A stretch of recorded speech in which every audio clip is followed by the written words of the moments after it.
said, I'm hoeing, blah, blah, blah. He came to complain. And I said, okay, this is what we'll do.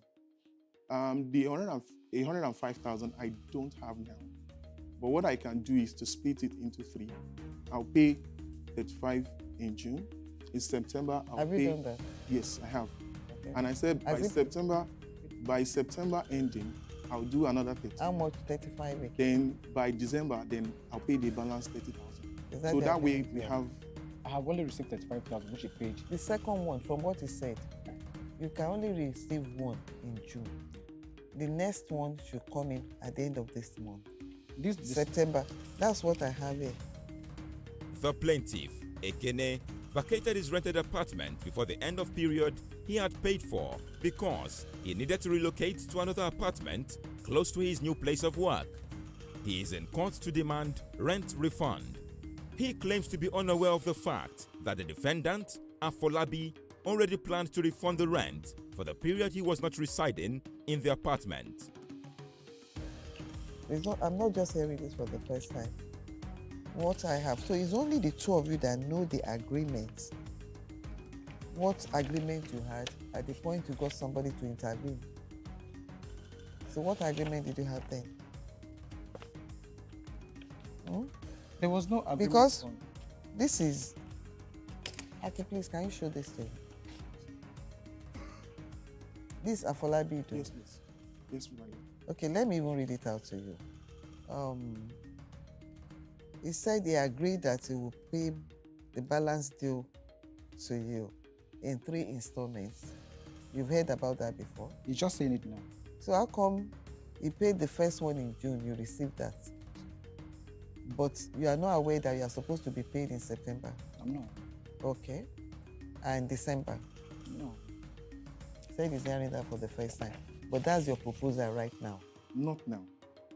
The proposal had been to the So that's the officer. way you started paying? Yes. So you are just to pay September and December? Yes. Is that okay by you? All right. Judge Fumi helps both parties to reach amicable settlement. She rules after the break. Now, you've paid 35,000 naira in June. And right now what you have left is 70,000 naira. So you pay another 35,000 naira by the end of September. Then by end of December 2022, you pay the balance of 35,000 naira. Judgment for the plaintiff. All rise.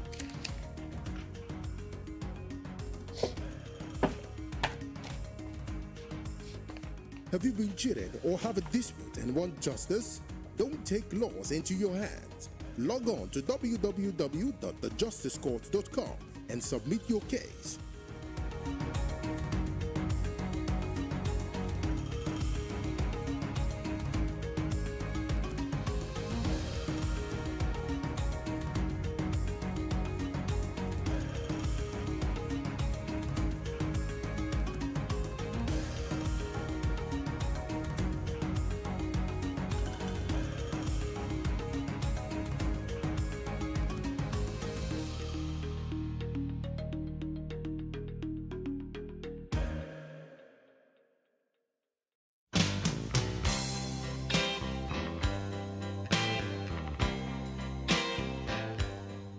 The pandemic opened the world to a new dispensation regarding work. How people work and the career paths they take differ from generation to generation. There are 5 generations present in the modern workplace, each with unique expectations and perspectives. A person's career path is described as the work they do and the roles they hold as they climb up the ladder. Before the millennium, career paths for many was simply linear, which could be a person working at the same organization and growing there till they retired, or a person working in the same role but changing jobs a couple of times. Security and staying power were the cornerstone of this career path. However, with modern technology, a person's career path can be as multifaceted and versatile as the individual wishes. Millennials now work multiple roles in their career trajectories, pursue numerous passions that are sometimes interwoven, and work at different roles in their journeys.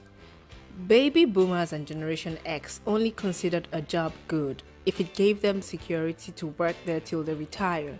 But for millennials and Gen Z, the workplace has changed and so has the career structure.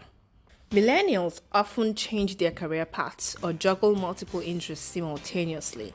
Being able to move from one job to another might signal a person's employability and adaptability.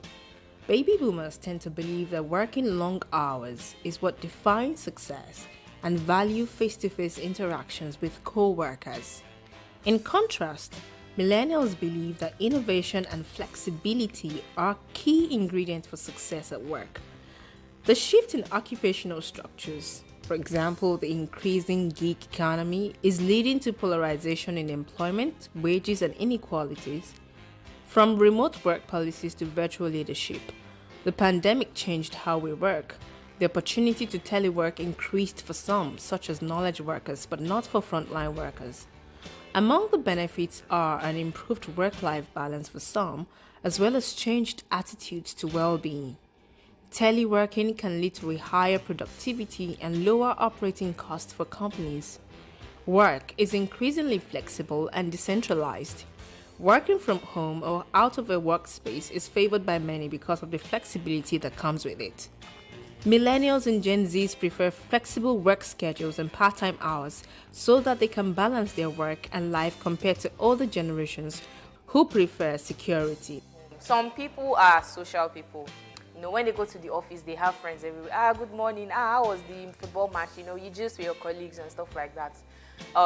That social element at work, a lot of people need it. Me personally, I'm an extrovert, but I'm also high on the introverted side. I like going to parties, I like making friends, but I also like keeping to myself. So at work, I'm not the friendliest. I would smile, I would say hi, but I don't need to. So it depends on your personality and what you need. For me, work from home works a lot for me because I get to spend time with my family. I'm always in the house with my partner, and that really makes me happy.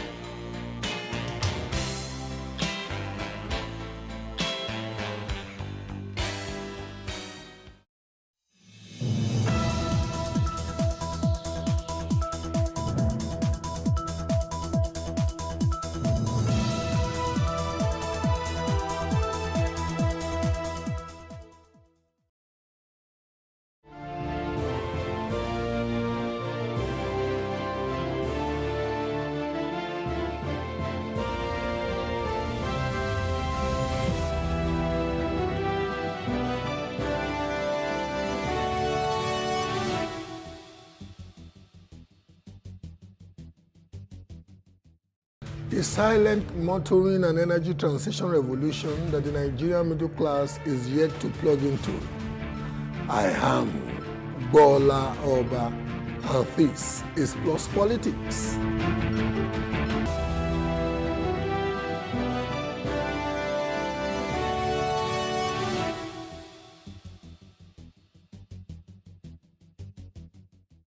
The profound improvements in EVs, that is electric vehicles, with longer-lasting batteries that can now go up to 600 kilometers per charge, the little or no environmental pollution that the ICE, that is internal combustion engines, in conventional vehicles emit, which has made governments in environmentally responsible societies to set dates for the elimination of ICE vehicles on their roads. The increased productivity that EVs, which are smart objects like your smartphones and can be leveraged as Internet of Things tools by owners to galvanize increased productivity even while they are on the road. Far more importantly, the dramatically falling price of EVs, the average price of EVs sold by BYD, the world's largest EVs manufacturer, in China last year was $12,000. Indeed, there are Nigerian manufacturers that are now advertising tear rubber, quote unquote, that's the newly assembled EV, SUVs, and ILOS type trucks for half of the prices of, say, Japanese or American equivalents. The unfolding EV good news for the Nigerian motoring public does not stop at the competitive pricing level. The Rural Electrification Agency, REA, and the National Agency for Science and Engineering Infrastructure, NASENI, have signed the Memorandum of Understanding, MOU, for the establishment of a $150 million lithium-ion battery, the chief component of EVs, manufacturing and processing factory already reportedly putting up its plant in Nasarawa State. The question is, why are the Nigerian car purchasing middle class not enthusiastically ramping up the purchase of EVs with all the enumerated techno-productivity, environmental, pricing, and local lithium battery conferring exchange generation advantages? Joining us virtually to probe into the question is the Director General of National Automotive Design and Development Council, NADDC, Mr. Oluwemimo Joseph Osanipin, and literally live in the studio with me is the President CEO of Saglef Incorporated, a U.S. electric vehicle manufacturing company with a new assembly plant in Imota, Ikorodu Division of Lagos State, Dr. Olugbenga Sam Fale. Gentlemen, welcome to Plus Politics. Thank you, brother. Thank you so much for having me. Pleasure. DG, good evening. Good evening. Thank you for having me. It's never too late to say congratulations. Congratulations. Oh, thank you.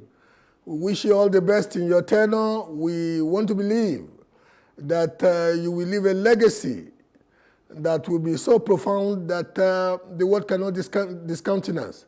But how would you want to start? What would you want to tell us about electric vehicle technology and the position of NADDC? Electric vehicle, that is one of the new energy vehicles that is available world over. And globally, it's been embraced. Nigeria is not left out. Nigeria is gradually embracing it because that's the future of the mobility. Electric vehicle is the future of mobility, that's certain. And we are already embracing that because of many reasons. Number one, the climate effect of emission. An electric vehicle, especially when it's battery, is zero emission. So it is attractive for anyone and for Nigeria to embrace it. So, and apart from that, maintenance costs. You can see the parts, the engine parts that an IC vehicle we have, they are into thousands. But electric vehicle has only auto traction that powered the vehicle. Then with the battery. So the number of parts you have to change at interval regularly are very, very limited. So you can drive the maintenance cost by almost 70%. Reduce it by 70%. So also the fueling part of it. The cost of fuel is going up. And with electric vehicle, when you compare the cost of charging, that is the cost of energy, and the cost of powering ICE through AGO or through PMS, you know that the cost compared to EV is so high. So EV also reduced that one dramatically. And that's enough advantage or enough benefits that will attract motorists to patronize or move to migrate from ICE to EV. Thank you very much. We're also embracing that. I'll come back to you, DG. Doc, Yes. you know, with you, you are a medical doctor. Yes, I am. And one way or the other, how did your love for electric vehicle, how did it start? Before we even get into what inspired you becoming an industrialist, setting up an electric vehicle assembly plant in Nigeria all the way from the US. Let's give it a human face first. The short version. Honestly speaking, I was just one of those kids that medicine. But it so happened that after I finished medical school, I went to the US and specialized in internal medicine, also specialized in clinical informatics, which is all the healthcare information technology, in healthcare. And I've always been a big believer in the danger to our planet of climate climate change. So I've always understood the need for renewables. So me being partly also just an entrepreneurial, guy, I felt that there are avenues in renewables for entrepreneurship. Just that was my segue into tech, and I just basically kept looking into this. I've been involved in the real estate business and other endeavors in the U.S., and I just felt, along with my partners in Saglev, who actually makes electric vehicles in the U.S., also a Nigerian like myself, we just got together and said, look, you can make an EV company, I will make an EV company. There's no point doing this separately, we'll do it together, and that's really how Saglev came about. But we thought that it was in the emerging markets where the opportunities are. I'll come back to you. Yeah. And let me go back to the DG, and I'll come back to you on some very interesting. I really want to know how, when we live rustic, very backward perception of Nigeria, many of us, because we cross-feed ourselves some misinformation about Nigeria. I'm sitting there thinking, because I once lived in the diaspora, I'm thinking, okay, how did you then cross that Rubicon of believing that electric vehicle would ultimately be accepted in the Nigerian market? But let me go to the DG for the next step. DG, I just want to know, we know that Ria and Naseni at the last COP28 signed an MOU with a Chinese concern, an international manufacturer entity that is setting up plant now in Nasarawa State. And there is no way that lithium-ion battery could be made in Nigeria that some Nigerian entrepreneurs would not think, oh, about time to harness the. I think I have a confession to make here, and the confession, Mr. DG, is that I was one of those, in my capacity as a director of a company that consults for the NADDC, I was one of those that wrote the curriculum for electric vehicles. So an average Nigerian watching now may not know that there is a detailed curriculum for electric vehicle, from how to transition the average roadside mechanic to working on electric vehicles, to somebody who is doing a PhD program, say in a formal academic environment. So, but this is not about me. This is about you as the person that wears the authority of the NADDC, intimating the Nigerian public with the opportunity. So I'm sitting there wanting to ask you, how is the NADDC planning to unshake the opportunity of this domestication of one of the major components of electric vehicle manufacturing in Nigeria? Thank you for the question. Number one, the electric vehicle, the major component in electric vehicle is the battery. In fact, battery accounts for between 40 to 50% of the cost of an electric vehicle. So what that means is, if Nigeria is investing in production of electric vehicle, in production of battery, it literally means that gradually we are investing in manufacturing of electric vehicle in Nigeria, because by producing the battery itself, we have contributed up to 40% of the component. That is contributed about 40% of the component. That means the component, the battery can give us 40% of the total cost of the vehicle, which is local components, increase in our local component. So that is very vital. Producing battery in Nigeria is vital. And again, apart from it increase our local, drag down the cost of manufacturing a vehicle and an EV vehicle. And if you can do that, it means we can translate that one we can transfer that one to the buyer. That means the cost of acquiring an electric vehicle in Nigeria can also go down. We really appreciate that, and we hope this big investment can start yielding result by producing battery for Nigerians. One, what other thing we are trying to do, just as you mentioned, the curriculum developed, which we call national occupational standard. That standard is being critiqued and the validation have been done.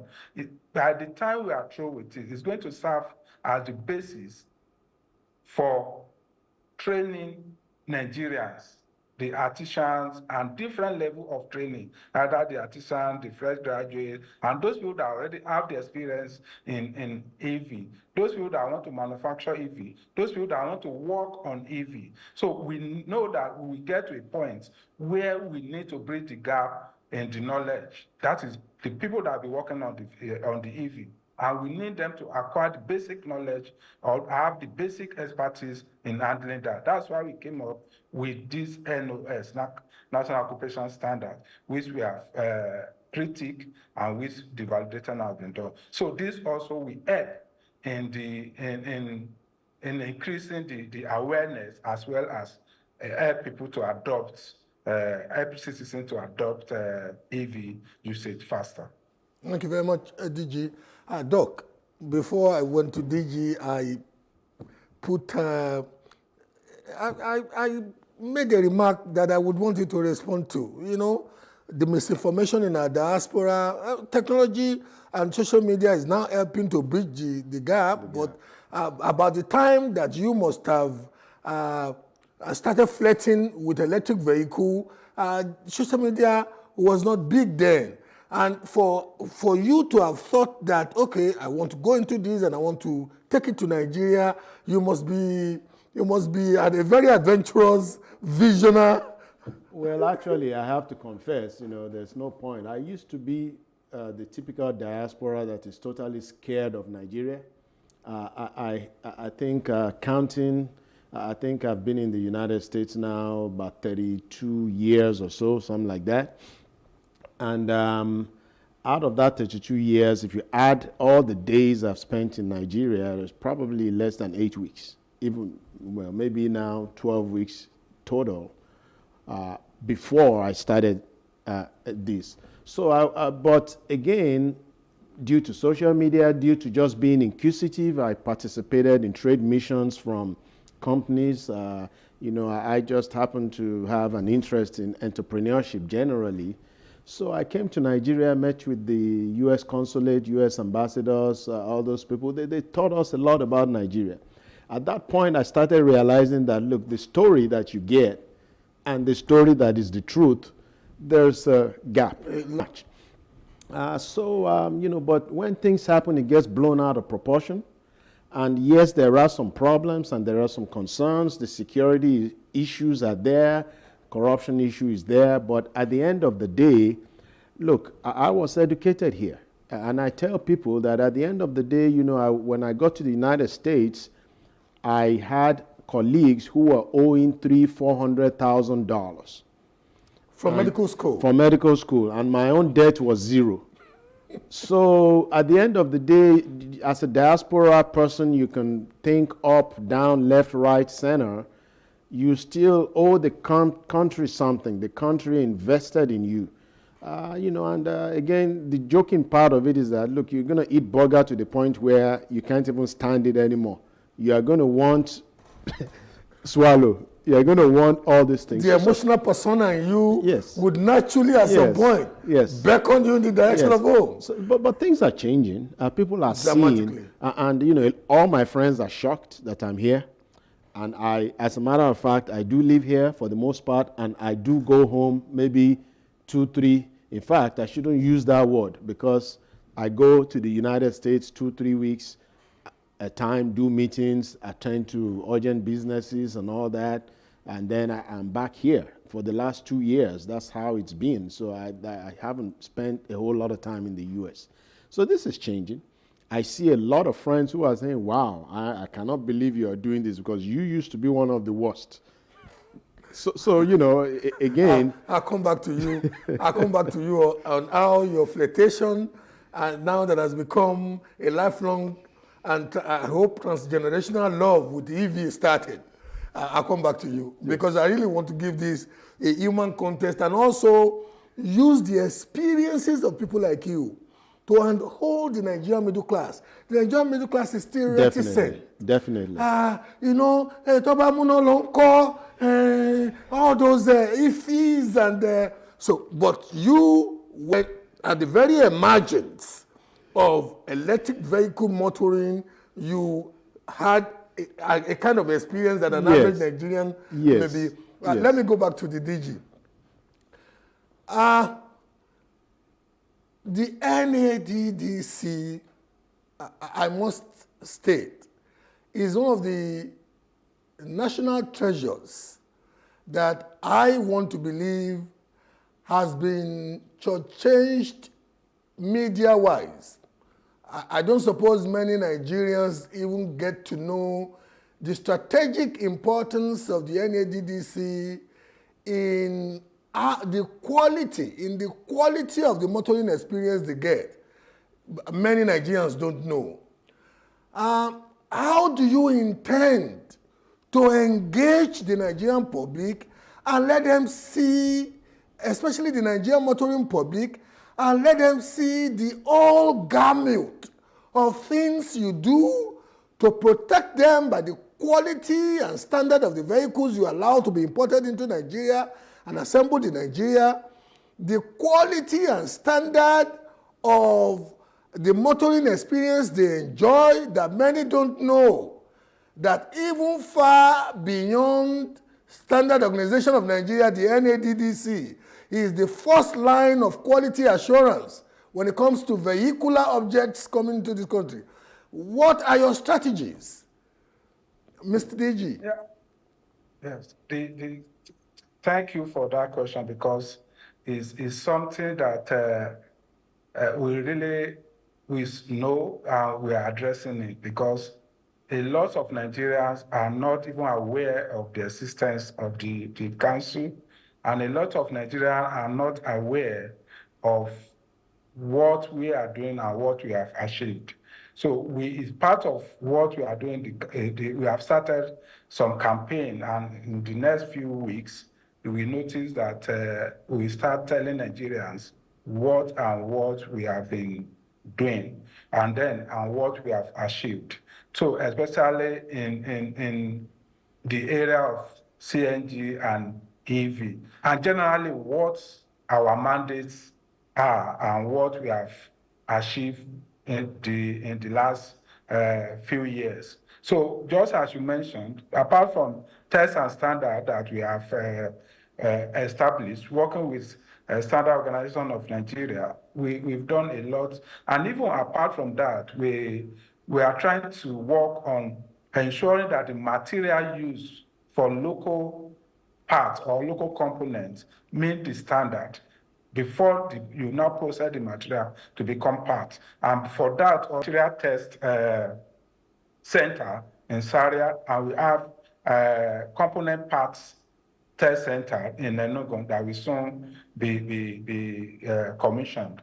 Also, we have emissions test center in Lagos State University of Science and Technology, Ikorodu. With that one also will soon come to life. So all this we have been doing in order to ensure that the quality of the vehicle that are coming to Nigeria and the quality of vehicle that are on Nigerian road meet international standard. So also to protect, we are doing that also, especially the emissions center, to protect the environment. So all these we know they are not being known by Nigerians. But again, we are using social media now. We are using electronic media. And then the traditional newspaper, all this, we are going to employ in educating Nigerians or bringing our services to the notice of Nigeria. So we will start that in the next few weeks. And Nigerians will know more about what we have done,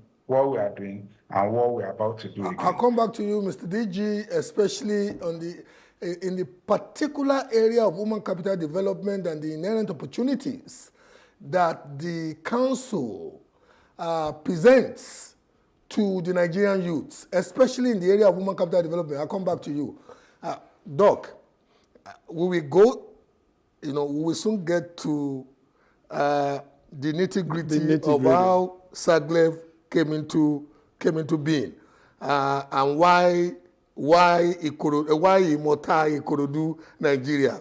But I like to always give the human story element to serious, because people can identify in many respects with stories like that. So how did I used the word flirtation initially, but I know you are in love now with, how did it graduate from, okay. Okay, so I want to crave your indulgence to tell you that without the NADDC, I don't want to forget to say this, without the NADDC, SAGLEV would not be here. I think it's important to say that so that people can hear that without the NADDC, we did not even know. In a way, to the NADDC is like also an investment. 1,000%. Investment, yes. Conduit. Yes, because foreign direct investment conduit to Nigeria. Not directly the foreign direct, but you see, we have these ideas, and we're in the United States, and we do manufacture cars in the United States, by the way.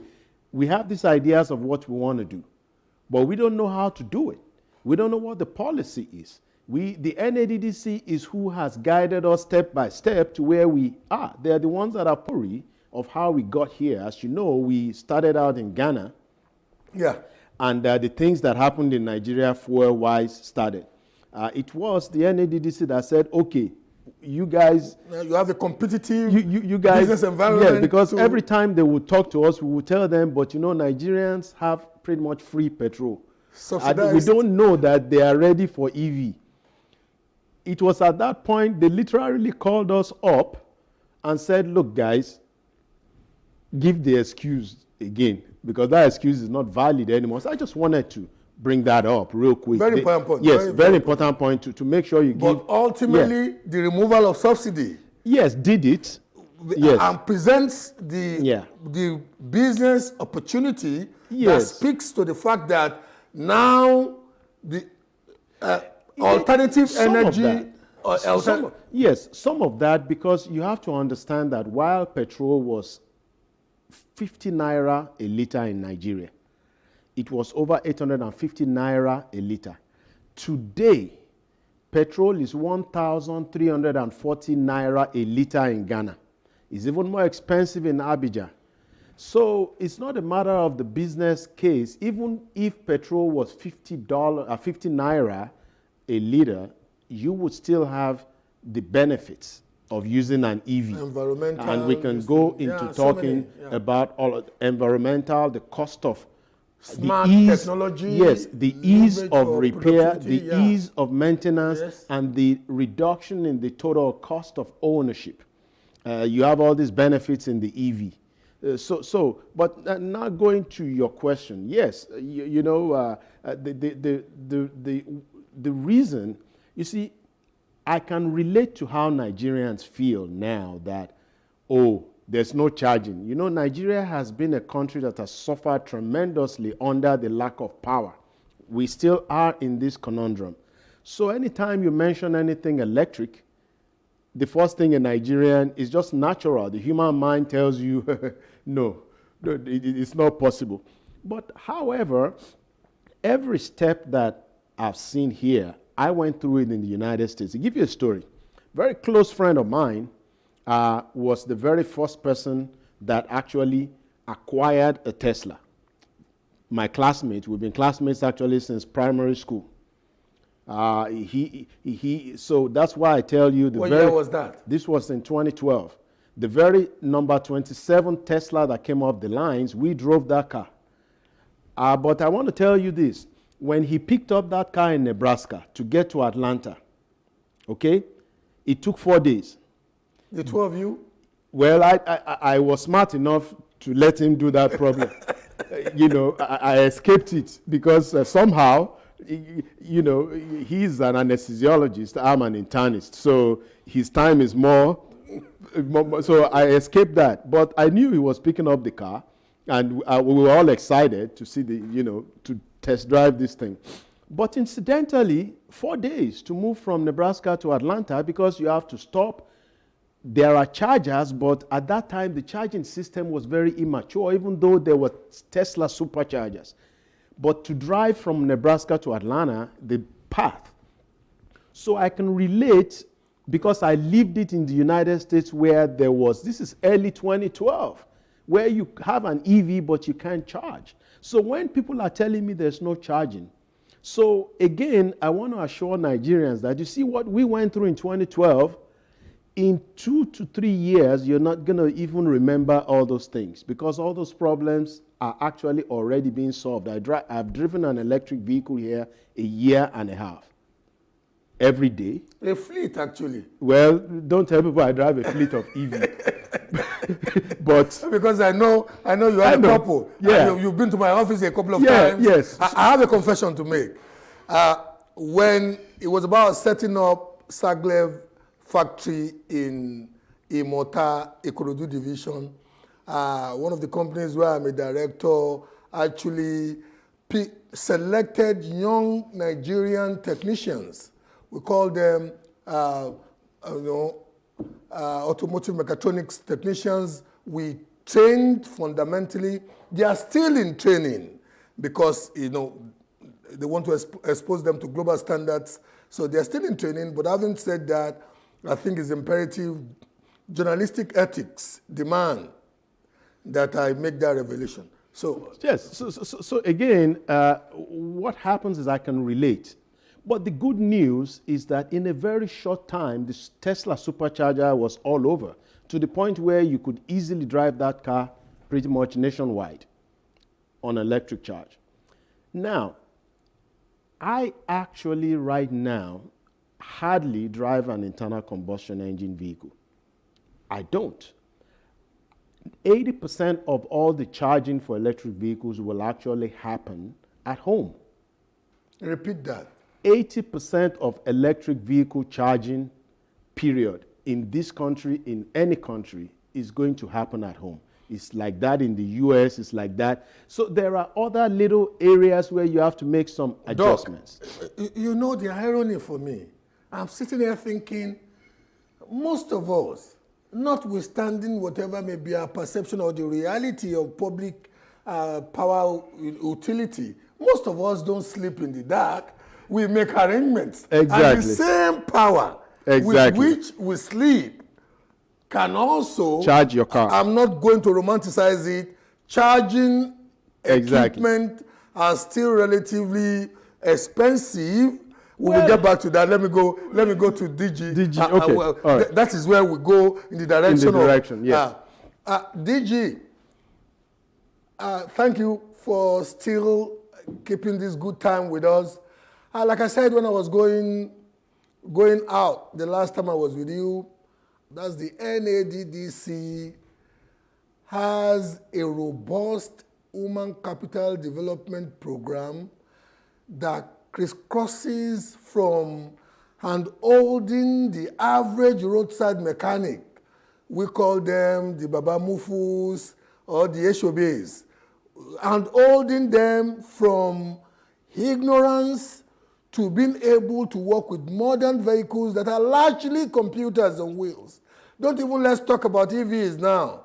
A modern automobile are computers on wheels. You have vehicles now averaging about 7 ECMs, electric control modules, some far more. We know that apart from training those artisanal mechanics, you have programs that mentor people, undergraduates in universities. You are partnering with some tertiary institutions. That is actually why you have the emission facility in the Southwest in a tertiary institution in Lagos State. Lagos State University of Technology now, former Lagos State Polytechnic.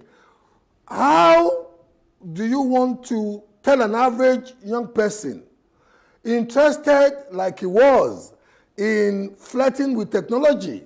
What do you want to tell an average young person on how the NADDC can usher them into realizing their dream of being automotive mechatricians, or indeed somebody that works on or that can dabble into the world of EVs? Your floor. Okay, let me start from known to unknown in for this particular question. When I say known, is from ICE. How did we manage, or how are we managing the ICE maintenance?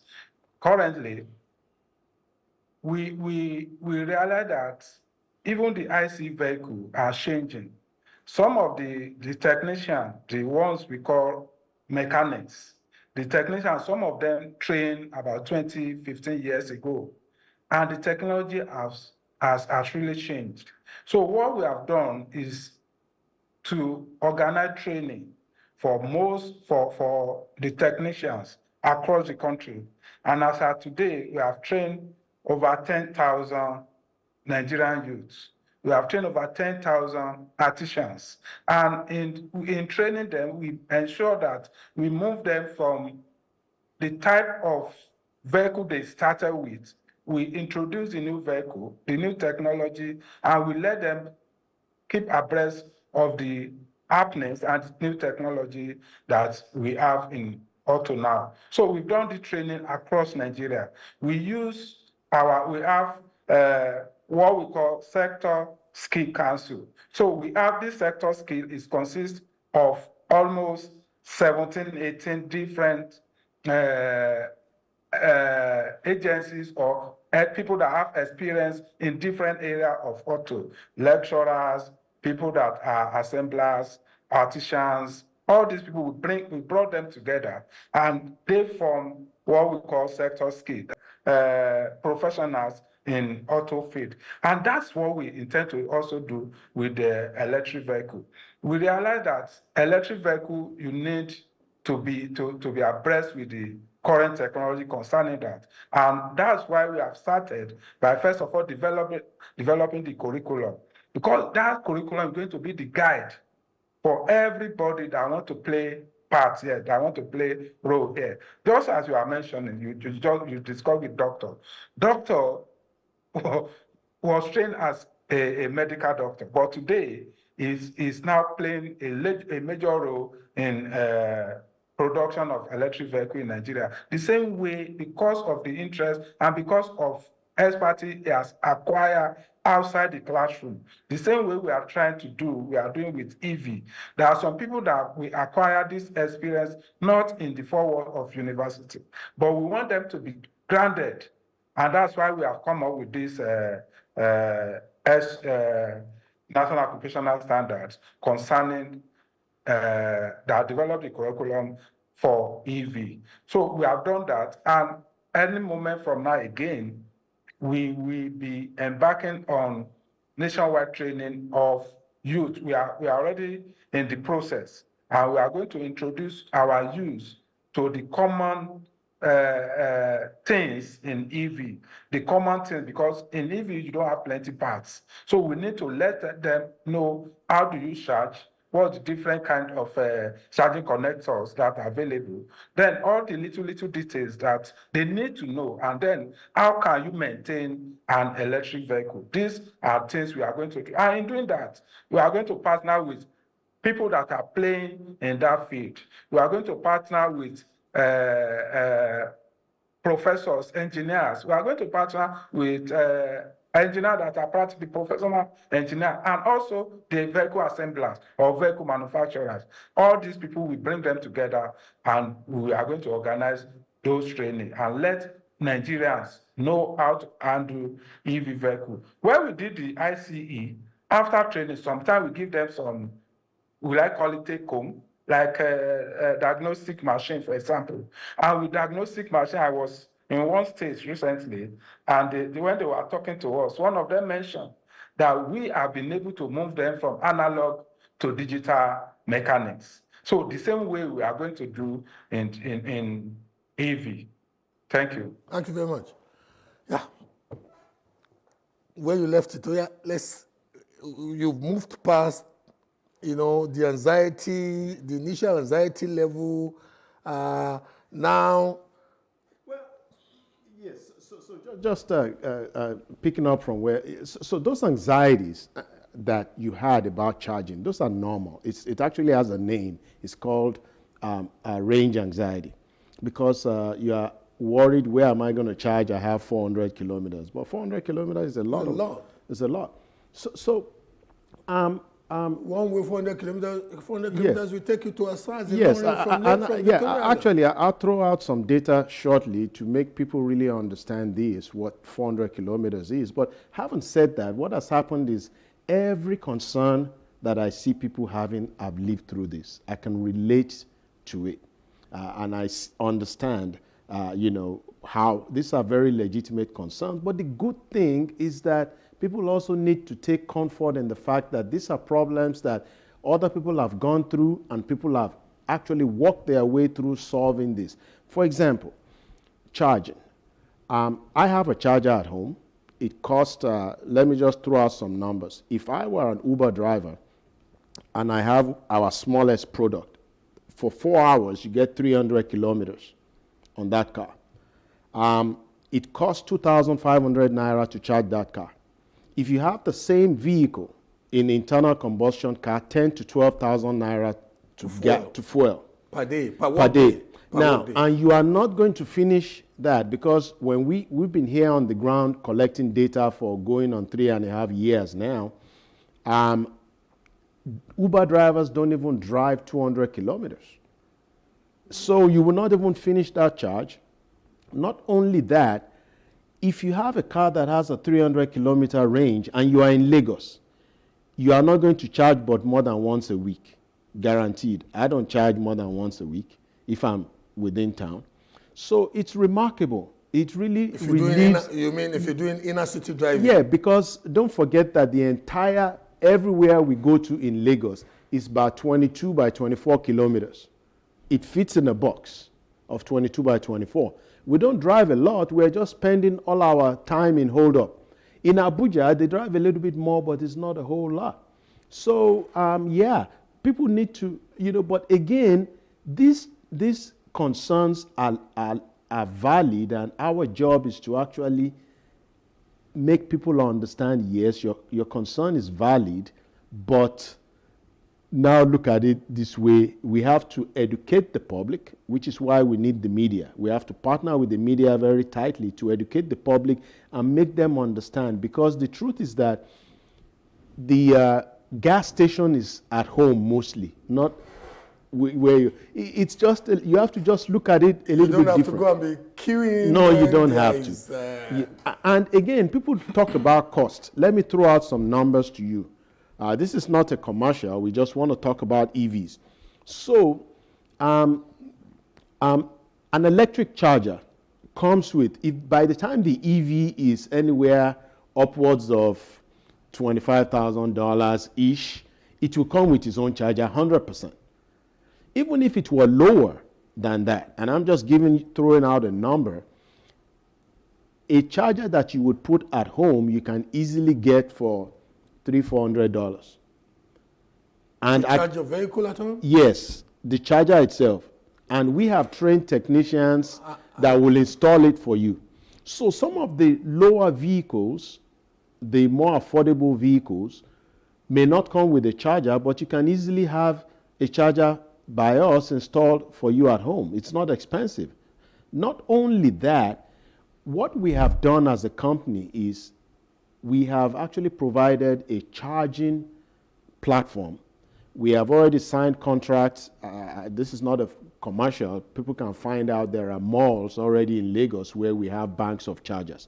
So that if you are a rideshare driver and you don't have a home where you can install a charger, you don't have steady power at home, well, you can park your car, charge it for 4 hours, and you can park it at 8 p.m. at night. By 12 midnight, your car is charged, and you are ready for your next day's work. 2,500 naira versus 20.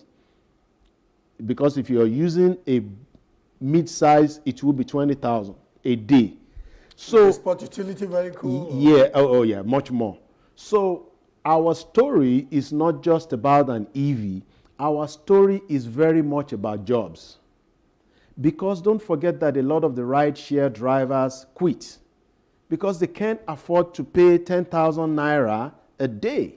They quit driving because, how do I know that? Part of our testing, we started ordering rideshare rides by ourselves. We just wanted to know. Apart from paying rideshare drivers to get data, we were actually entering rideshare in Lagos before we even started using our own cars for the drivers. Ride share or ride hailing? Ride hailing, the same thing. Ride share, ride hailing. It's the difference between American English and. Okay, because ride share, what we understand ride share to be in this part of the world is that we live in the same neighborhood. And then we share. Yes. We go in the same direction. Yes, but we to don't us, really want to be wasting this thing. To us, it's just the same thing. The same difference between boot and bonnet. Okay. Yeah. Yes. English. But English is just English. Yes. But on a more serious note, we find out that these drivers benefit. It is about jobs. It is about making a living. It is about a guy who is spending so much on a vehicle that the vehicle itself, he cannot afford it. Now, by the time you give him a piece of equipment that the cost of maintenance is 50 to 60% less. And I tell people, look, I cannot compete with a Tokunbo car. But where I beat the Tokunbo car is this. Before your Tokunbo car reaches your hand from the port, you are spending money.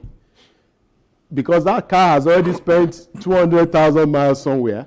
You're already spending money on it. To be honest with you, I was shocked about 2 weeks ago when I saw the advertisement gallery of one of the local EV assemblers. And I saw a sports utility vehicle.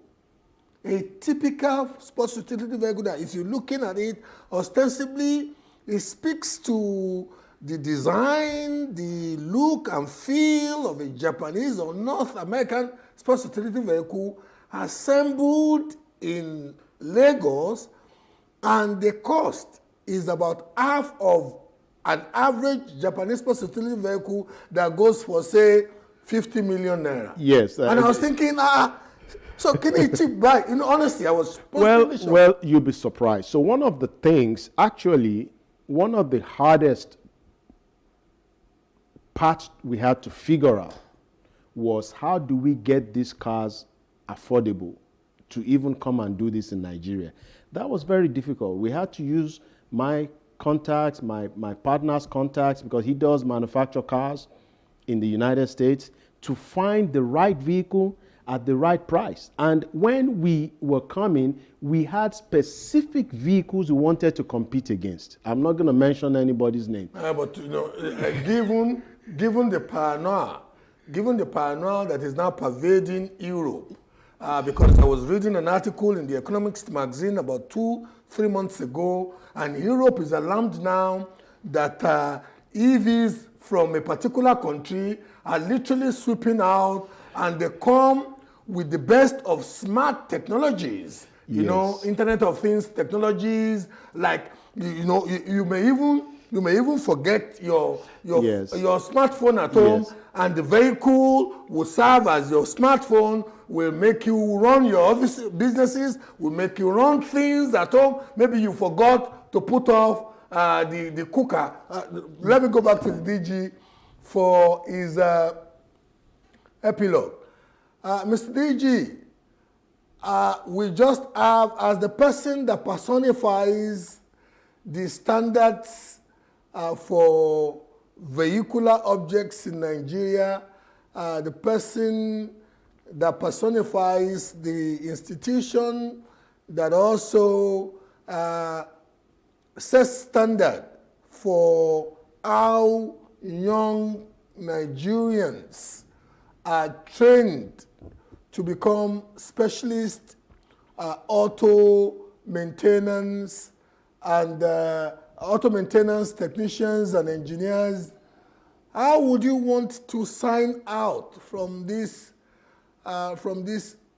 show today? We know we're looking forward to many other opportunities for you when we have issues relating to automotive standards. But how would you want to sign out today, sir? I want to sign out by assuring Nigeria that Rome was not built in a day. Just as Dr. Falaye mentioned, we have to start from somewhere. And with what we have on ground, we can really even scale faster than some of these developed worlds when it comes to EV adoption. First thing, we have to first of all disabuse people's minds, because by providing the right information to people, because there is this knowledge gap. A lot of Nigerians, just as you said in the beginning, did not know or still don't know that you can actually charge an EV car at home, because it depends on the size of the battery. Some of the car you can use AC or alternative currents to charge, just like the way you charge your phone. The same way you can charge your vehicle at home. And if you want to use fast charger, some of the assembler of EV, some of them have fast charging devices, which you can still use outside. I was at a place one day, and I was there with electric vehicle, with EV vehicle, and the top person that you would think to know about electric vehicle was Marvel. I was asking, am I sure this is real electric vehicle? And I said, yes. I have to take him and explain everything before he could believe that truly we could put electric vehicle on Nigerian road. So this is first thing we need to address. Bridge the knowledge gap. Let Nigeria know this is possible. Despite the fact that we have power challenges, but we know, despite the power challenge, we still charge our phone. We still use electricity at home. We still use electricity in our offices. The same can be done here. Again, on building the infrastructure, we know that some of the reason why the adoption is slow in Nigeria is the non-availability of infrastructure. And we know once someone has to start it, and that's why we are happy with SAGLEV for starting it, and many others that have done a lot in pushing for adoption of EV. Because some people will say, oh, if I bring in infrastructure, we don't have the vehicle. And the people that want to buy the vehicle will say, I want to buy the vehicle, but there's no infrastructure. That means we have to start either by providing the vehicle, then investor will come and invest in infrastructure. Or we first of all start with infrastructure. But what we are doing is that we are building gradually, and that is a very good thing. Again, thank you very much. He has mentioned something about cost. We know, I'm assuring Nigerians, the cost of ownership, the cost of owning an electric vehicle is far, far cheaper compared to cost of owning an ICE. Because we are only looking at cost of acquisition. We are not talking about cost of maintenance. We are not talking about cost of powering it. But when you bring the three together, acquisition cost, cost of maintaining it, and cost of powering it daily, you will realize that electric vehicle is far, far cheaper. Thank you very much, Mr. DG. Thank you so much. We look forward to engaging you some other times, especially when it comes to enlightening our motoring public. Thank you. Doc, I really want to use this opportunity, your signing off opportunity, to let you speak to the Nigerian diaspora. I've got friends who make sure, and as an ex-diasporian returnee like you, I've got friends who make sure that their parents sleep in, they make sure that their parents don't sleep in darkness every day. They make sure that they have a car for mommy and daddy that should take them around. Many of them actually have cars parked in Nigeria, and many of them are not even aware that they are returnees like you, assembling electric vehicles in Nigeria. Because I know if many of them were to be aware that the assembly vehicle there are EV assembly plants in Nigeria. You know what? I don't want mommy to go and be queuing when there is a fuel shortage, or daddy to go and be queuing when there. So what do you want to, looking at your camera? What I want to tell the diaspora is that Nigeria that you see today is a totally different country. Okay, when I left, there was virtually no middle class. There's actually a bigger middle class in Nigeria. Going back to mommy and daddy, believe me, you do not want mommy and daddy to drive a car that is going to give them problem, and the mechanic is going to, be their best friend. The solution is to give them actually an EV, because now you're solving that reliability problem, and you're also solving the power problem, and then you're also solving the sending driver to go and drive, to go and queue in the gas station. But more importantly, I want to put your mind, as Bola and I were saying before the program, there is an actual investment opportunity for diasporans, because we all have cousins who need help and they reach out to us. But there is now an opportunity to invest in the renewable industry, and specifically electric cars, because now somebody can actually make a living using an electric car in ride hailing, using an electric car in mobility, using an electric car in mass transport. There are employment opportunities, but it goes back to that old saying of teach people how to fish rather than not giving them fish. Feed him for a meal. Yes. Teach a man how to fish, yes, and you feed him for the rest of his exactly. life. Thank you very much, Doc. It's quite wonderful having you here. Maybe because I'm an automotive person with one eye. This is where we'll be wrapping it up for today. I am Bola Oba.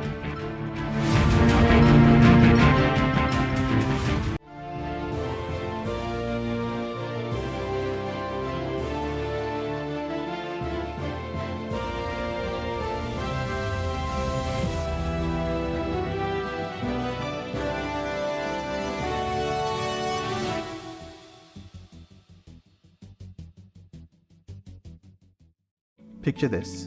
You're sitting at a table, ready to indulge in a mouth-watering meal. Stop. For many of us, it is hard to resist the temptation, especially when it comes to enjoying a juicy beef dish. But have you ever stopped to think about the impact of your food choices on the greater good? Our food choices have a great impact on others. The beef industry is one of the leading contributors to deforestation. As trees are cleared to make way for cattle ranching, it not only disrupts the delicate balance of ecosystems, but also contributes to climate change. We can make a difference with our choices. It does not mean we all have to become vegans overnight. Imagine enjoying fish and poultry a few times a week, indulging in beef just once a month, and filling our plates with plenty of plant-based goodness. Every little bit counts. And even small reductions in our intake can make a huge impact on the climate. By making smarter food choices, we're not only taking care of ourselves, but also the planet we call home. Remember, the choices we make today lead to a better tomorrow.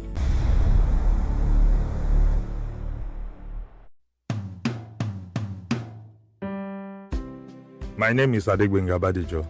I am a chartered accountant. I choose to be part of the movement to change the narrative from the good old days to looking forward to a better tomorrow. I'm an Ijebu man from Ijebu-Igbo in Ogun State, born and bred in Ilesha, formerly in Western State, later Oyo State, but now Osun State. Though from a middle-class parentage and a humble background, I was born at the prestigious Wesley Guild Hospital Ilesha, with one of the best medical facilities in Nigeria and a retinue of well-trained doctors, nurses, and medical personnel to boot. So I knew this song as a toddler. Ìgbìmọ̀ mi rèjò fi ojú mi rò mí o. Ìgbìmọ̀ mi padà bọ̀ ọ̀rọ̀ mi mọ́ dayọ̀. Ọba rere mọ́jọ̀rọ̀ ẹkún bá mi. I grew up wanting to be a medical doctor. We lived at Kappa in Ilesha, the staff quarters of the Government Teacher Training College Ilesha, where my late dad was a teacher and a tent-making Methodist minister. Incidentally, I visited the compound a year ago, got to the house where we lived, and was taken aback by the level of infrastructural decay. The hitherto green, lush lawns are overgrown with weeds, with indiscriminate subsistence farming going all around the place. As a young man with a humble background, I missed nothing.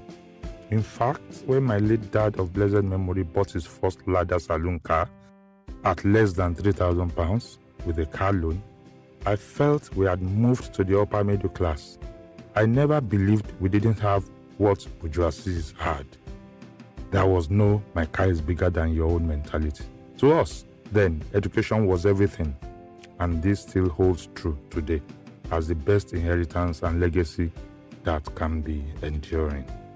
We can change the narrative by investing tremendously on rejuvenation of formal and citizens' education across board, so that we can restore a value system that engenders transformational and healthy leadership traits for a better tomorrow.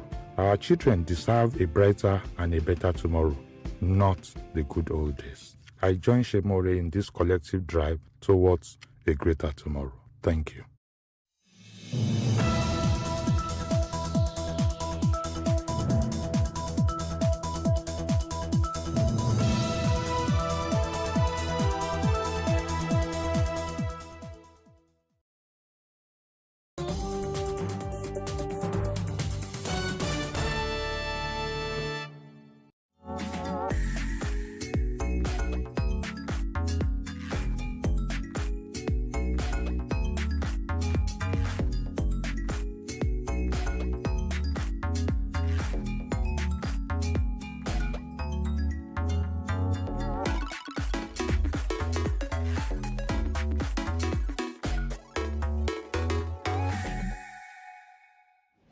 Hello and welcome to a special edition of Our Voices. I am Oriane Itangishaka. On today's show, we'll hear from African women who are using technology to better their lives and their businesses.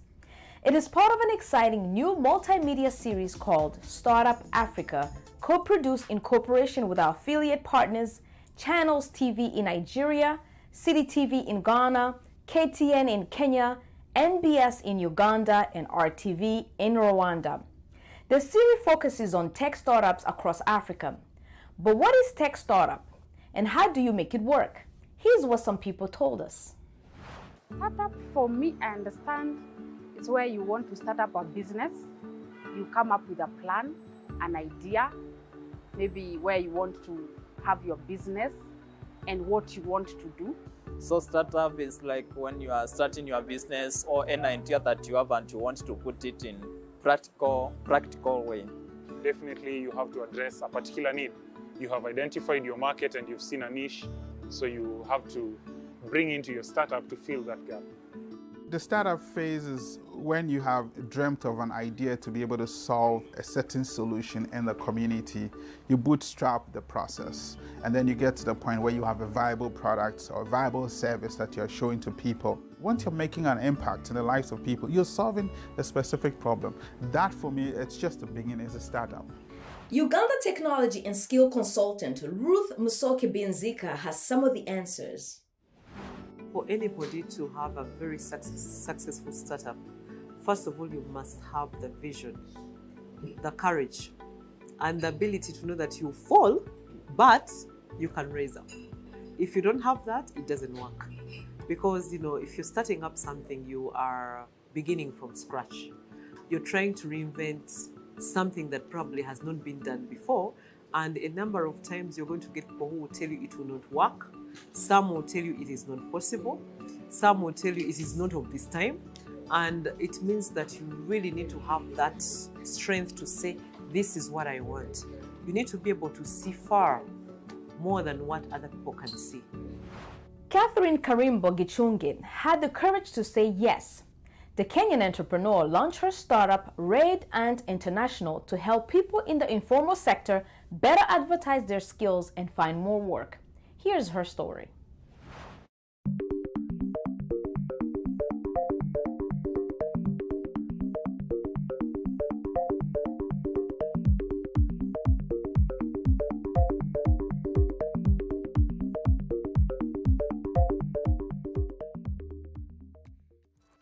Red Ant Directory is an application that is available on Android, and enables informal sector to be seen on the internet space. It's an application that delivers all skilled workers, both informal and formal sector, onto the internet space. So they're able to be seen on the internet. Data is bigger than oil. It's what will enable us now build an informal sector bank that enables us alleviate the problem of the betting and the loans and all that. And when we are looking at employment, we'll be able to source and enable counties to solve the problem of unemployment, because we have a business model that targets both employing the informal sector and also building the jobs as we speak. So right now we don't know how many nurses in our county in Nairobi. We don't know how many electricians are in Westlands Market, in Kamukunji. We don't know how many people are panel beating the pans. We don't know, but this platform will be able to give us that information and that data to help them better, give them loans, and data is everything right now for the government.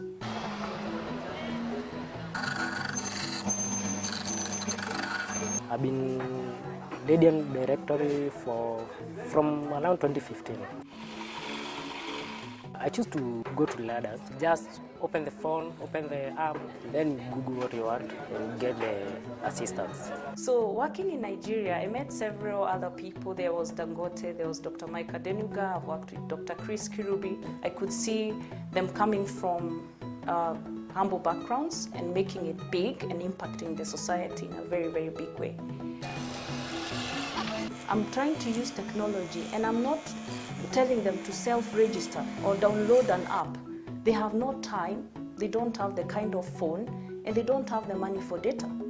So I'm going to them. I've devised a way from what I learned from my time in Safaricom and M-Pesa to be able to use that know-how to go out to the villages and form a network of agents that bring the informal sector to the internet space.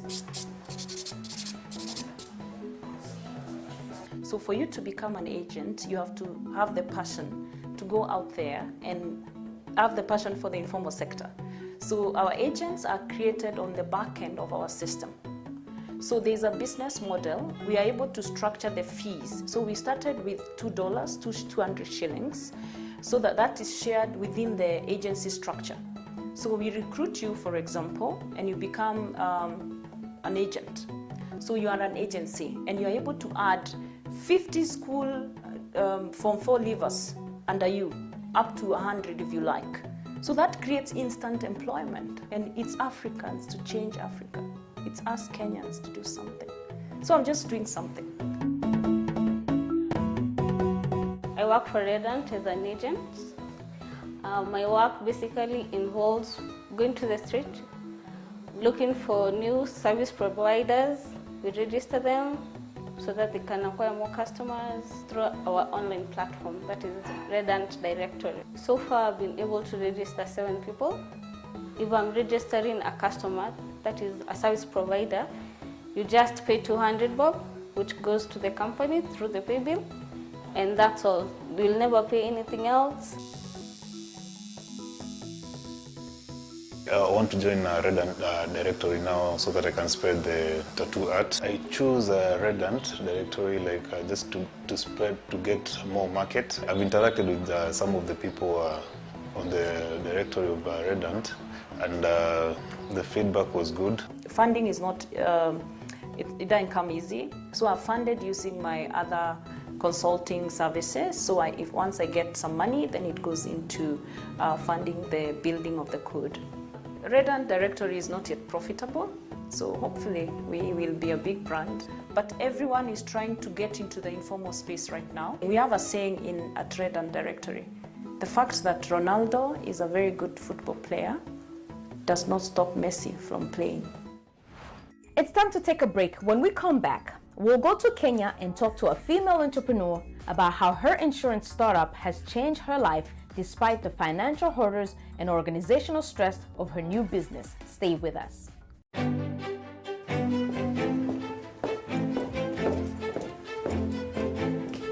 Being part of Our Voices is about more than just sitting here and talking about women's issues. It's about listening to them. And bringing their opinions to the table and making sure their voices are heard. Because our lived experiences, our stories, and our voices will help shape the next generation.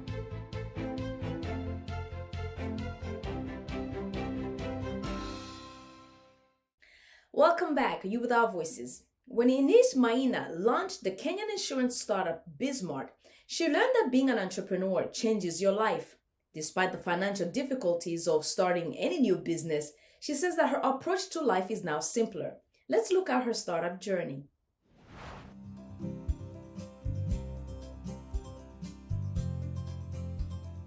When I got into insurance, I discovered there's a lot of friction between insurance companies, insurance agents, and customers. And every day I kept asking, why, how can we reduce this friction? Because customers would complain. I get to know that I was not covered when there's a claim. And the insurance, from their point of view, they have given all the information through a policy document. So I needed to understand what is the real problem. Most of the young people have their income is not consistent. So how do we enable them accept insurance as a risk mitigation solution to their financial issues? And also, how can they access it hassle-free, conveniently, and at the comfort of their mobile phone? Working with Bismart, I think I've loved their services. I don't get to deal directly with the insurance company. I deal directly with Bismart, which makes my work so easy because I just need to sit back and they'll handle everything else. We're in the digital era, we are in the 21st century, and things can be done in a better way. Things can be done in an easier way. So you find that if we have the startups that are bridging the gap, then it just works out very perfectly for the rest of us here. The problem we are solving is actually in the insurance sector. The penetration of insurance in Kenya is very low. And actually, in Africa, apart from South Africa, most of the African countries, the insurance penetration is very low.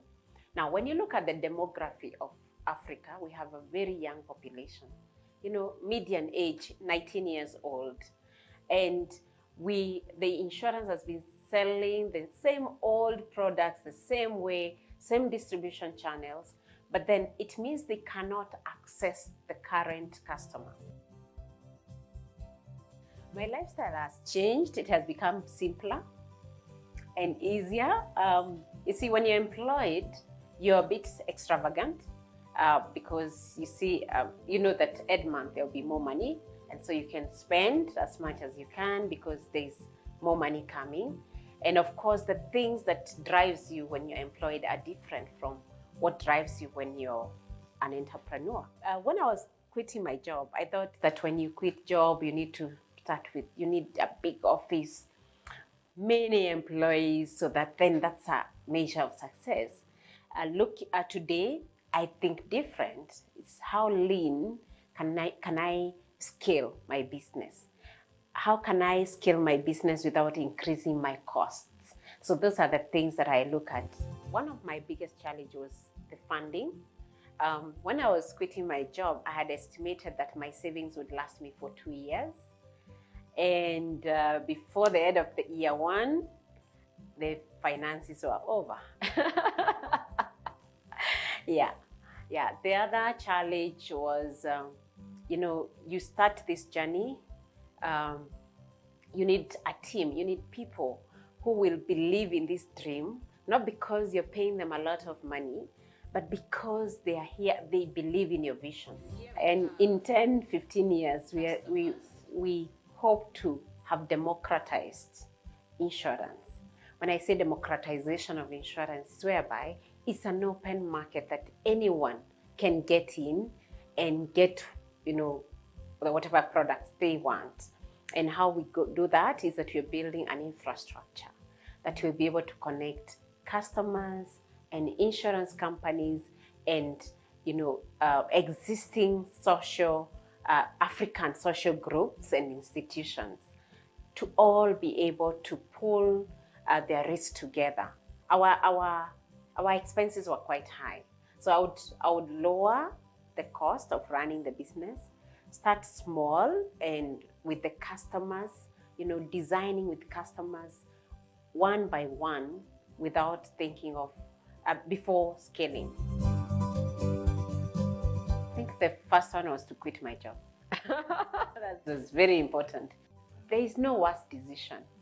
Yes, because even that decision has really taught us a lot. So I would say, for me, it's not about whether the decision is good or bad. It is a decision has to be made at the time it needs to be made. My mantra is, whether it is right or wrong, make the decision. You will learn the lessons as you progress. Launching a startup often means finding investors who are willing to fund your vision. Here's what consultant Ruth Musoke Benzika had to say on some of the challenges facing young innovators. A number of times when you're starting a business, and tech basically falls in there, it's very hard to find somebody who's going to finance a startup business. It's so hard. There are very few people who are able to do that, but there are people who are able to say, okay, if I find a very good idea, I can be able to put in some money, buy shares in the company. I can't be able to there are some, they call them they are angels that are willing to say, okay, yes, angel investors, I'm able to invest in such a business. Sometimes it could be from your family. If you're a young person into tech and you go and talk to your brother and talk to your mother and say, mommy or daddy or brother or cousin, this is what I want to do, but I need you to give me a hand up. Give me some money to start. They are willing. Young people don't have a lot of capital. They have not yet built a lot of networks. And a number of times we are saying, start with a small core team. So we advise young people, startups, start lean, start small. Start small, but knowing where you want to go. The moment the business keep on growing, keep on filling the core strategic areas and the core positions for your business. Uganda entrepreneur Hilda Asimwe says the core goal of her startup Digital Health Access is to improve African healthcare in bringing patients closer to doctors through a digital health network. Here's her story. My name is Hilda Asimwe. Digital Health Access connects health service providers and professionals to patients through a mobile phone. What patients have to do is go on the app, check for any doctor they want to talk to, and consult or book an appointment. I actually started it in 2013 because of my mother. My mother developed a rare disease, started swelling all over the body. So we went to see a doctor, but the doctor gave us some painkillers, but the lady was really in pain. The whole night she was groaning. I searched the whole of Google, but I couldn't get anything. So it came to me like, what if I had these doctors, as many as possible, on a platform where I could chat with them? I woke up one morning and I quit my job. And I got a developer who I sat with in his house for the next 48 hours until the website was up. So that's how I started Digital Health Access. For a unit like mine, which is a specialist unit, it's not a general unit, it's not like people walk in all the time. We want Cornerstone to be seen over the whole country. And even in our sector in Uganda, health is not advertised. We can't advertise ourselves. Then there's this Digital Health Access, which comes in that we can link patients to the specialists, and that means also it brings in the issue of trust, that maybe the patients trust Digital Health Access to do all the due diligence on the facility, on the specialist, so that when the patient goes through Digital Health Access, he knows I'm going to get value for money, I'm going to really see someone who is a specialist and not a crook and what. And young people have a challenge, they fear hospitals. It's very hard to see a teenager just walking, and sometimes they suffer with these diseases and they don't know whom to talk to. This is the time to use the app. Accordingly to our analytics, Google Analytics, actually more of our visitors are between the age of 18 and 28. So, and according to our analytics still, the most questions are asked about sexual reproduction.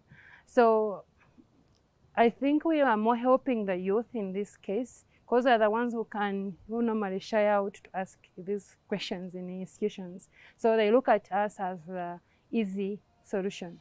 I think the most challenge is spending every saving I've ever worked for the last 30 years on this company. We put almost everything. I even sold my car that I had got from my previous work. It gets tougher, but the good thing is that every call from a client makes it worthwhile.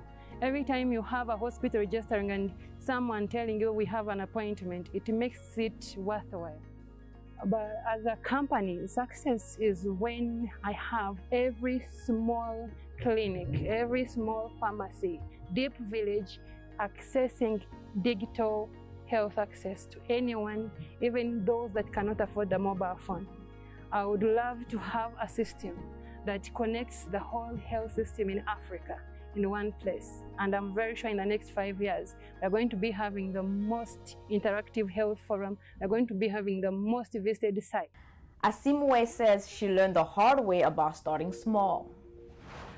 The hardest decision I made is to fire my 7 salespeople. The next day I came back to office and I was all alone. It came back to the same way I'd started. When I fired them, I didn't want it, but I had to because I couldn't pay them anymore. It was the hardest. Actually, I was even thinking of taking a loan so that I can keep them on the team, but one great man said a company can never be run on a loan. I had to move at least like the next month, 3-4 months, until the landlord had to lock me out of my own office, where I spent almost 10,000 to brand. So now I'm working on the streets. So I have to meet these people in hotels. It has actually made me stronger. I've never been more passionate about this business like it is after they have locked me out. Actually, like, this lady does not know what she's doing when she was closing me out. I was like, I'm going to be the most important person in the next 3 years. And I may even buy this building one day. I know it is not easy, but vision never dies. It's time to take another quick break. So do you know of any startup business on the continent that we should be keeping our eyes on? If so, let us know on Facebook, Instagram, and WhatsApp. The number is right there on your screen. Our handle online is @VOA Our Voices. Use the hashtag VOA Our Voices so we can find your comments. After the break, we'll take a look at how coronavirus pandemic is impacting entrepreneurs. We'll be right back.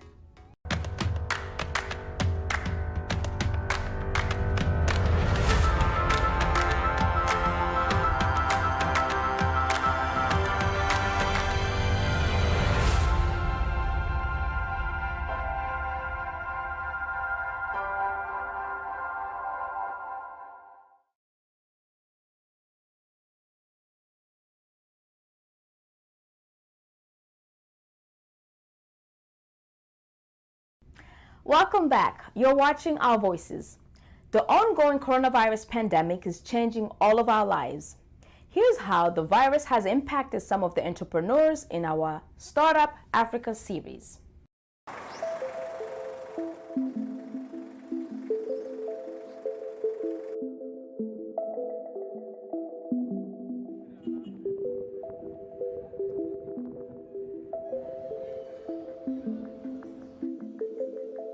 Man, it has hit us hard.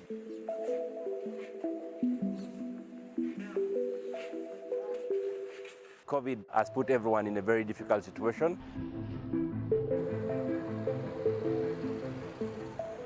Never experienced anything remotely so cataclysmic.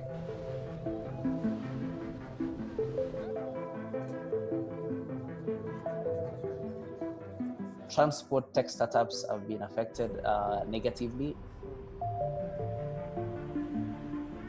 I'd say the biggest thing that is frightening is the uncertainty. There's a huge level of uncertainty. We are seeing how people are responding. We don't know when we see the next wave.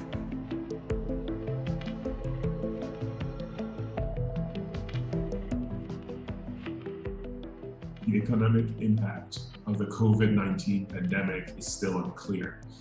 And that uncertainty is bad for capital markets. The business is, since the lockdown, it's been lower than, it's been on survival mode.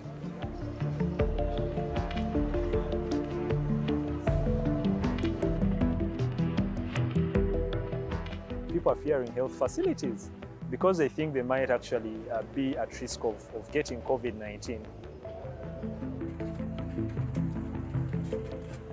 We are obviously in certain times, but we've brought our company closer and our team closer together and forced us to really focus on what is important. It's very important for you to have your own courage to say, yes, I'll make it no matter what. And even when I fall down, I'll raise up and walk and move ahead. While most companies are losing business during the pandemic, analyst Ruth Musoke-Benzika says tech flexibility gives it a greater adaptability. For me, I think that COVID has actually created a lot of opportunities for people in the tech sector. You can see that people are now more open to online meetings. Instead of coming to meet, people are able to go online and meet. People are more accepting to technology before, at whatever ages. You are now seeing more people who are able to say, okay, instead of going to a market, I would rather go online on an app and I'm able to order what I want. The co-founder of Nigeria's Helium Health, Tito Ovia, says coronavirus is having an uneven impact across Africa startups. We've seen from the healthcare tech industry like I'm in, there have been many innovations, many telemedicine solutions, contact tracing solutions that have come up to be able to help and fight the pandemic. However, fintech companies have actually suffered, during this point in time, as a lot of them make their money through, businesses and processing their payments and aviation. Agritech as well have also suffered in the time because, again, can they really now be able to reach the farmers that they need to? So it really depends on what tech industry you're in. Healthcare, honestly, I would say is booming, but we might find that definitely others have been suffering. For Ines Maina, the economic impact of COVID-19 is reducing demand for insurance through her Bismart startup. The year had started very well until when the lockdown was announced. We actually had to close our office to cut on costs so that we can keep the business on survival mode. And insurance is luxury.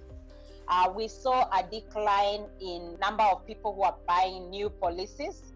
So basically we were maintaining the old customers and some of them had to downgrade just to cut on the cost.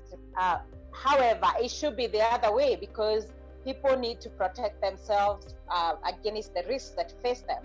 But that was not the case. Ruth Musoke-Benzika says innovators prosper by aligning startup strategies with changing market conditions. For innovators, this is your time. Use COVID to innovate. Come up with solutions. If you have a very good solution, I am sure you will always find a funder. Importantly, keep your integrity. Once you have integrity and you have a good innovation, the sky is the limit. That's our show for today. Thanks to our Startup Africa co-production partners, Channels TV in Nigeria, City TV in Ghana, KTN in Kenya, NBS in Uganda, and RTV in Rwanda. Look for the whole Startup Africa series on the station broadcasting VOA programs, including this station, or visit our website, voanews.com. Thanks for watching Our Voices. I'm Orion Itangishaka.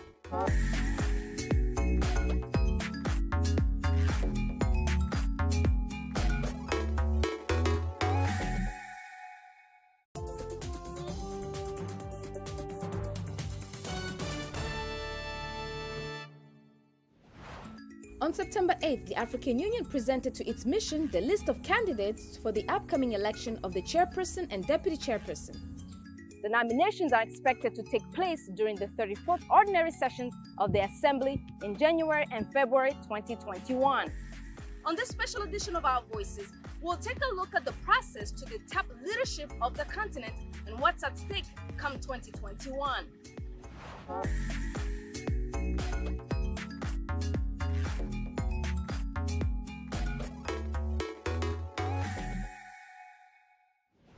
Another important vote for a key position in Africa is generating controversy: the election of the African Union Commission Chair. VOA's Anita Powell reports from Johannesburg, South Africa. African Union Commission Chairman Moussa Faki Mohamed is running unopposed for re-election as Africa's top diplomat. But that uncontested race has provoked outrage from observers of the 55-member African Union, which they say is failing to represent the needs of the continent's 1.3 billion people. Critics of the Ethiopia-based organization are lobbying to postpone the vote at least 6 months to let more candidates come forward.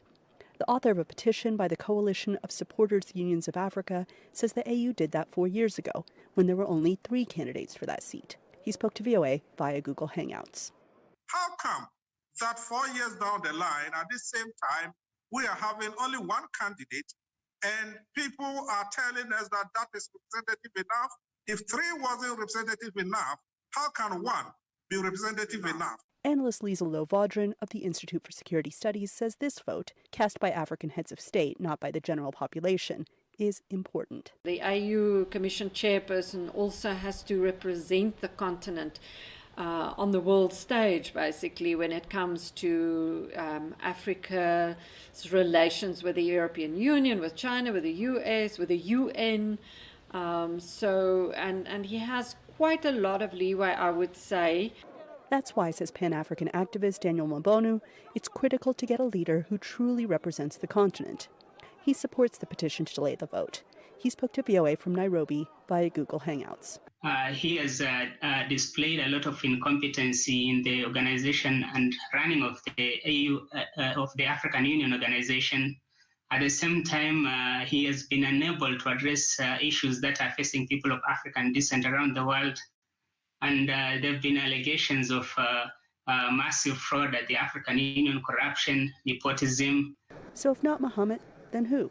Critics say one candidate, the AU's former ambassador to the U.S., a Zimbabwean national, has been sidelined after she was removed from that position last year. Both critics also claim the AU has been heavily influenced by former colonial leader France. Since 2002, 4 of the 5 commission chairpersons have hailed from Francophone nations. Just by the uproar that came around after, the purported sack of Madame Arikana Chiombo-Rikau. Now, come to think of it, Madame Arikana Chiombo-Rikau herself has filed an application, and we have a situation where her nomination has gotten lost at the AU headquarters. And that is very, very strange. The AU has not been able to meet in person in recent months because of the global pandemic. The petition to delay the election has gotten 16,000 signatories, Ababrese says. If granted, it would move the vote into early 2021. Anita Powell, VOA News, Johannesburg. VOA reached out several times to the office of the African Union Commission spokesperson, the office in charge of communication, as well as the office of the Chief of Staff for the Chairman Mohamed Faki via phone calls and emails, but no response. We have to take a quick break. When we return, I'll speak to organizations that are asking for the deadline of the application for the commissioner to be extended. Don't go anywhere. We'll be right back.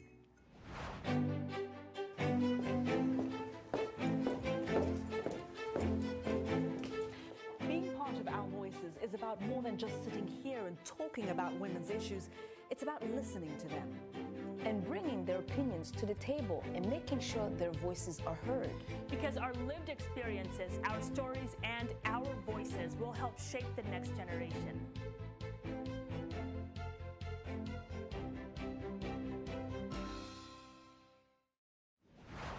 Now in Ghana, the Kwame Nkrumah Ideology Institute adds its voice to the numerous petitions to extend the nomination deadline for the commissioner position. I spoke via Skype with the executive director of the institute and began by asking him what provoked this organization to begin this petition. Our organization is taking a huge inspiration from our founding fathers, all those who really thought it wise a point in time in the history of Africa to ensure that we come together as a body we really think that what they stood for and what they fought for is not what is reflecting today, contemporary. We think that there's been some kind of problems, infractions at the AU corridors in terms of the current nomination for the African Union chair. And so we think that the processes towards that hasn't been fairly executed. And so there's the need for us to add our voice to the numerous voices out there to ensure that the right thing is done. And so we have come together with other organizations like the Global Pan-African Network, the All African People's Organization, Coalition of Supporters Union of Africa, and many more. The 1.3 billion Africans must begin to talk. Now, in your view, why don't we see other names of qualified candidates coming from the different regions of the continent? And of course, the diaspora, which is the 6th region of the continent. Why don't we see more candidates? That is a big question that should begin to awaken all of us. Because we have the 5 regions you have mentioned, including that of the diaspora, that makes it the 6th region. We cannot allow the position of the African Union Commission chair to go unopposed without being contested, because we believe that we have qualified, competent people from these regions. From what we gather, Ghana had submitted a candidate for the commissioner position, Dr. Mohamed Chambers, known for his experience. After 2 days of submitting his candidacy, from what we gather, he pulled out. What do you make of that? In the petitions, we have asked the same question and waiting for a response. The right person to explain to the 403 million people within the sub-region is Dr. Mohamed Chambers. He has to explain why he withdrew at last minute. We don't just understand, and we still want answers to that.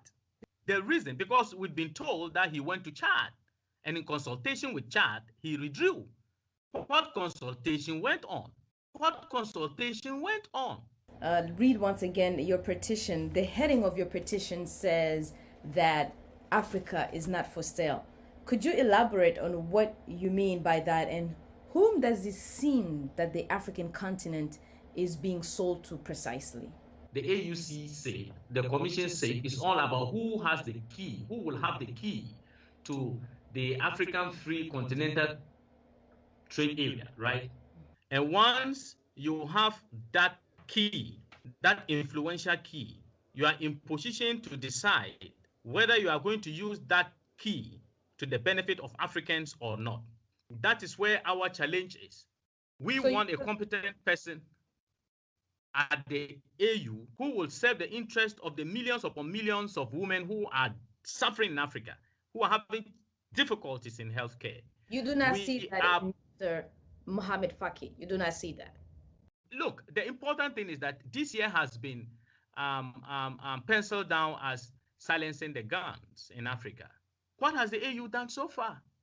And so we believe that those who have proven their worth, those who have come out to speak and pursue issues relevant to the growth and betterment of the African people, must be given the chance. We don't have confidence in Faki. That is His Excellency Faki. We don't have confidence in him with regard to he being the AU chair. He doesn't measure up to our forefathers, those who stood and fought for the AU, for which he is now the chair. If not, why should you make that position unopposed? Why does he want to be there? That amounts to a forceful takeover of the African Union. And so we are appealing to all the African heads of states that is to use their sovereign authorities given to them by the people at the grassroots to ensure that the right thing is done. We also contacted Mohamed Chambers to find out what consultation went on with Chad, if any, but were unsuccessful as he did not return numerous phone calls and voice messages. Now, the vision of the African Union seeks an integrated, prosperous, and peaceful Africa driven by its own citizens, represented by a dynamic force on the global arena. I sat down with Johannes Mesgabe, who held several positions at the African Union, including the coordinator of the African Leadership Academy, While on a trip here in Washington, he tells us the importance of the youth in fulfilling the vision of the African Union, as well as his take on the current controversy on the election of the commissioner. Many young people, and also African citizens, feel like the organization does not represent their aspirations and yearnings. The organization is disconnected from their life, day-to-day life. It's not on the ground. Unfortunately, if they were to ask them if they know the Department of Political Affairs, Social or Economic Affairs of the African Union, they would not tell you. Why? Because the presence of the African Union in each and every one country across the continent is not really felt.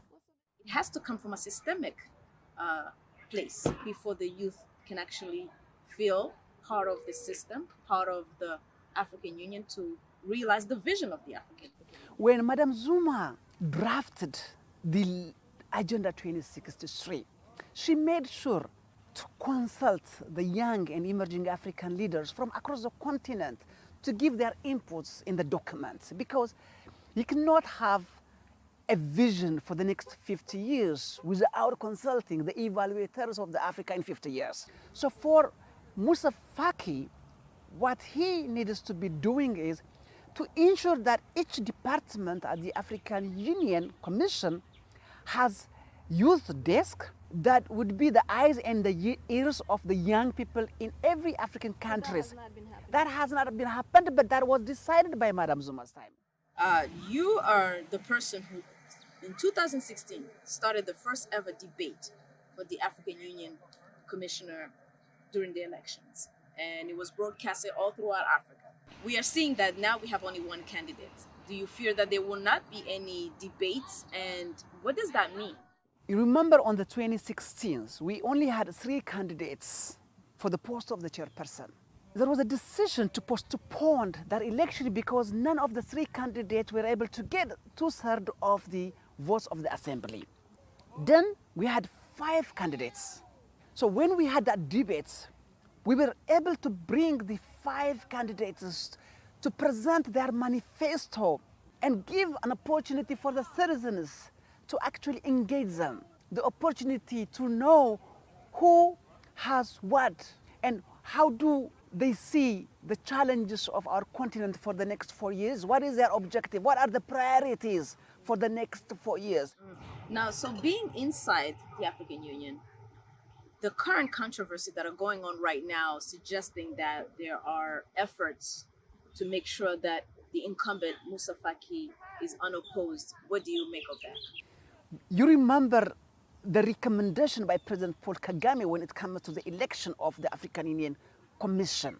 He said the chairperson of the African Union Commission has to be elected through a robust and transparent governance system whereby the candidates, it doesn't say candidate, it says the candidates, more than one, hopefully 5, because we have 5 regions in the continent, at least we have 5 candidates. The candidates to present their manifesto to the public.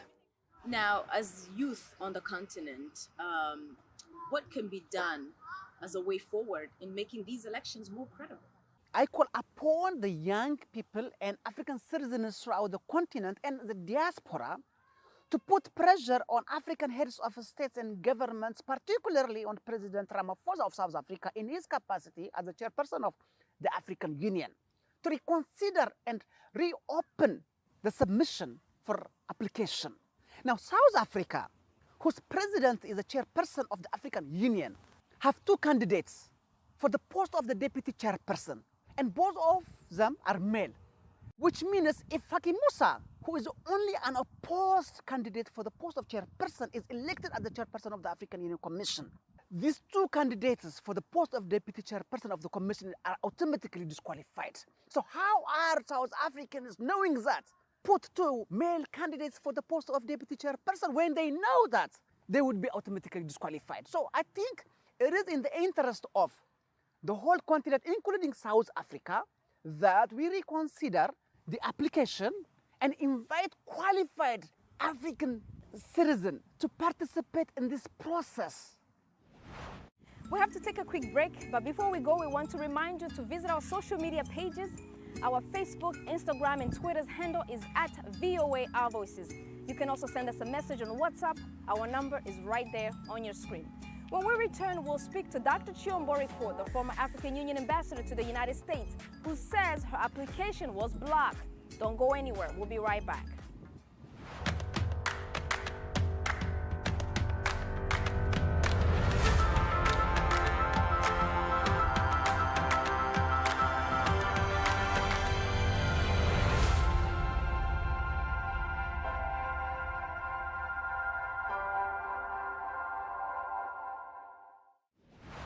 Welcome back, You With Our Voices. We're discussing the leadership of the African continent. One woman says her application to the position of the commission chair has been blocked and is calling for the nomination process to be democratic.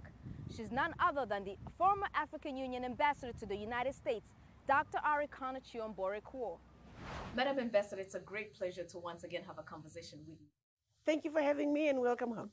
Before we discuss the upcoming AU elections, we also know that next year will be a key year where the implementation of the free trade agreement will begin, a key component of the 2063 agenda for Africa. Could you explain to us what is at stake there for Africa when it comes to this agreement? What I would like people to understand is that this is a monumental decision that was agreed upon by the African heads of states in 2018. Establishing the Continental Free Trade Area. African Continental Free Trade Area basically says no more shall 55 different little-bitty countries go to the world stage to negotiate for trading purposes with the big boys. Africa is going to go to the world stage as one customs union. It's something that our Pan-African fathers had hoped to accomplish when they met back in 1963, when they created the Organization of African Unity, which was a compromise decision. They were not able to accomplish the building of an Africa that spoke with one voice. It took us from 1963 to 2018 to agree at a consensus of a decision that we can all speak with one voice as one Africa, one continent, going towards one destination. It is going to be controlled by the African Union Commission Chair. 3 weeks ago, Chairman Moussa Faki Mahamat, who is the current chairperson of the African Union Commission, President Nana Addo of Ghana handed him the keys to the African Continental Free Trade Area Secretariat. That means now Chairman Moussa Faki Mahamat has the keys to the continent. If he's nominated for another 4 years. What are the specifics of those keys in terms of how much power does the commissioner has in terms of the agreement? You got to understand the whole purpose of having the African Continental Free Trade Area is to have an Africa that speaks with one voice. We are now going to be talking about how do we feed, house, clothe, move 1.27 billion people. Not how do we feed Nigerians, how do we feed Kenyans, how do we feed people from Botswana. We are saying, what do 1.27 billion people need? So he'll be able to decide the railroad contracts. The Cape to Cairo Highway, for example. The approval will go through Moussa Faki. The Cape to Cairo Highway is something that's needed. The shipping lines all around the continent, 90% of the trade, intra-Africa trade, is via maritime. Contracts to do all that on a continental level are going to come through the AFCFTA. And the chairman of the African Union Commission has got to be somebody who understands why this decision is monumental, why it is important to finish the unfinished business of our Pan-African fathers and finish it the right way. We simply cannot afford to give the keys of the African Continental Free Trade Area to the wrong person, someone who's more likely to sell us off, to sell Africa off. And so that's why whoever is going to be the next chair of the African Union Commission is going to be somebody who's Pan-African, somebody who understands that Africa's wealth is our children's inheritance, that we must defend Africa's wealth by any means necessary. So let's discuss the leadership of the continent, the top position of the continent. Many people, civil society organizations are voicing concerns about the election process happening for the top position of the continent. I have with me here looking at about 4 petitions that are happening on the continent, in different parts of the continent. 2 things there. We hear that you did submit an application for the top position. Is that correct? Also, how was the process and experience in submitting that application, and what was your outcome? Let me start by letting you know that I actually wasn't going to apply. Why?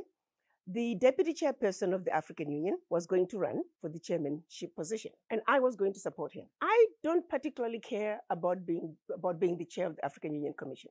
I just want somebody there that we can work with, somebody who understands the importance of the African Continental Free Trade Area, and that first and foremost, we must defend Africa by any means necessary. We must defend that which belongs to our children. And I felt Deputy Chairperson Kwesi could do that. So I was willing to support him. Unfortunately, the president did not nominate him. Instead, he nominated somebody else who was president of Ghana. He nominated somebody else who was actually very qualified. And I would have been quite happy. Mohamed Chambers, Ibn Chambers. I was quite comfortable supporting him. He was nominated on the last day for Ghana to submit his name to the ECOWAS region. On a Monday, he was nominated. On Wednesday, he sent a text message to a friend who had congratulated him to say, "You are the nominee from Ghana for West Africa." And he responded, according to the article that was later published, by saying, "Well, the congratulations are short-lived. I have decided to withdraw my nomination after consulting with Chad." Wow. The word on the street is something happened. There were some shenanigans that were played, particularly from Chad. And of course, as you know, the chairman of the African Union is from Chad. So the question is, who in Chad did he consult with?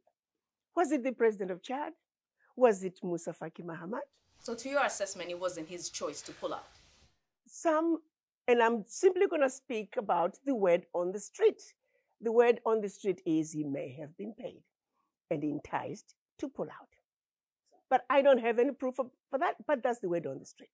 Now, we are now down to 2 weeks before the deadline for submission of the applications to the AU.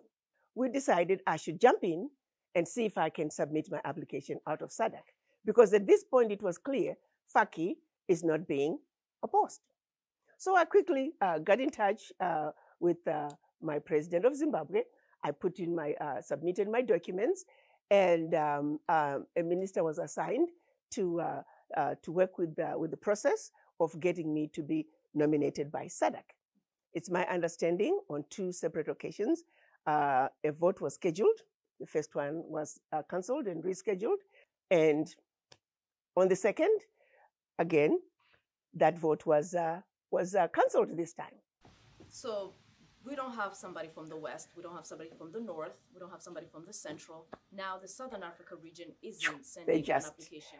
They did not vote for me. They did not meet because they had to meet in order to officially nominate me as a region. So it is that meeting that was cancelled. So you believe that there's also some play there to block your nomination? It's pretty clear that every effort is being made to keep getting opposition for Faki, because they know, and I'm going to be very serious, honest with you, they could put a monkey to run against Faki and the monkey would win. They know that.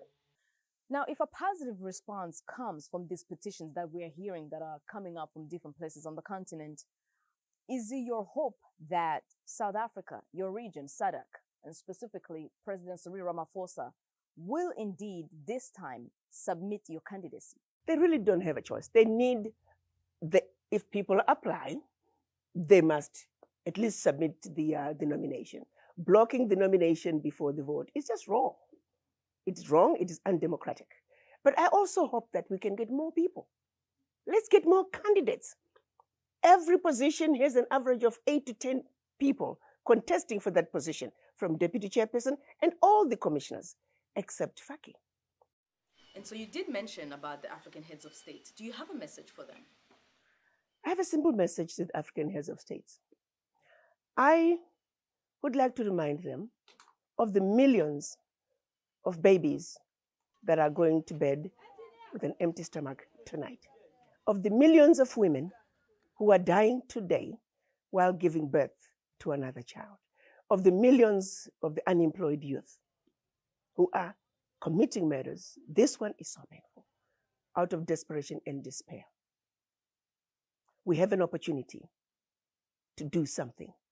This moment is a special moment. It is a time that we might understand that it is a time that we have been waiting for centuries. So allowing Chairman Faki to run unopposed for the chairman of the African Union Commission is a serious betrayal of the children of Africa. I do hope that you are not going to allow that to happen. So in the 4 years he's been in power, has he done anything right? None. Not that I know of. Absolutely nothing. I don't even know what his legacy is going to be, which is why it is mind-boggling that they would want to give him 4 more years. In the recent interview we had, you just actually reminded me, you made an analogy about Queen Yaa Asantewaa of Ghana, who fought the British to preserve and to protect the golden stool, which represented the soul of the people.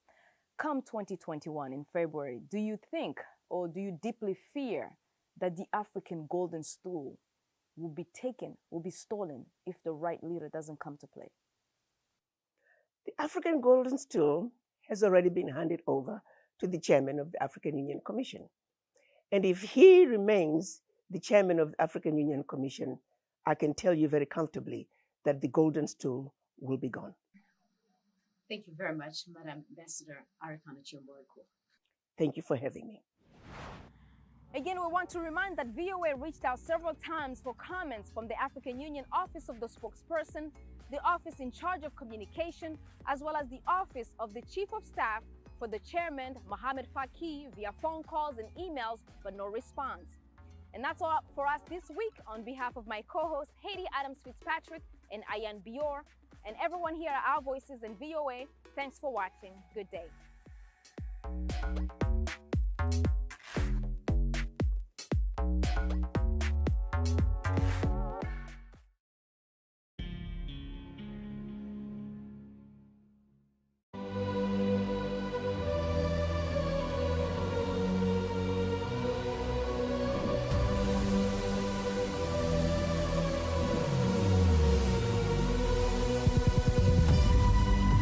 What we do not understand, we will stigmatize.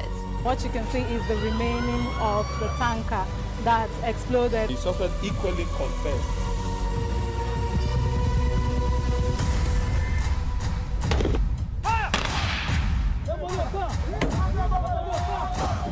Now 500 naira they collect them. If you no talk, then go beat you. Now 2,500 they pay.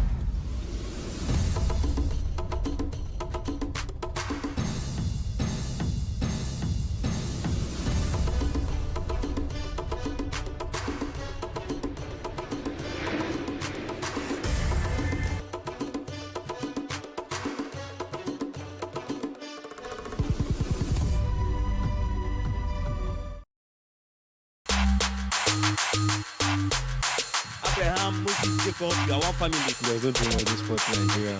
See how your body just dripping diamond.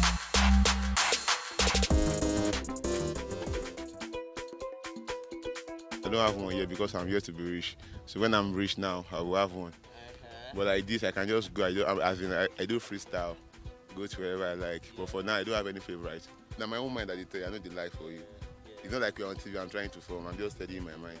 So I don't have any favorite destination for now. In Nigeria, there are a couple of places in Abuja, a couple of amusement parks in Abuja. I usually, Wonderland, a couple of nice spots. Since I stay in Lagos, so my first destination is like Landmark Beach. This is one of the most favorite of mine. And then this landmark destinations, landmark park. I mean, it's pretty good. It's unique, you know. It's well designed, and I think it's quite well known in international for international occasions. And I think many people will know it later on. Yes. Landmark is cool. I like Landmark. Everybody loves the sun, like beach sun and everything. The surroundings is very alright.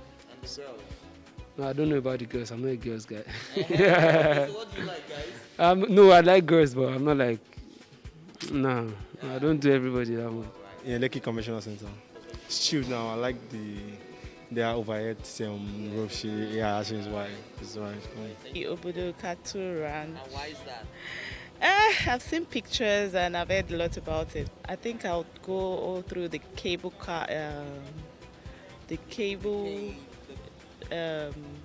Where I like Whispering Palms at Badagry. I like the place. It's serene. They have cool things. I like the place. So far, I would say the landmark has been pretty good. We just got some cabanas, so my whole family will be here. So it's a nice atmosphere, peaceful, not a lot of crowds. So that's why we like it over here. I'll say in Nagbo Resorts here. Abraham, Moses, Jacob, you are one family. There's no thing like this sport in Nigeria. See how your body just dripping diamond.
Welcome to TW Conversations, where ladies discuss very burning issues and trash them out. Today, we shall be talking about a controversial topic, the culture of silence. And isn't silence induced by culture or the other way around? Hold that thought. We'll be back. Okay. Welcome back to the lounge, TW Conversations. So today we're talking about the culture of silence.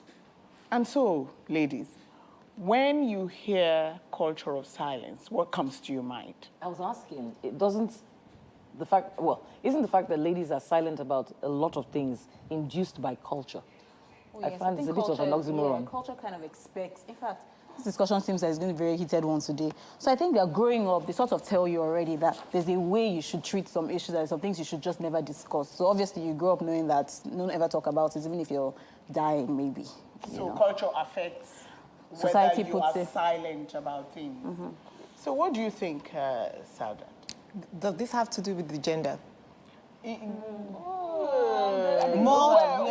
skewed towards the female? Yes, we have more of it than men. That's why I asked the question, what comes to your mind once the culture of silence is mentioned? For me, I see it's like etiquette. Because it's not everything you say. And in today's, no, really, it's not everything you say. You know, you have to learn to hold in pain sometimes. But you see, nowadays, everybody wants to talk about everything. We just want to talk, share our business, everything that is happening at home. Someone send you an SMS, you screen grab it and show it to the whole world. Okay, no, I mean, culture, everything we want to share. Yes. That is not the matter of culture of silence. That is people being talkative and putting everything out there. When we're talking culture of silence, we're talking about people keeping silent about what they should be talking about. Not necessarily pain, but is that what comes to your mind?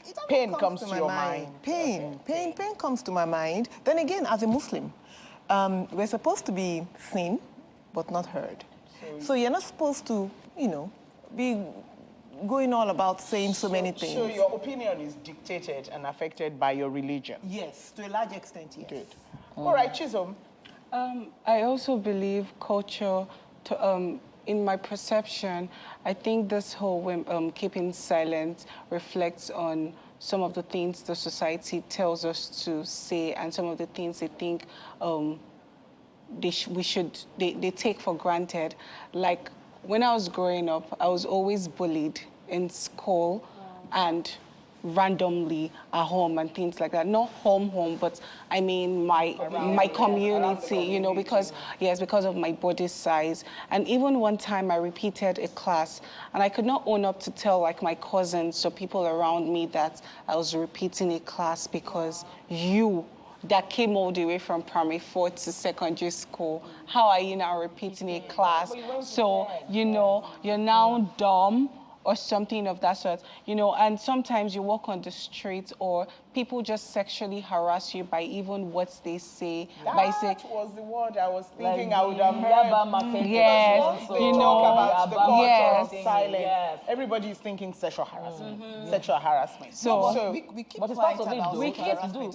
A father is doing that to a child, and if they know, they are saying, hush, hush, or don't let anybody know the father is doing that. Even the mothers are the ones that actually say, please don't bring shame to Don't our family. Don't tell anybody outside so that I can keep my marriage. Exactly. Yes, so that nobody knows. The same thing, yes, with you know, abuse of any type. What really. all of you are telling me is that the culture of silence is always, underneath it, is some form of pain.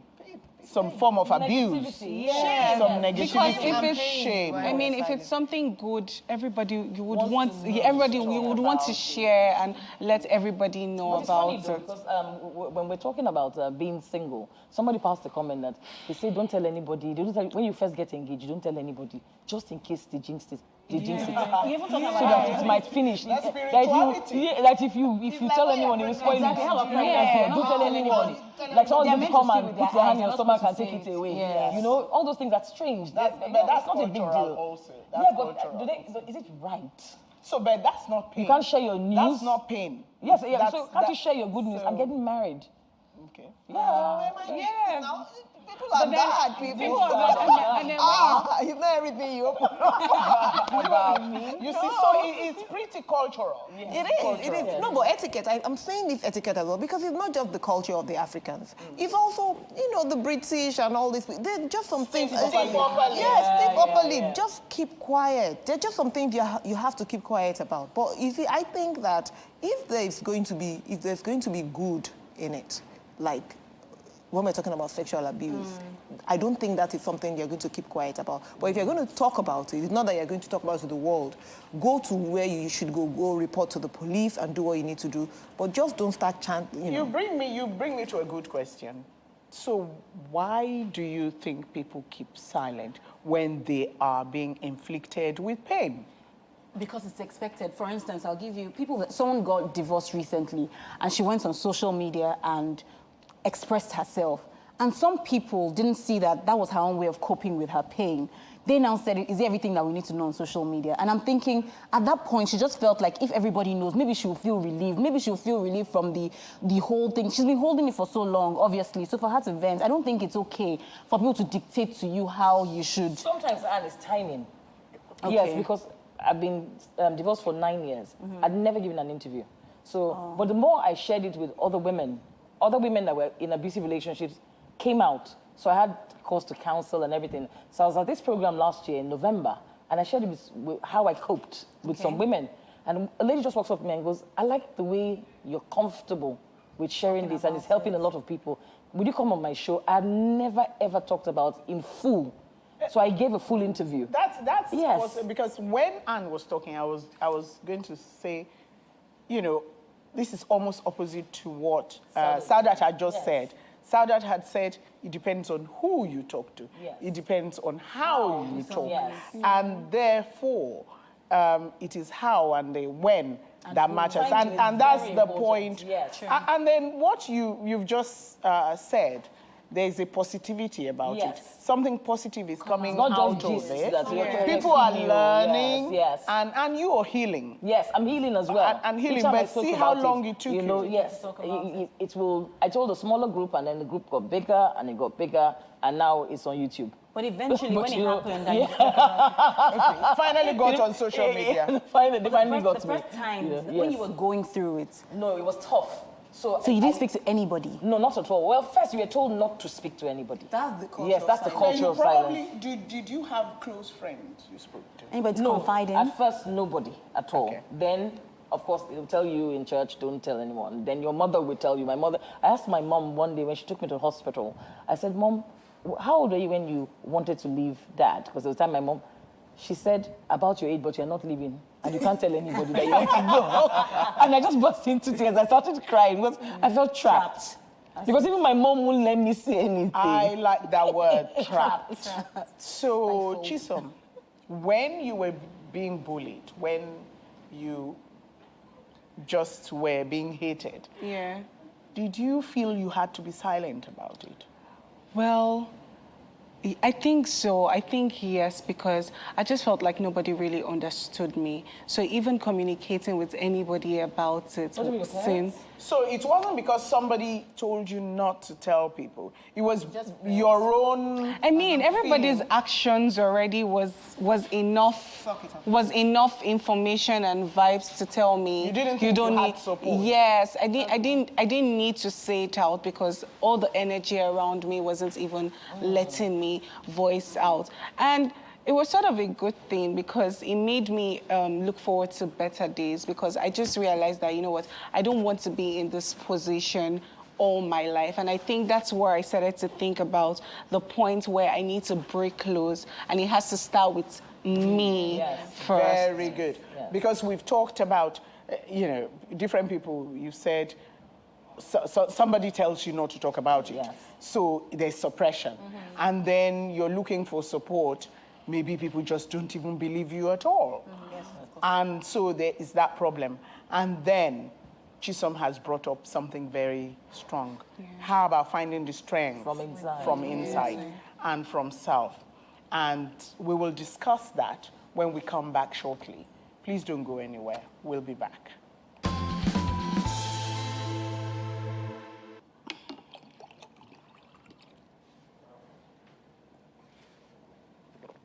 You're welcome back to the lounge, where today we're discussing the issue of the culture of silence. And we've covered the basis, the reasons for silence, the pain people feel, and why they keep silent, whether they've been instructed or because they've decided by themselves. And I say people. Yeah. The reason I say people is, my next question is the culture of silence only with women? I don't think it's gender specific. Because I think men are also... I think men are actually more silent. But the things they're silent on are... Ego. Yes, it's about their egos. Driven, so. Men don't like to be vulnerable. So for you to get a man, even your husband, to tell you anything, the office burns down, he'll just come home. Are you okay? I'm fine. Then somebody will call you, I heard that your husband's office burnt down. Honey, why didn't you tell me? What would you have been able to do anyway? I'm sending you what value. So if we're saying, from what I'm hearing, the reason why men are silent could be different from the reason why women are silent. Okay, I see everybody is just saying that in a chorus. So what's the difference? The men suppress empathy. That is how we have, what will I say, what word am I going to use? Those are they have been raised. We are looking for don't cry. Don't show vulnerability. We're trying to get a single father to come talk with us about it. It just seemed like men stigma. So I'll now be saying that I'm single. No. So we couldn't get a man that was single and proud. I'll say I'm a single dad. I'm proud to be. And there are men that are doing this. Yeah, there are men that are doing this successfully. Yes. But they just won't, share that experience. So men don't look for empathy, number one. Have the issue of power. Could it be possible that somebody is silent and using it as power? Yes. Well, in the workplace, it's typical. I wanted to ask. I know that people in the corporate world say there's a glass ceiling when it comes to women advancing. So sometimes I understand it, sometimes I don't. How do you know there's a glass ceiling? How do you, when you get to enough to push it, do they tell you to stop? Do the men tell you to stop? So Are you talking to the issue of men being silent as power? Because well, yes, there's power, an unspoken. You know, women seem to know where to stop when it comes to politics. They don't know. I don't know that. We don't have a woman vying for governor, president. I don't think women know where to stop. They stop where they're forced to stop. Who does that forcing? Yes. What says to them that this is the boundary? You know, who tells them that? Is that they tell you that. See, people tell you. Some children don't know boundaries and they keep going, especially if they have a good role model, their father, and he's pushing them, and the woman is just going. But if you find out the average woman, she knows that there's a particular position that no matter what she does, she would not get, especially maybe because there are no role models there. She doesn't know a woman that has been in that place. So you see a number of women that are going, that are leaders, are in leadership positions. It's probably because their father pushed them. Their husband pushed them. So they have some sort of support that is not allowing them to be silent about stuff. Some women are very, you know, in those days we had warriors. Are you ascribing silence to the reason why women cannot go past the glass ceiling? Sometimes it's not men that even actually do it. Yes. I worked in an organization. Silence as in not saying their mind. Another woman. Or expressing what they want. Another woman that's your boss that will say, I don't want this small girl to challenge me in this position. You may be smarter than her, twice as fast. And she just decide, I'm going to keep you on a certain level. You cheeky little sod. I've been here 24 years. You come here in 4 years and you think you're all that. And you reckon the reason she's able to do it is because you're silent. Yes, because if you in that case, you might get away with what would you have been doing? I find it very interesting when people say stuff like they work in offices where, okay, let's say you hear that they're going to sack some people, and then you can walk up to your boss and say, I hear that they're going to let off people in this department. Is my name on the list? I find it, people do that. You just said that. How can you say that? You can say that. I mean, I want to know if my name's on the list. Now we've gotten to the point about the difference between the genders when it comes to silence or using your voice to get what you want. A man will not be shy to find out. He sees it as a survival thing. Yes, let me know what I have to deal with. I mean, as an asset in this office, I need to know what my standing. I need to know. So let me know if I'm applying for another job. So why can't I ask? But you know, there's just some things I just feel you shouldn't. I don't know. Maybe you're just conservative. Might that be? Yes. You know, a lady shouldn't be so forward. I want to know if you're sacking me when I'm going to be hungry and living under the bridge. You know what? She is saying what women do, actually. Which is true. A lot of women would not say it the way she's saying it, but in action, that's what they would do. They are silent. That's what they would do. They would sit, it's almost like sitting like a lame duck. They're going to sack you. You're going to wait until that sack letter comes. I had a run-in with a chairperson on a board I was executive secretary on, and she said to me, don't come up against me because I will take you down. And I said to her, you didn't have the right to and you couldn't. So when she left my office, my secretary came, Auntie, please, she's very big and powerful. She can really actually. So I said, no problem, I'm going to handle this. I said, I'd rather resign than be forced to do what she was asking me to do. So I just called 3 members of the board. I needed a quorum. And I said, this was the situation, and I would resign. I would rather do that than... And they said, okay, we'll call an emergency board meeting and we'll support your resignation. Okay. I didn't have to challenge her.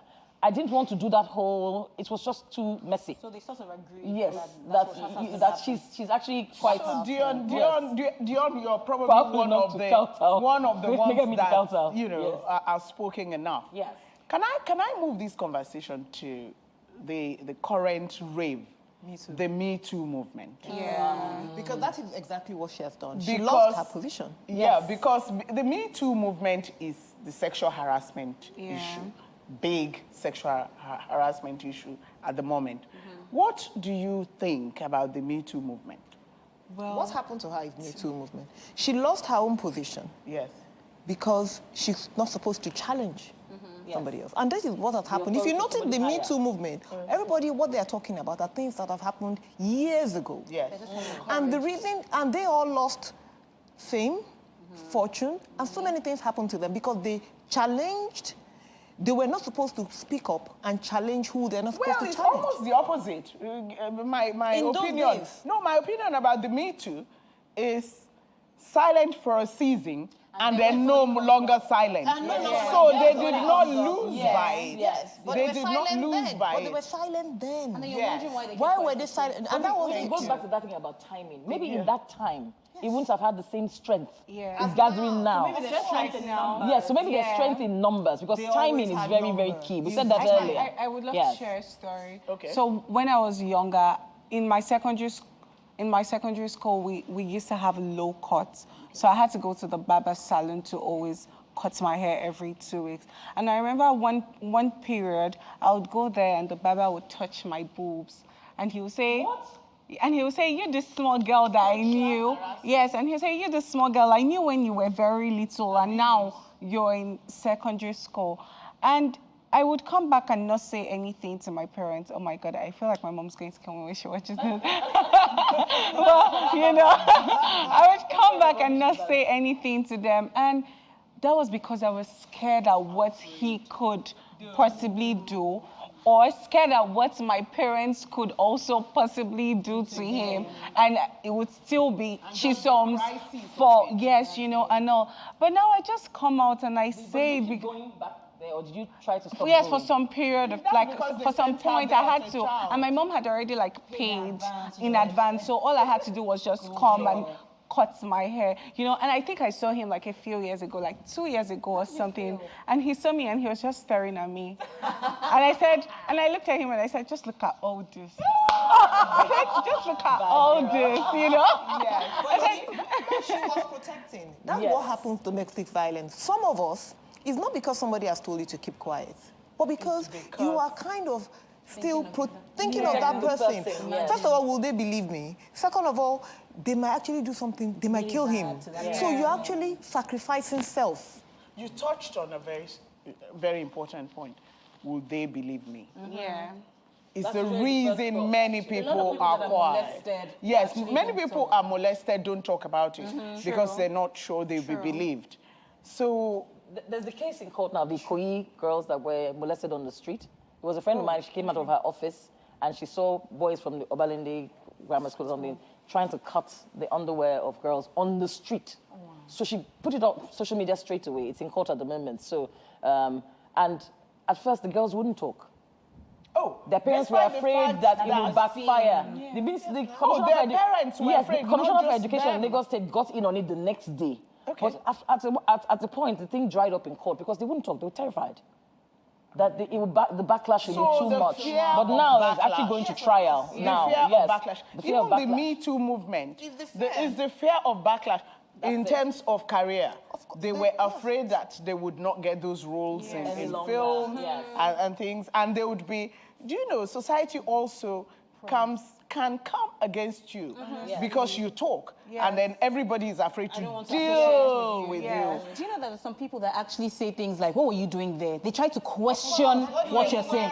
What were you wearing? You must have provoked the man. It must have been something you did or said. Or why were you in his house?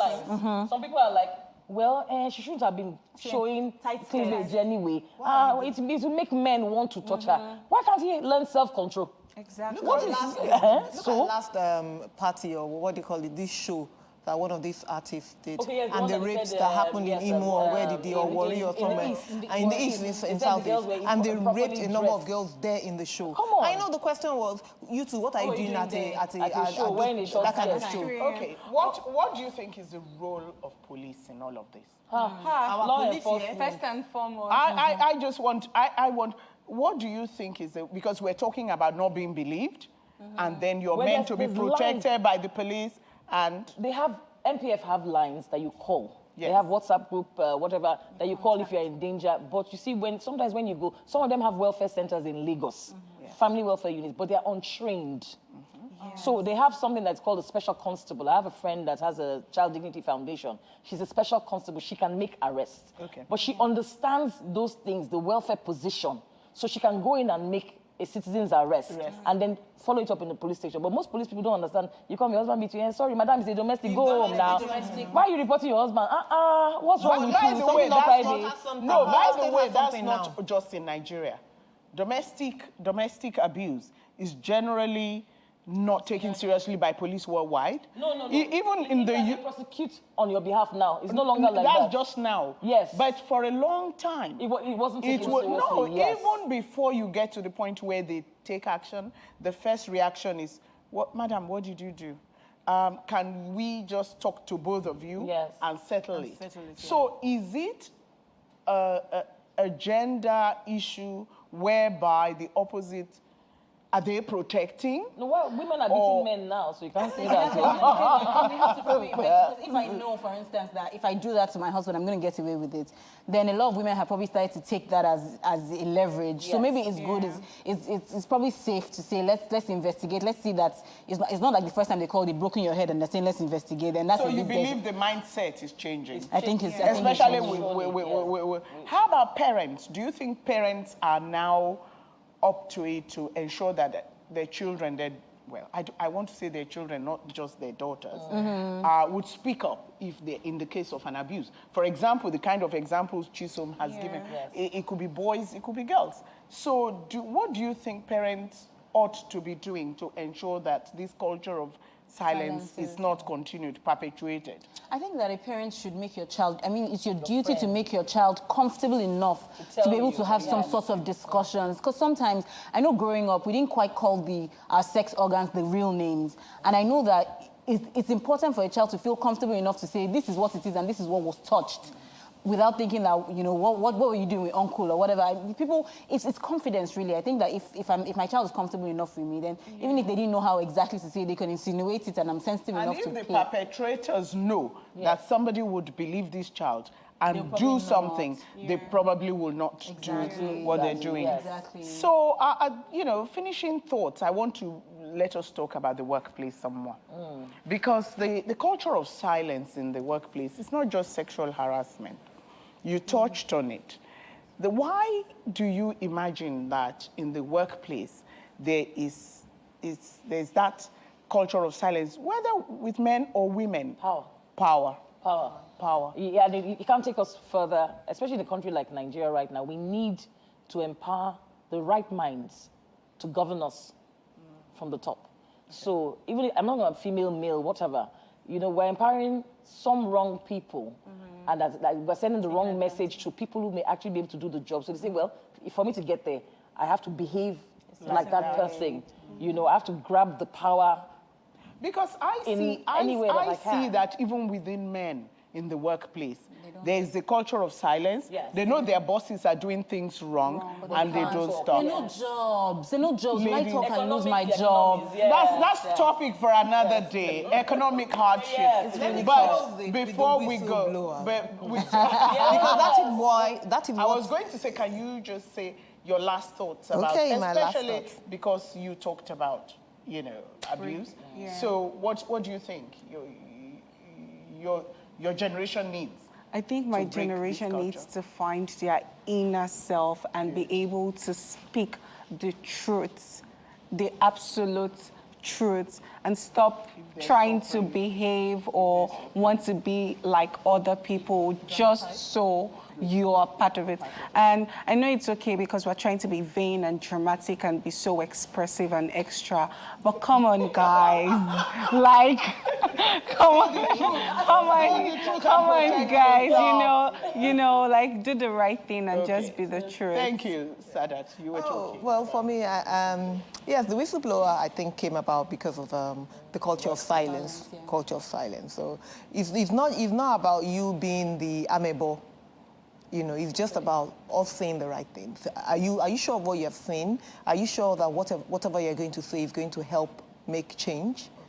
I think that should guide us in whatever we're saying. Despite your religion, that if what you're going to sound out about is going to help make change, of course, go for it. Go for it, yes. Dion. Oh, simple and short. I'd like to whistleblow. Any ideas about anything like that? I kind of like the cash at the end of that tunnel.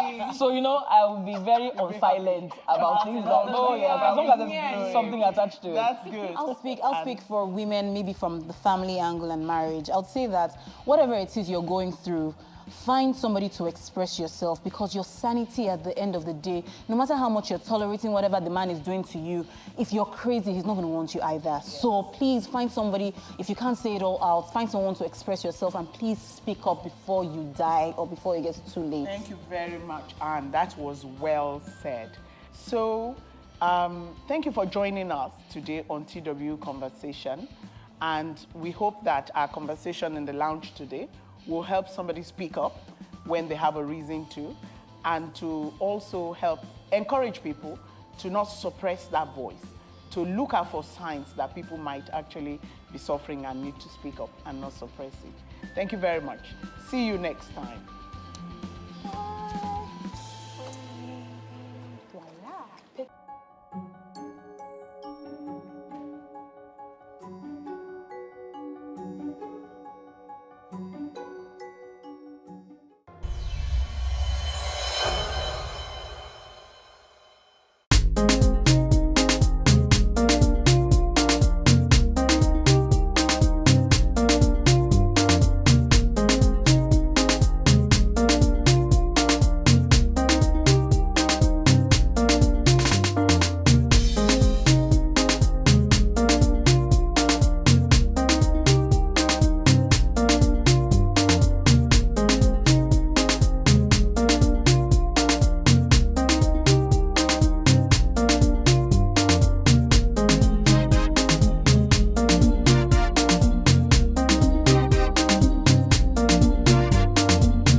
On Plus TV News Now, Tinubu's men strategize to avert upcoming protest.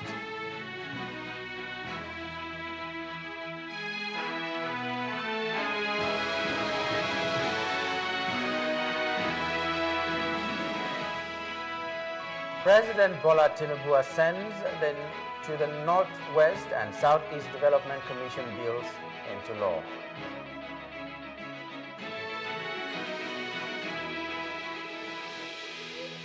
Plane crash at Kathmandu airport kills 18, pilot only survivor.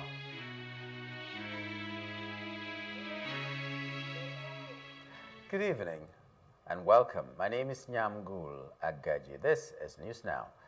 In the wake of the growing hardship in the country and calls for a nationwide protest against President Bola Tinubu's administration, the federal government has said it is not sleeping on duty and begged for more time from Nigerians. Describing the planned protest as a family matter, the government said all issues would be resolved in a way to ensure the peace and stability of the country.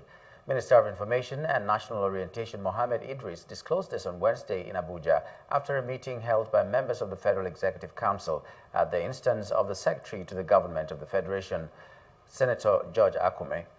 Some of the ministers who were at the meeting included Nyesom Wike, FCT, Yusuf Tuga, Foreign Affairs, Zafanea Gisalo, Special Duties, Tahir Mamman, Education, and Abubakar Bagudu, Budget and Planning.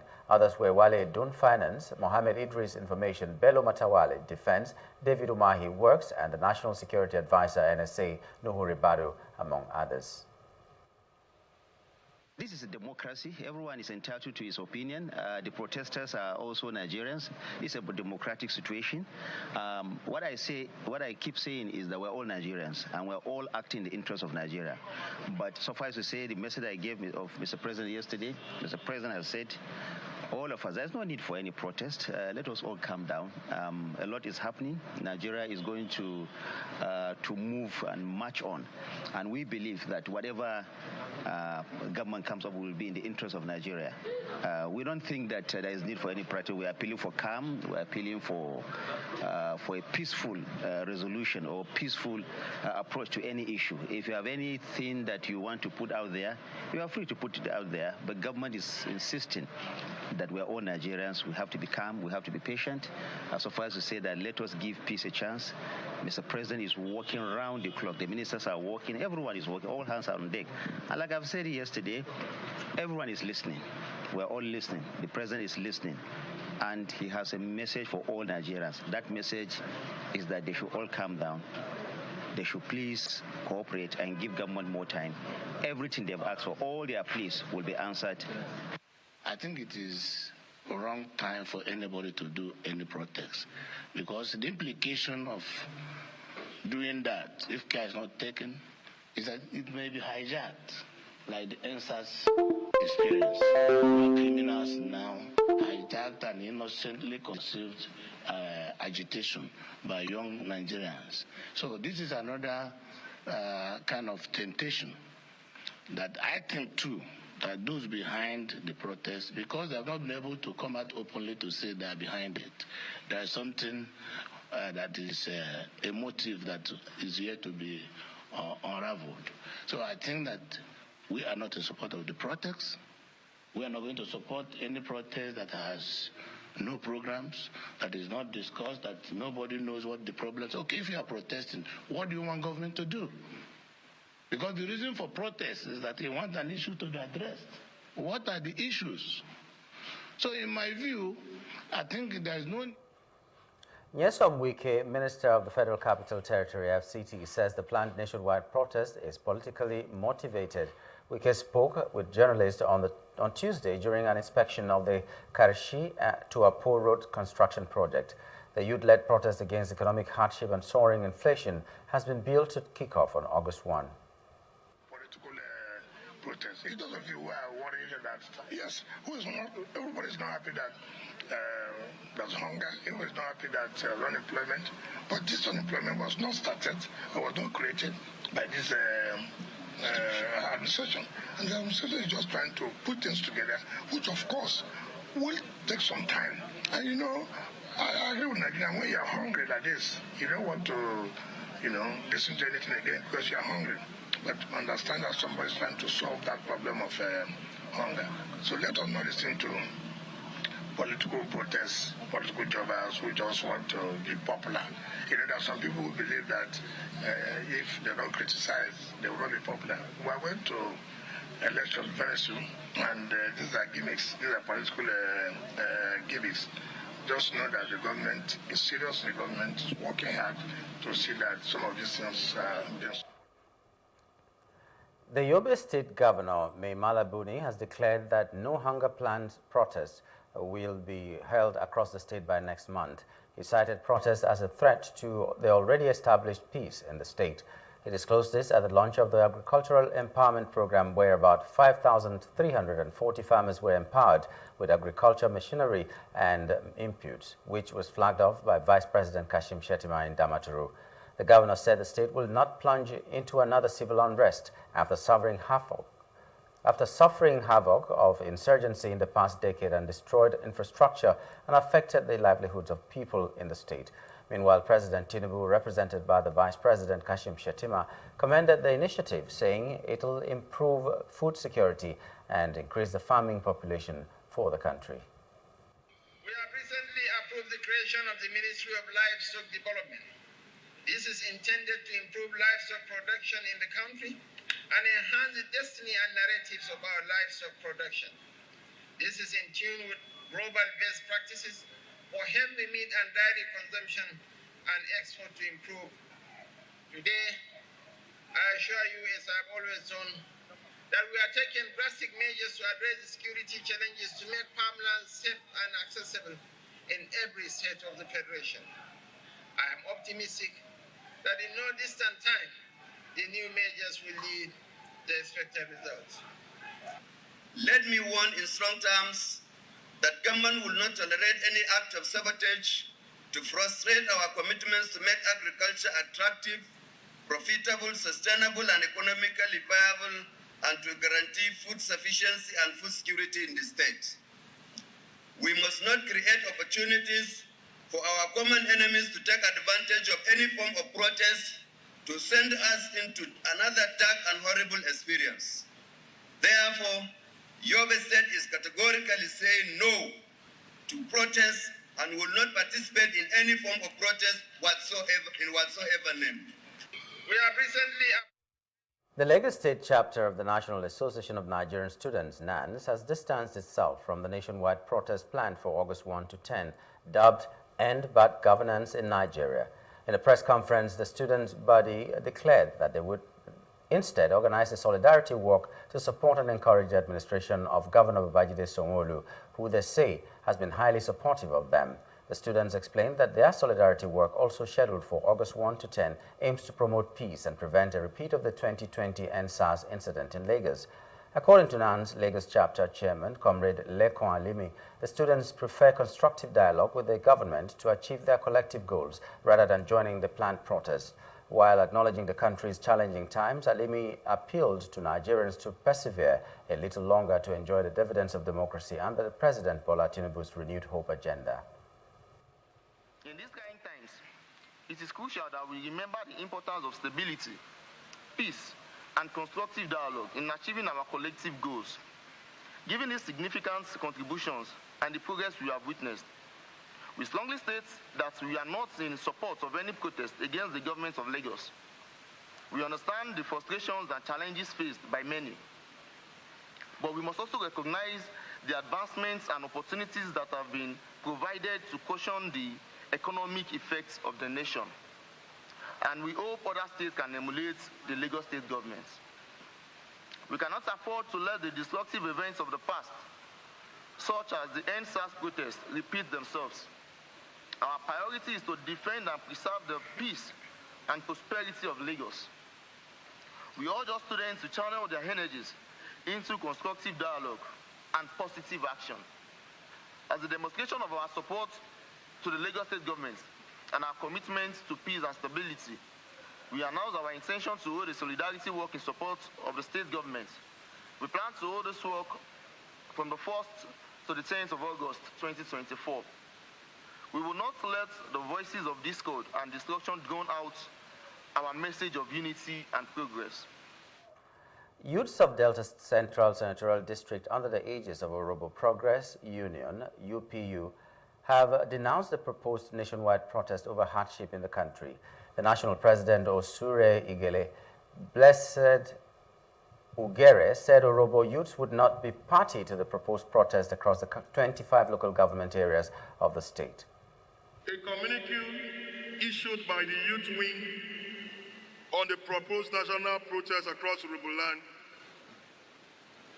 given the current security challenges affecting Delta Central Orobo Nation and Orobos in other parts of Delta states. We firmly believe that engaging in protests now will be counterproductive. Therefore, we categorically state that we will not support any form of protest across Orobo land in Delta State. by any group or individual. Engaging in such protests risks exacerbating the existing security challenges in the region, creating opportunities for criminal elements to exploit innocent citizens and instigate further coerce. President Bola Tinubu has assented the Northwest and Southeast Development Commission bills into law, thereby setting the stage for the establishment of the two interventionist agencies to address development challenges in the Northwest and Southeast parts of the country, respectively. Following years of insecurity, the Deputy President of the Senate and sponsor of the Northwest Development Commission bill, Senator Jubrin Barau, disclosed the presidential assent to the bill during a chat with journalists in Abuja on Tuesday night. Expressing his happiness on the presidential assent to the bill, the Deputy President of the Senate, in a media chat with journalists, said the commission, when established, would help to drive development across the 7 states in the Northwest zone. Appreciation and the appreciation of the entire people of the Northwest geopolitical zone. The fact that the President today signed the Northwest Development Commission bill. He signed into law, and so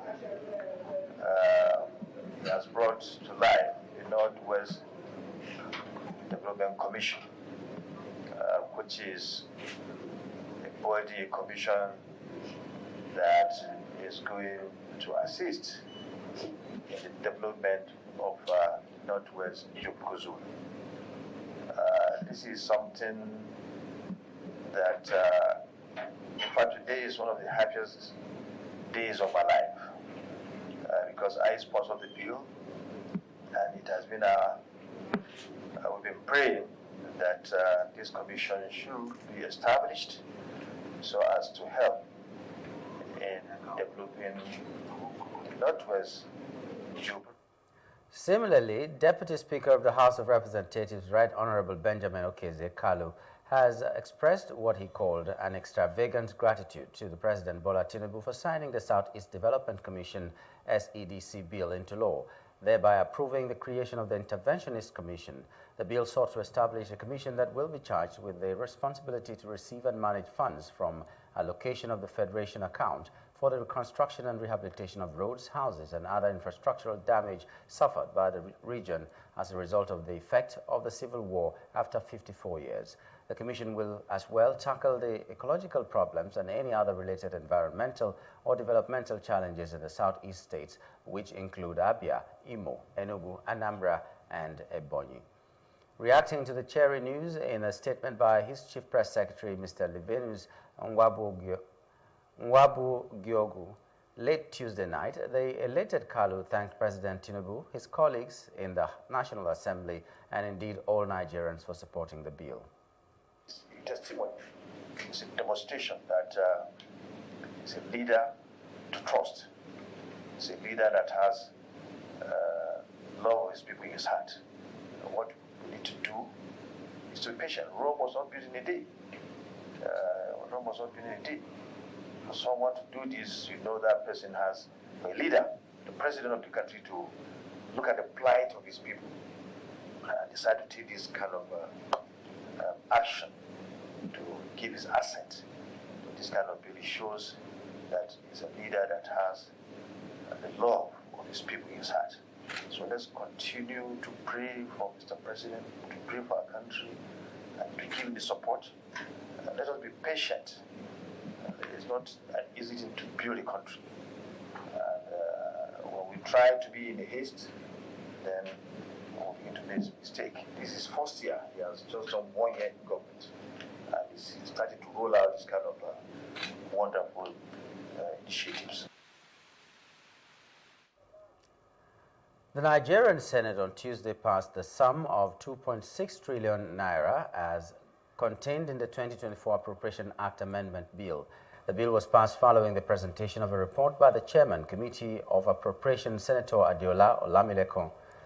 He said the amendment for capital and recurrent expenditures made provisions for key infrastructure projects omitted in the 2024 Appropriation Act and the recently approved national minimum wage. 2024 Appropriation Act to authorize the issue from the Consolidated Revenue Fund of the Federation of the sum of 3,200 billion only for capital expenditure and the sum of 3 trillion only for recurrent expenditure for the year ending 31st day of December 2024. Third reading taken and passed. And pray that the amendment will enable the country to reach its El Dorado and bring about a renewed hope and also stem the tide of protests by the labor unions, and particularly commend Mr. President for the agreement reached in this minimum wage saga. And pray that at the end of the day, Nigeria will be better with this budget as amended. Upon consideration of all 13 clauses by the Committee on Supply, the Senate passed the bill for third reading. To 33 and a citation. The methodology we used was an interaction with the sponsors of the bill, request for stakeholders' inputs and comments and observations of the bill, review of relaxed existing legislation to meet international best practices, and we reviewed the stakeholders' inputs and consideration of the draft report.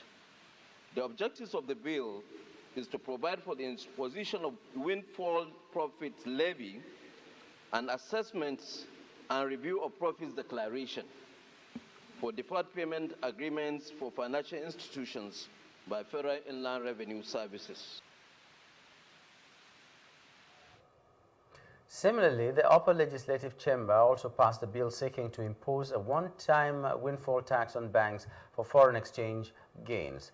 The bill was passed by the Upper Legislative Chamber after Sani Musa, chair of the Finance Committee, presented a report. While presenting his report, Musa said windfall tax is not meant to be paid by banks to their shareholders as dividends. He added that any bank that withholds its tax would be liable to pay 10% in addition to what they ought to have paid. The House of Representatives has mandated its committees in petroleum, midstream and downstream to investigate the call for the sack of the chief executive of the Nigerian Midstream and Downstream Petroleum Authority, NMDPRA, Farouk Ahmed, over what it called unguarded comments on local refineries. This was sequel to the adoption of an amendment to a motion on urgent need to address the outrage resulting from the unguarded comments by the NMDPRA chief executive, sponsored by the member representing Oredo Federal Constituency of Edo State, Honorable Esosa Iyawe, at plenary yesterday. Iyawe said fuel quality could impact engine hardware, thus ultra-low sulfur diesel is recommended for all types of companies, power plants, storage tanks, industrial facilities, fleets and heavy equipment, and even ships, as high sulfur content in fuels causes damage to engines and contributes to air pollution. The lawmaker noted that NMDPRA permits local refineries to produce diesel with sulfur content of up to 650 parts per million until January 2025, as approved by the ECOWAS. He informed that recently the chief executive of NMDPRA stated that the diesel produced by Dangote refinery is inferior to the ones imported into the country and that their fuel had a large content of sulfur, which he put at between 650 to 1,200 ppm. Well, an act of economic sabotage, as the imported products have been shown to contain high levels of dangerous compounds. Mr. Speaker, the House resolves to call the federal government to suspend the chief executive of the Nigerian Midstream and Downstream Petroleum Authority pending conclusive investigations into the allegations against the authority. Be referred to the ad hoc committee set up by this House, Honorable Kusada, to investigate the allegations against the MD. The Nigerian Senate has adjourned its plenary till September 17, 2024 to proceed to 2 months annual recess. The announcement was made on Tuesday after the Senate resumed from its break at 7:10 p.m. and ended at 7:30 p.m. I'm particularly delighted that we're able to take the minimum wage bill today, and we did justice to it expeditiously to ensure that Nigerians are happy and the issue that had bedeviled the polity for months now is brought to an end. We're hoping that between tomorrow and Friday, Mr. President will assent to this bill to make it an act of parliament so that every Nigerian employed in any kind of employment, be it private sector, government, or otherwise, would not receive anything below 70,000 a month. And this is the beauty of minimum wage. It is not maximum wage. Protesters from Borno South have pleaded for clemency for the sacked chief whip of the Senate, Senator Ali Ndume. The protesters under the aegis of Borno South Development Association, who stormed the Unity Fountain in Abuja, particularly asked the President of the Senate, Senator Godswill Akpabio, and the entire Senate leadership to reconsider their decision in the interest of fairness and justice. Addressing newsmen, the leader of the protesters, Mohammed Ibrahim Biu, described Ndume as a vibrant senator who has served his people effectively over the years and cannot be sanctioned for telling the truth. He said Ndume's removal as chief whip is not in the interest of Borno South and Nigeria at large, stressing that justice must be done. We from Southern Borno Senatorial District, Senator Mohammed Ali Ndume is our only hope in the National Assembly. His position as the majority chief whip, that is the only position that Southern Borno has in the National Assembly and even at the federal level. So we feel shortchanged by removing Senator Ali Ndume from that position. We are therefore appealing to the Senate President and the Senate to reconsider their decision, taking into consideration the contributions of Senator Ndume in the National Assembly in the last 20 Makurdi High Court, presided by Justice Tetsia Asue, has adjourned to 30th of this month for ruling on an application brought before the court by former governor of Benue State, Samuel Ortom, seeking to appeal against this ruling, which had dismissed ex parte motion seeking to stop Governor Hyacinth Alia from investigating him. When the matter came up for hearing, counsel to former Governor Ortom, Oba Maduabuchi, also filed for leave of notice to appeal the ruling that vacated the order and motion for the stay of further proceedings in the case, while counsel to respondent Mohammed Ndarani and Matthew Burkas challenged the application on the grounds that there was no case before the court to warrant application for appeal. Speaking to newsmen shortly after adjournment, the Attorney General of the state, Barrister Fidelis Nyem, who is a respondent in the case, said the plaintiff had no case before the court following his inability to move the motion on notice, adding that there was no suit before the court and so it should be struck out. Call that the Benue State government inaugurated Commission of Inquiry into the income and expenditure of Benue State. Upon the assumption of duty by the Commission of Inquiry, the former governor of Benue State, Samuel Ortom, filed this suit, and we sought leave and obtained a grant of leave by ex parte order.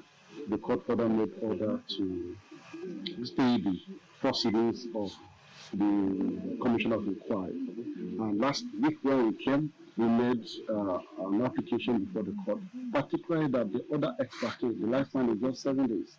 And the court agreed with us and vacated its first order that stayed the proceedings of the Commission of Inquiry.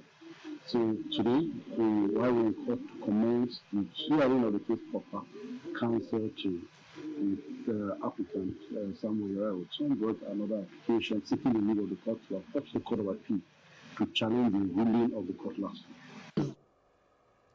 Various ethnic nationalities from the Middle Belt region of Nigeria have come together to demand autonomy and a return to the 1963 constitution.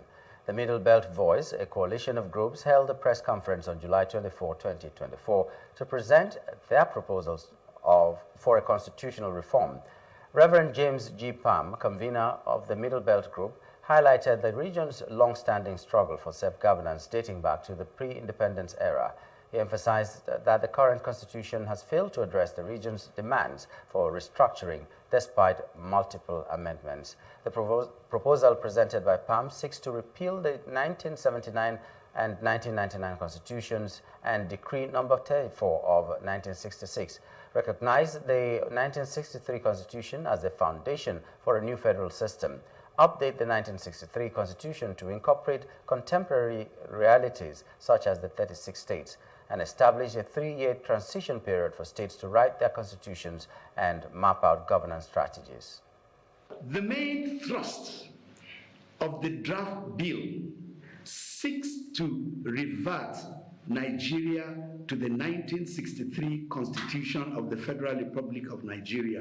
The 1963 Constitution was the first and last constitution duly negotiated by Nigerians, ethnic nationalities, and passed into law by a democratically elected parliament in 1963.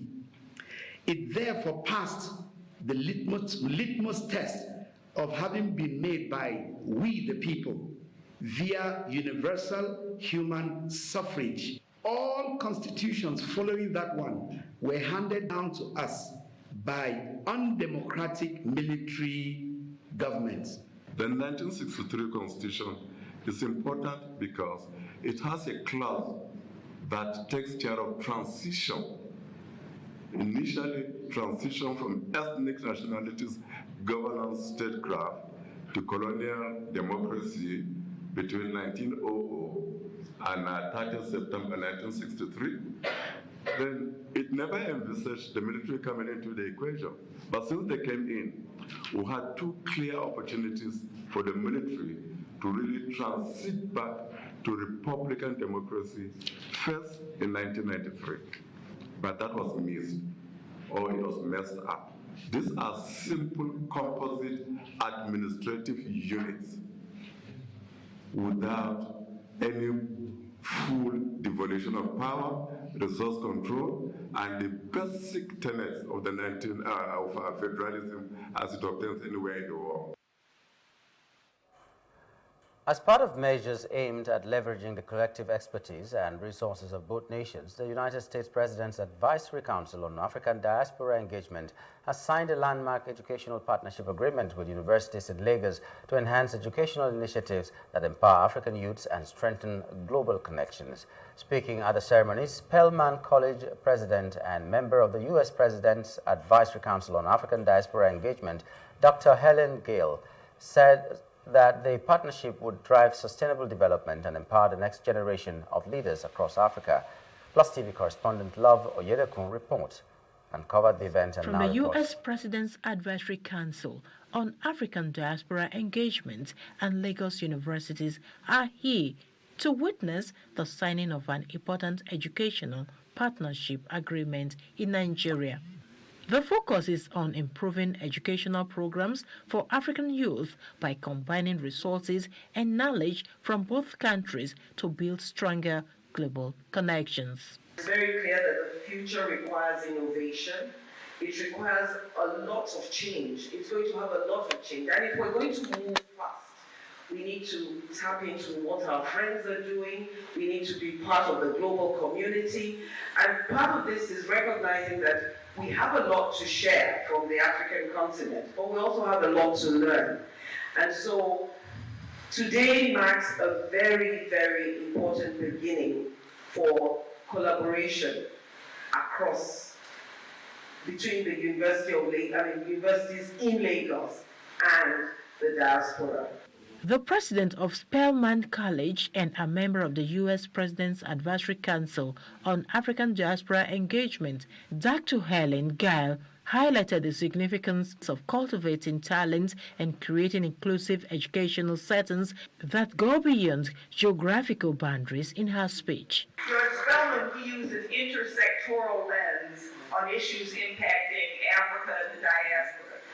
We have had great success providing exceptional education to women of African descent who leave our campus and go on to be change makers in our nation and around the world.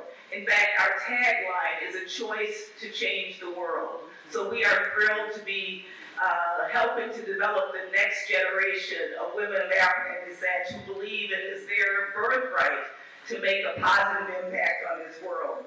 During a moderated discussion, the panel delves into the mutual advantages of enhancing educational exchange between the United States and Nigeria. For Lagos State University, we have students faculty partnership in which the students and faculty are involved in the institutional transformation of the university, wherever there are challenges.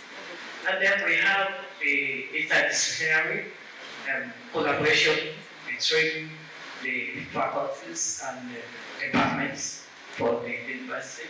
So our students worked with Coventry University in the UK and UMS in Jakarta to solve a business problem from a multicultural perspective.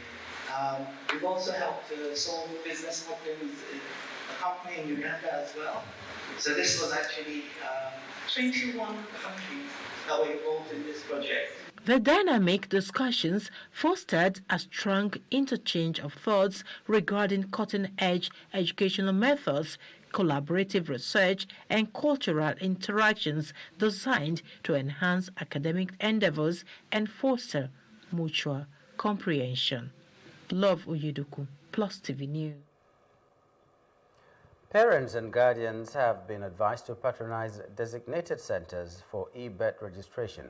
The Comptroller, the National Population Commission NPC, Etiosa local government, Okesonjo Isiaka, who stated this while on a field trip, urged parents to be wary of the activities of touts who often extort money from unsuspecting individuals and thereafter issue fake certificates.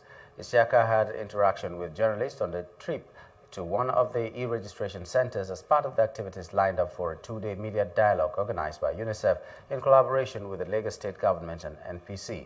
The Comptroller warned parents to avoid touts masquerading as officials of the Commission to conduct fake e-registration and issue fake certificates, adding that no fewer than 1,363 registrations have been done this year with the e-registration approach, which is less cumbersome. On his part, UNICEF Child Protection Specialist Dennis Onois said the NPC was targeting more than 9 million birth registrations for children under 5 years and 4 million registrations for children under 1 year of age in 2004. Onois maintained that to achieve proper e-registration for children in the country, there is need to partner with primary health centers in the country. Peradventure, maybe water got into this office or fire, we may not be able to retrieve all the information in our ledger or our registration forms. That one is gone, and it becomes a problem in case of verification. But when it is e-captured, you understand, you can easily retrieve all these things.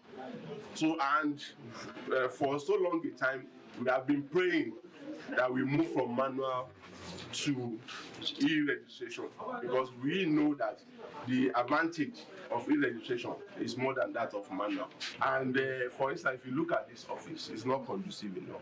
The office is one of our challenges, and touting is another challenge where we have people that impersonate and issue fake birth certificate to people. And then you also give birth registration, also give children a sort of identity. You know, when you give birth, for example, you give children names, but it's also important that they are registered and we know the community where the children come from. So these are the benefits for the children, and these are the benefits for the community, and including the government of that country. So we think that if Nigeria haven't got anything at all to offer with the new goals of the government, of the United Nations, if we are able to get it right with birth registration, we would have been achieving a major one for ourselves.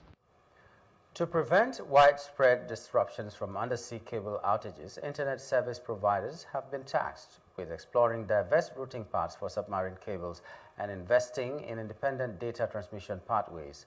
This directive was issued by Gabriel Idahosa, the president of the Lagos Chamber of Commerce and Industry, during a conference on building resilience and the impact of recent West African subsea cable cuts in Lagos. Plus TV correspondent Love Oyedekun was there and now reports.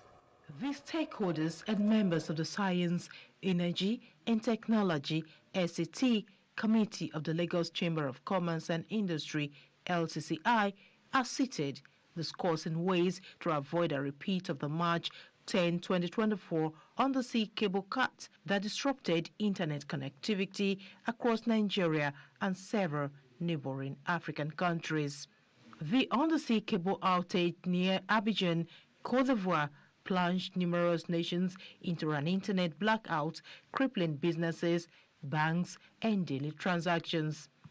Speaking of the theme, building resilience, the impact of recent West Africa subsea cable cuts, LCCI President Gabriel Idahosa highlighted the urgent need to reassess and enhance the resiliency and efficiency of the region's technology infrastructure. To address these challenges, we obviously need to invest much more in providing locally hosted switching and transmission digital infrastructure to cater to transactions within our country.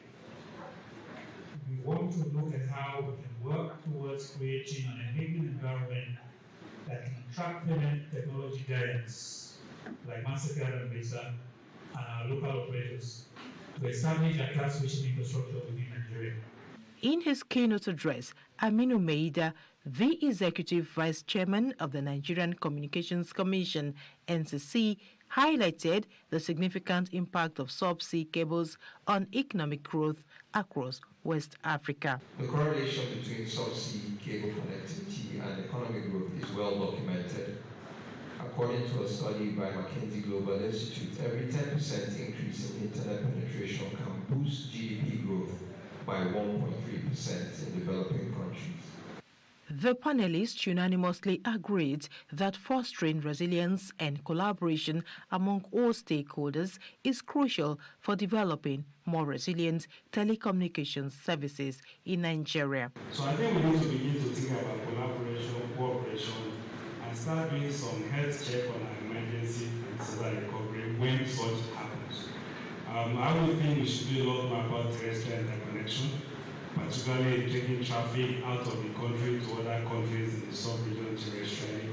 We've got a lot of work to do. One thing we're doing by creating the right optics, the right reputation, by monetary policy, by meeting our international obligations, and a whole range of things to do, improves the profile of the country to international investors, and that brings the foreign direct investment. The consensus is that government should create an enabling environment that incentivizes cloud and data center companies to establish infrastructure within Nigeria. This will be a measure to mitigate unforeseen risk. Love Oyedekun, Plus TV News.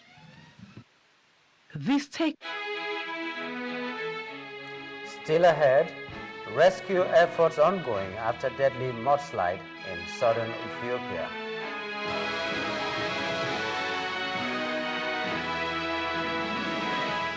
Details when we return.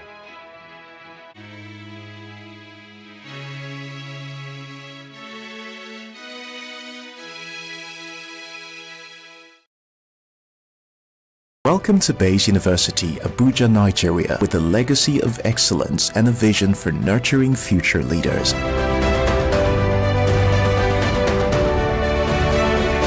Bayes University is in a league of its own. We're all about our people, processes, and technology. Bayes is one of the highly rated universities in Nigeria in terms of product quality standards. We don't just produce graduates, but groom people into employers of labor. And it has made us understand that learning is all about three things. We learn, we unlearn, and we relearn. Bayes University Hospital offers a range of specialized services equipped with the latest technology, manned by a team of trusted professionals. And now, our vision extends beyond our walls with the Baba Ahmed University in Kano following our lead. Join us at Bayes University and invest in your future today. Bayes University is the institution that you will get the best value for money education in Nigeria. Bayes University. Learn to live. Sometimes, it's not just the distance we travel. It's the gaps we close.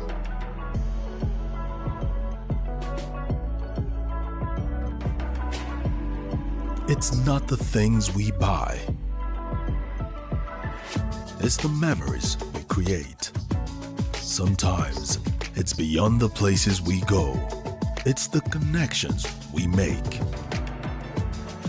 Not just the things we taste. It's the taste of things to come. And it's never a question of if, but when. Because life is always just a bit better with American Express. Introducing the Access Bank American Express Gold Card and the Metal Platinum Card, now available through Access Bank.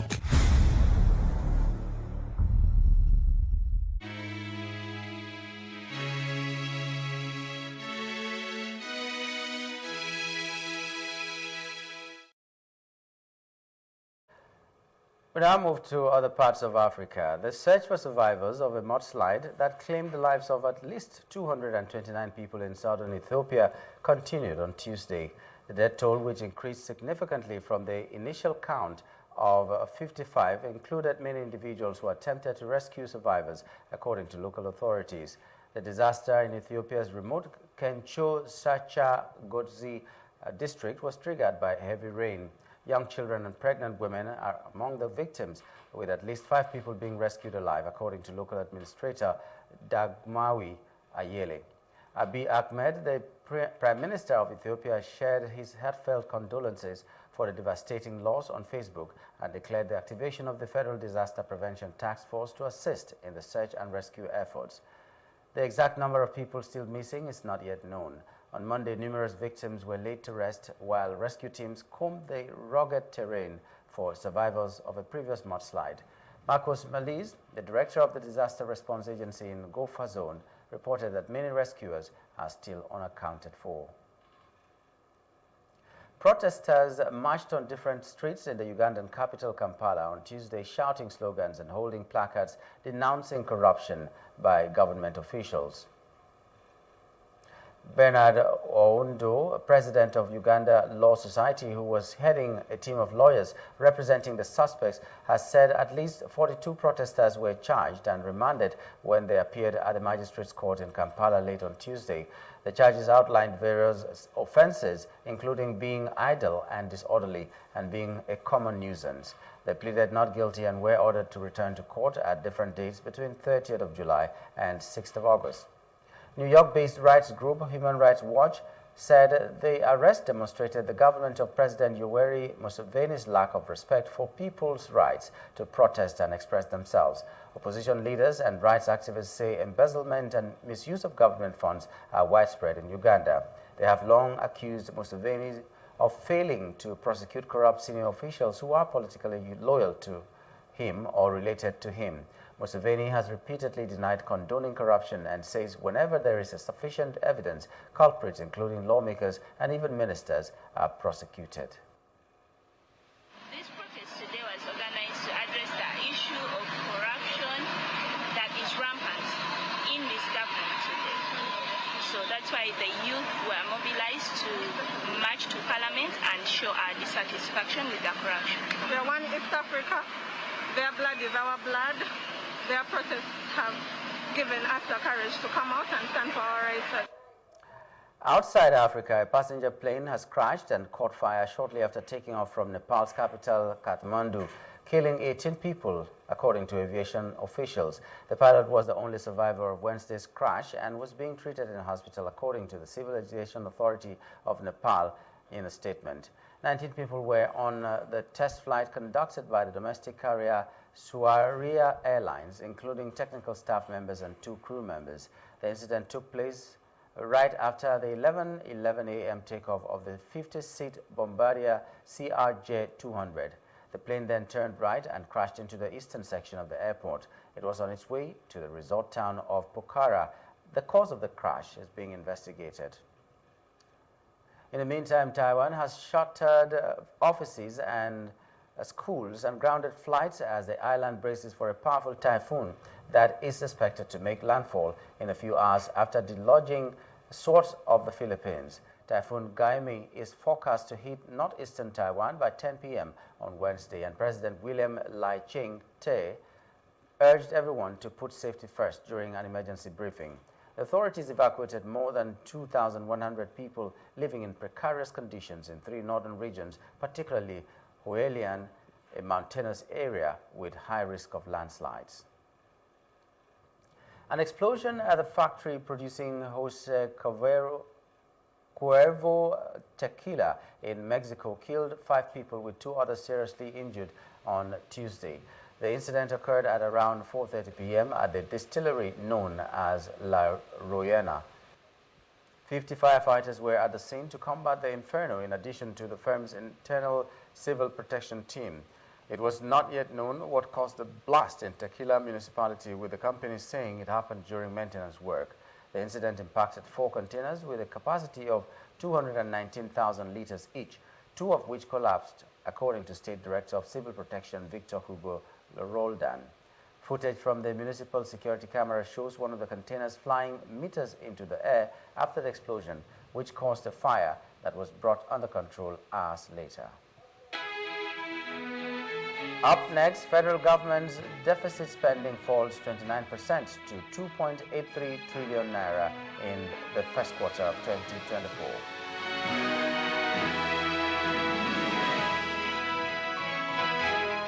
That's in business news after the break.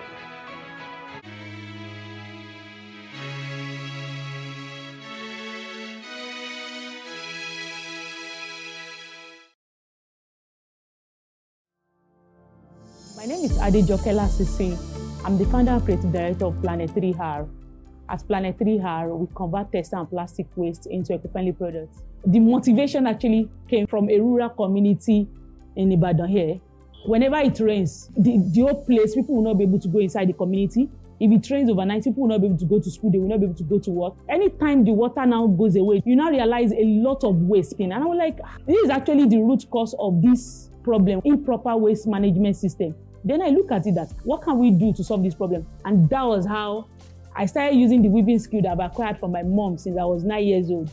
Then I started using it to weave those waste to now make sure that we now convert them into beautiful items like bags, shoes, even clothing. I actually participated at Womenpreneur Season 3, that was 2021. One of the things I really gained at that time was business development. You know, it's not just about the talent now or having to know how to convert the waste or having the idea, but to be able to put it into a successful business. I really appreciate what Access Bank is doing for entrepreneurs. Let us now say women now, because most of the time women don't really have much of these advantages. I love the fact that there's an initiative for women. I want to encourage you to make sure that you go and apply honestly. Your life will not remain the same again.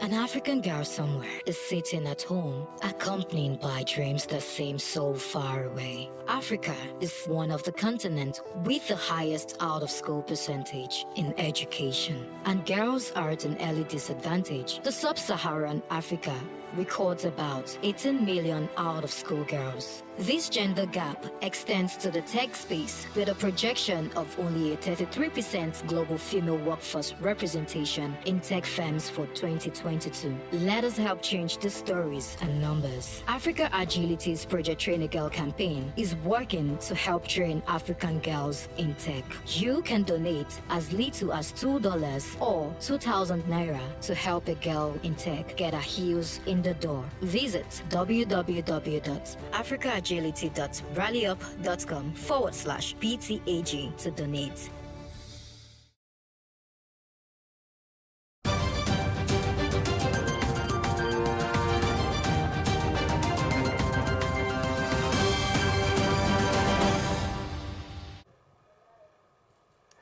In business news, federal government recorded a 29% year-on-year decline in deficit spending to 2.83 trillion naira deficit in the first quarter of 2024 from 3.99 trillion naira recorded in the same period of last year, first quarter of 23.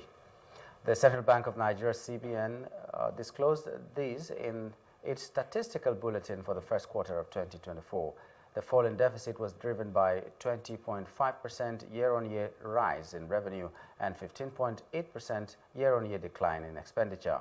According to the CBN, federal government's expenditure fell at 4.59 trillion naira in the first quarter of 2024, down by 15.8% from 5.45 trillion naira in the first quarter of 2023. However, revenue grew by 20.5% year-on-year to 1.76 trillion naira in the first quarter of 2024 from 1.46 trillion naira in the first quarter of 2023. In its macroeconomic outlook for 2024, CBN noted that the fiscal operations of the federal government in 2024 is anticipated to result in the projected deficit of 3.9% of GDP that will be financed through new borrowings, asset sales, privatization proceeds, and multilateral, bilateral project-tied loans. The Apex Bank also projected federal government's expenditure, including GOEs and project-tied loans, to reach 28.77 trillion naira by 2024 ending. Up next is entertainment.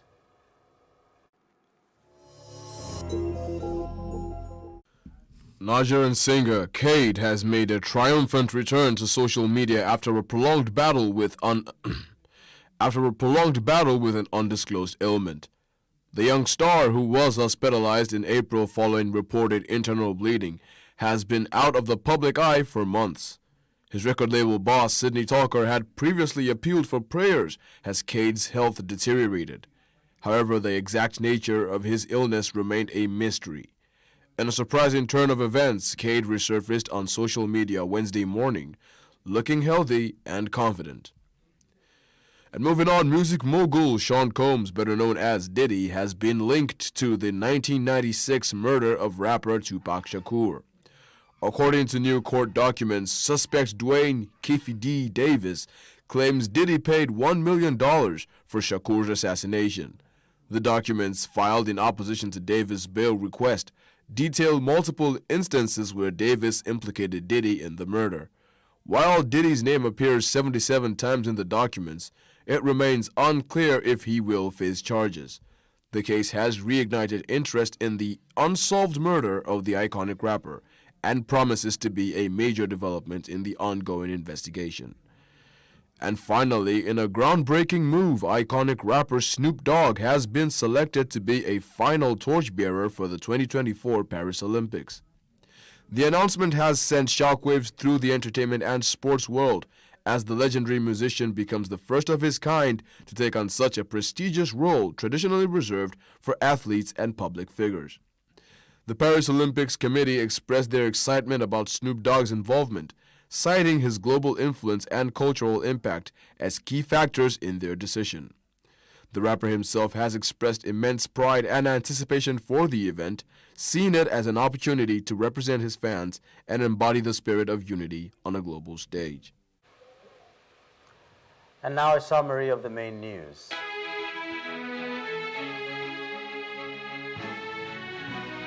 Tinubu's men have met to strategize to avert upcoming hardship protests.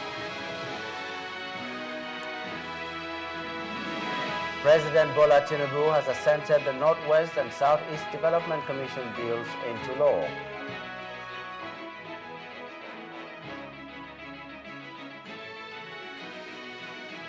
A plane has crashed at Kathmandu Airport, killing 18 people, with the pilot the only survivor.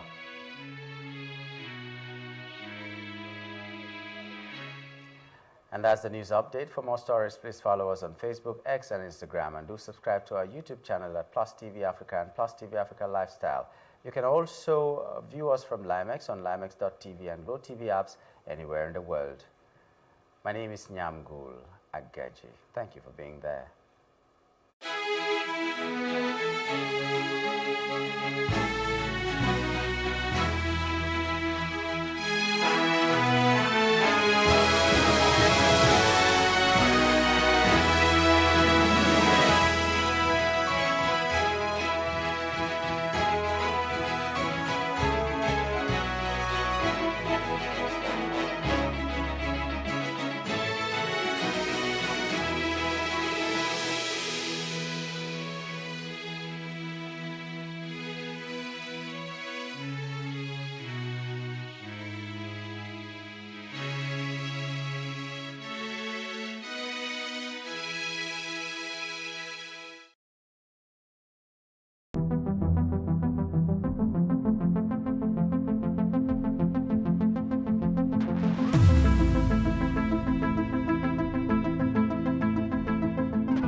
I will take you through this amazingness today.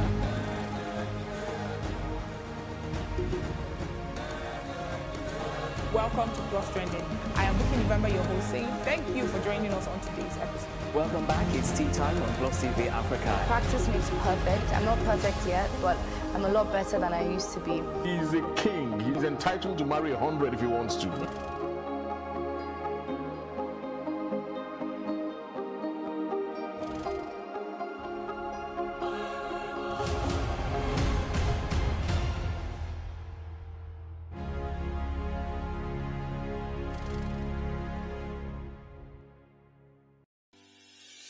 Increase the reach of your events or business services.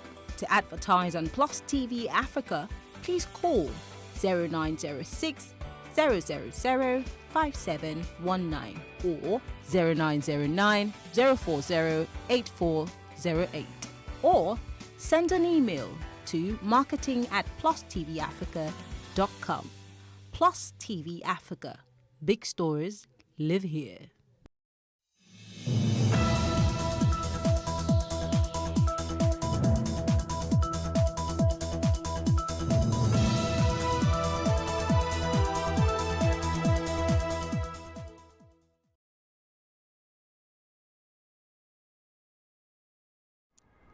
Hello from Berlin, Germany. Nigeria is currently going through a recession. But what is the actual state of our economy?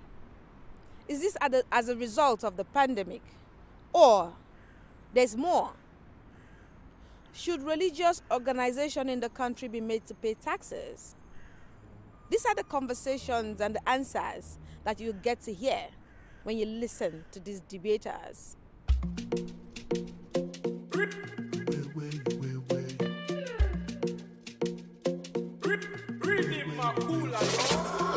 Hello, I welcome you to today's episode of Matasada Imani. We're going to be talking about religion, youth, and money as it concerns the Nigerian people. My name is Mercy Aband. Nigeria has the 5th largest Christian population and the 6th largest Muslim population in the world. Pretty impressive figures. So what are the economic aspects of this fact?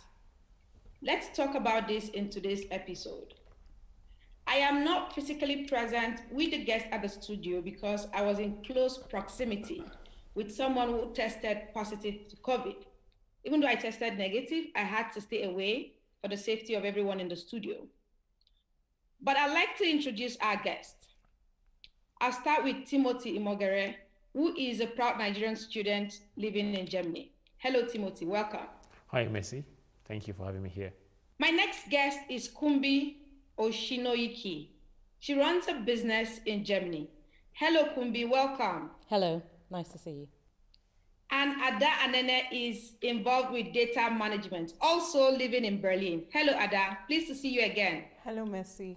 Nice to meet you. And we have Ebuka Valentine Okeke. He's a Nigerian student in Potsdam, also living in Germany. Hello, Ebuka. Hello, Messi. Nice to meet you. And finally, and not, as part of the guest in the studio, Tolulope Adefunke Omadara, another Nigerian student. Welcome. Hi, Messi. Thanks for having me here. Pleasure is mine. We have two callings from Nigeria, and our guest is Ose Anene. Mr. Ose Anene is a businessman, is a hotelier as well, and is a politician. Hello, Ndi Kato. Ndi is an active member of civil society in Nigeria, and she's a frontline activist in the country. I would like to talk with you about a very impressive, or actually I'll say important factor in Nigeria's reality, and that is religion and money. There is a lot that can be said or that has been said about this topic, but let's start somewhere. Nigeria is going through a historical recession at the moment. Poverty rates are on the rise. Should and could religious institutions contribute more to the economic relief of Nigerians? And this question I would like Kumbi to respond to. I would like to start with Kumbi. Okay, I'm aware that there are lots of churches and mosques who have all sorts of programs that are aimed not just at providing relief to people in the communities, but also look to empower them through skills acquisition programs, trainings, and that kind of thing. So I think as part of their social mandate, a lot of religious bodies of all persuasions do this. Whether it's going to be enough to have enough impact on society in general, on the economy, is debatable. And also not all religious organizations are necessarily big enough to be able to provide the manpower needed to run a very comprehensive program that's going to make impact in their communities. But I do know that a lot of the big well-known churches and mosques do also a range of programs. Yes. Thank you, Kumbi. Ada, from what Kumbi has said, we should not be seen to outsource the role of the state to religious institutions. Do you disagree? I think that there should be a balance. I think the money of the people goes to both the government and the religious institutions. And the way that the religious institution can, put back into society more like a corporate, social responsibility, is to, create initiatives to help the people that they take care of. So I think it's not a bad idea. Like she said, there are actually churches that have these initiatives already running, like the mobile clinic run by some churches that I know. And so I think it's good that the church institution or the religious institution have these initiatives running, in support of the government. Thank you so much, Ada. Ebuka, Yeah. do you agree, or would you subscribe to religious organizations, especially the ones that, we've seen, not just the church now and the mosque, to pay tax to the state for development? I beg to disagree with such assumption, because as far as I'm concerned, is a kind of suggestion that is geared towards probably helping Nigeria escape the nets of recession. But the truth remains that churches originally are agents of socialization, and as far as I'm concerned, they should continue to play that role as agent of socialization. Their participation into economic activity of any kind should be a kind of mandatory, should be optional and not mandatory. Taxes should not be imposed on churches, because doing that have a lot to do in the area of churches carrying out their social responsibility of educating the people, inculcating the required national values in the people. Now, imposing taxes on them, I don't think it will have much to do with, or can in any way have a serious contribution to saving Nigeria from economic recession. So churches or religion should be detached totally from the economic mess that we find ourselves in. Thank you. Thank you, Ebuka. Tolu, I would like to ask you this. In the UK and other countries of the world, churches are known, these same churches that are in Nigeria are known to pay taxes. But when they get to Nigeria, they do not pay tax. And there's a conversation right now, and there's lobbying before the National Assembly, where people are saying, if these churches are making billions and millions of dollars, why should the state not take part in that? What would you say? I think religion should remain separated from politics. If you compare maybe European countries to Nigeria, you will notice that there is a decline in the number of people that go to churches, because once religion is connected to politics, what we have is compulsion, whereby forcing people to do some particular things, and that is not good for religion.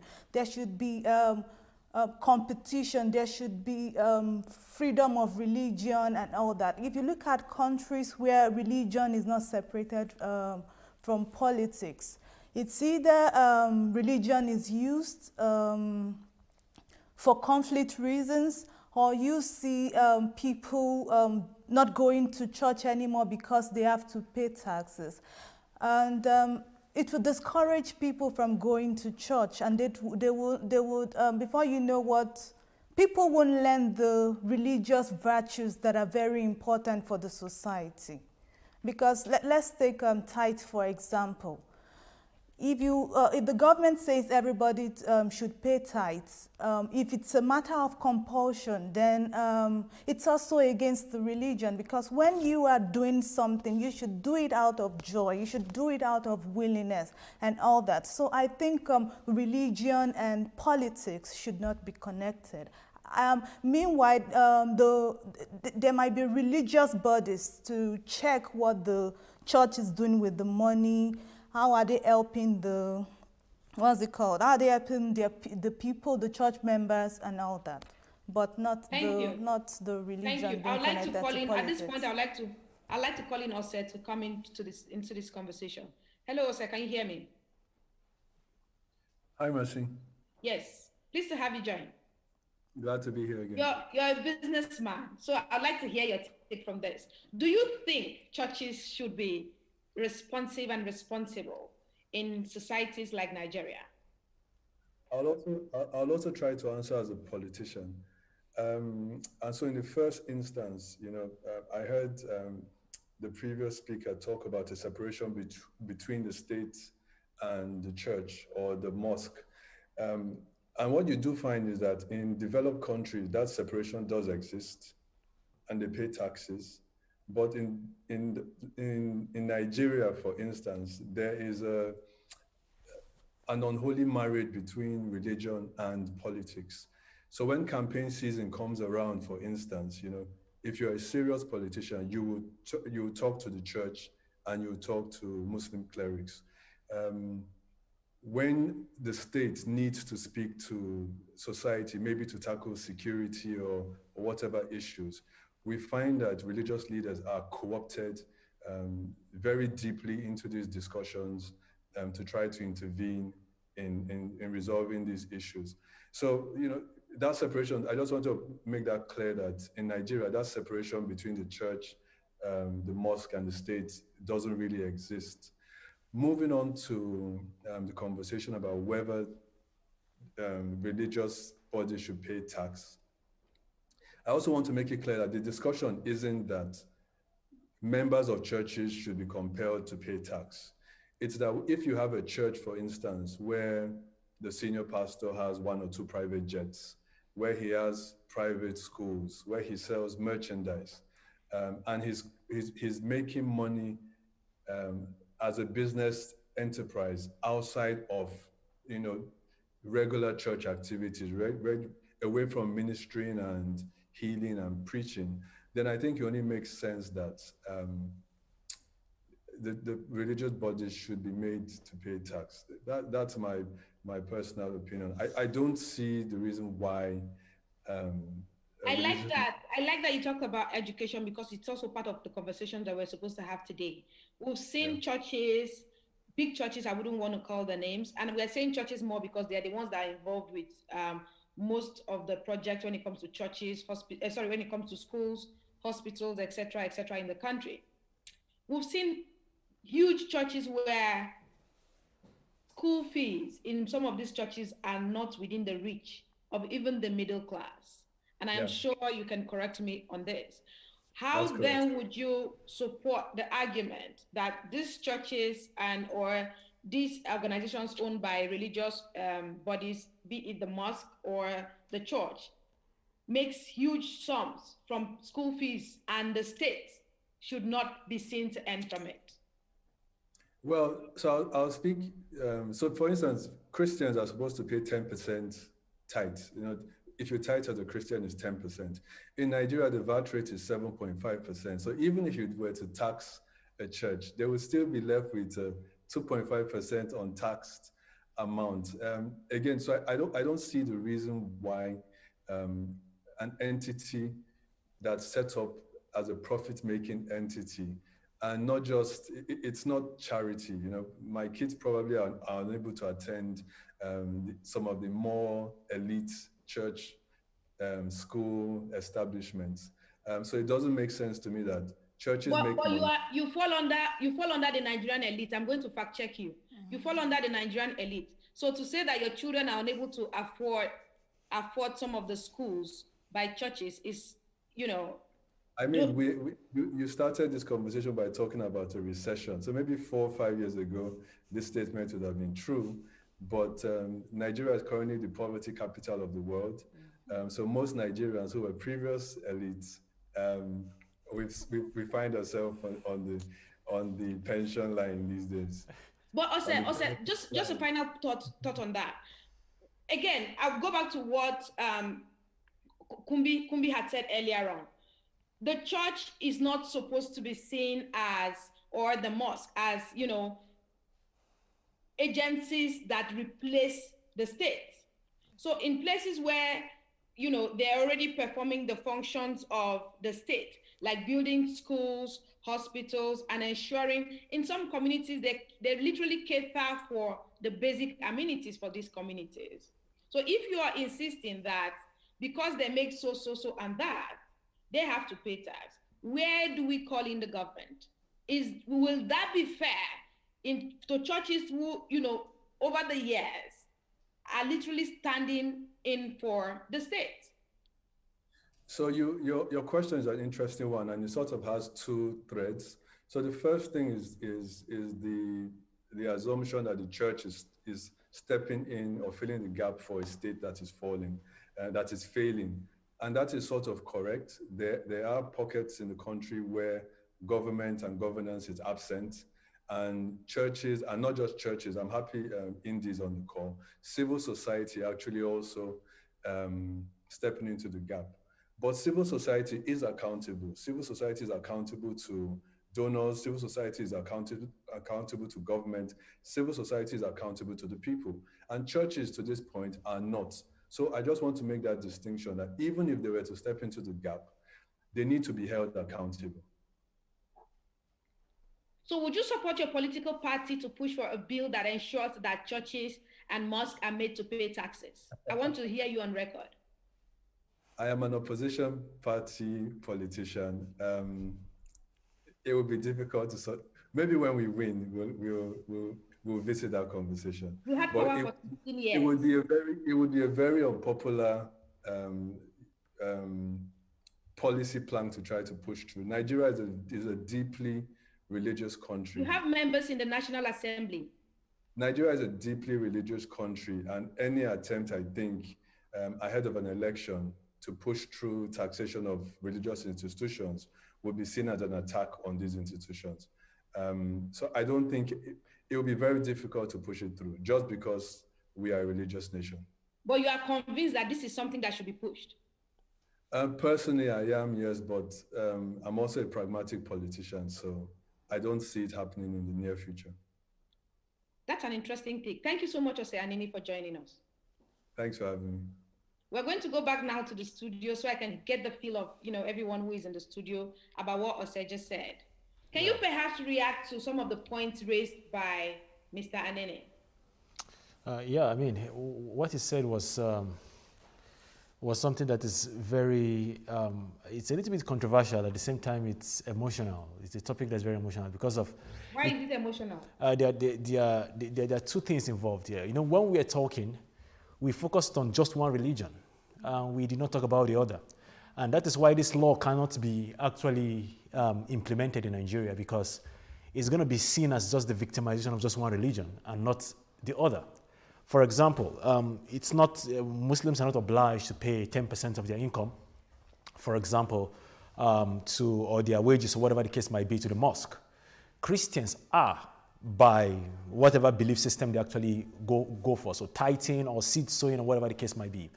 And you cannot say, okay, you're going to tax churches, and then churches contribute a huge amount to governance of whatever the case might be, and then mosques contribute nothing. This is going to be a little bit discriminatory.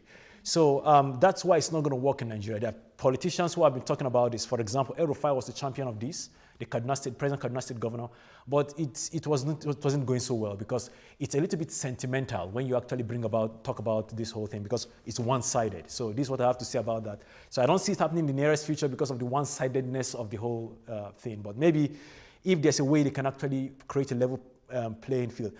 However, I think our emphasis should not be on churches contributing financially to the government.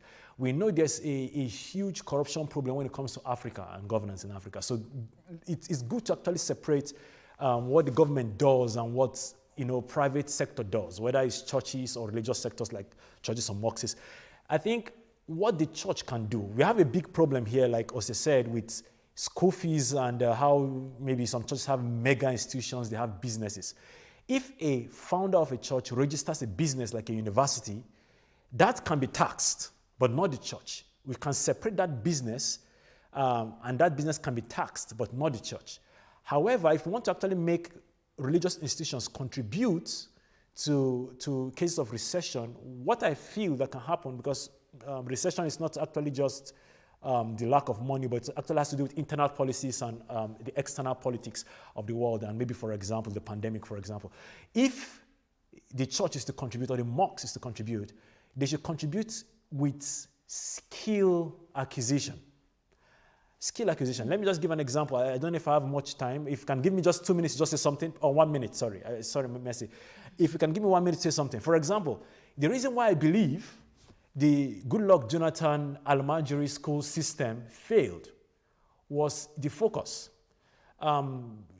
This is actually a pseudo-religious system in northern Nigeria, And what could have happened that could have maybe led to the success of that system, or what Jonathan was trying to do then, was that he could have converted the schools not to Western education acquiring centers, but skill acquisition centers. If this was the main focus, I'm very sure that it could have worked perfectly. Because you have 9 million out of school children, in Nigeria, for example, in northern Nigeria. If 9 million out of school children can be trained in skills in the next 10 years when they are teenagers or maybe when they are adults, then these children can actually contribute basically to the economy of the country. Thank you for that intervention. Just a bit of a fact check. It's actually 13.5 million now out of school. Okay. So yeah, it's done 9. More than that.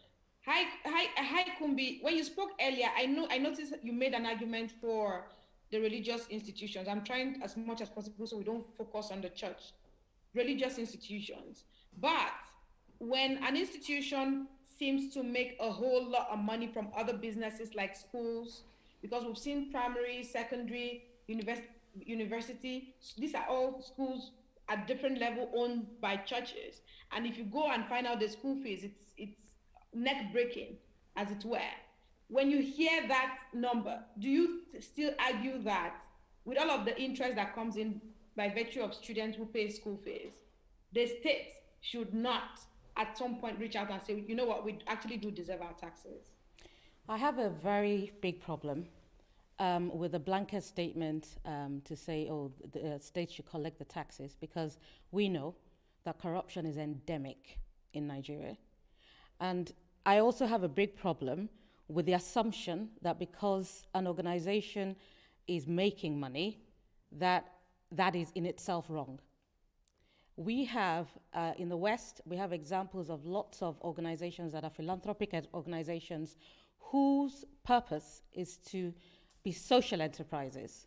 So they have to make money in order to fund the causes that they support. And so I have no problem with any well-run organization making money for the purposes of contributing that money back into society. So not-for-profit is a valid business model, especially in a continent like Africa, where you do not have a recourse to public funds. We have no social security.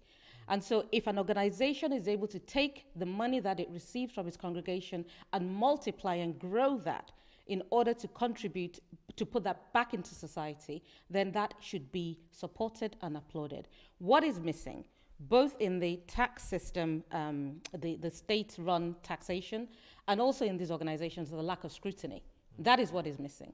And so whether you're collecting the money from the churches because you feel that the operations are opaque, or you're giving it to the states whose operations are even more opaque, you're losing. It's a lose-lose situation.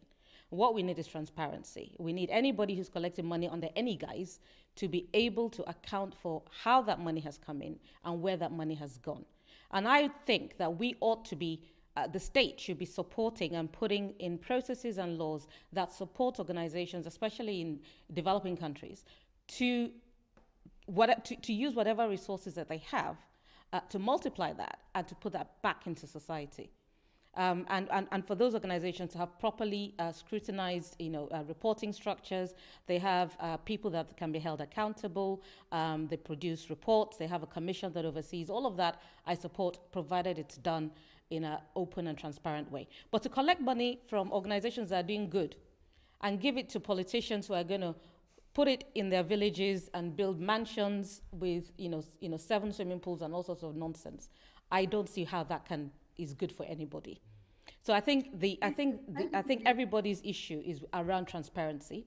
I have no problem with anybody making money and multiplying that money in order to benefit the masses. Ebuka, Kumbi just touched on something that I find very important to this conversation, and that is accountability.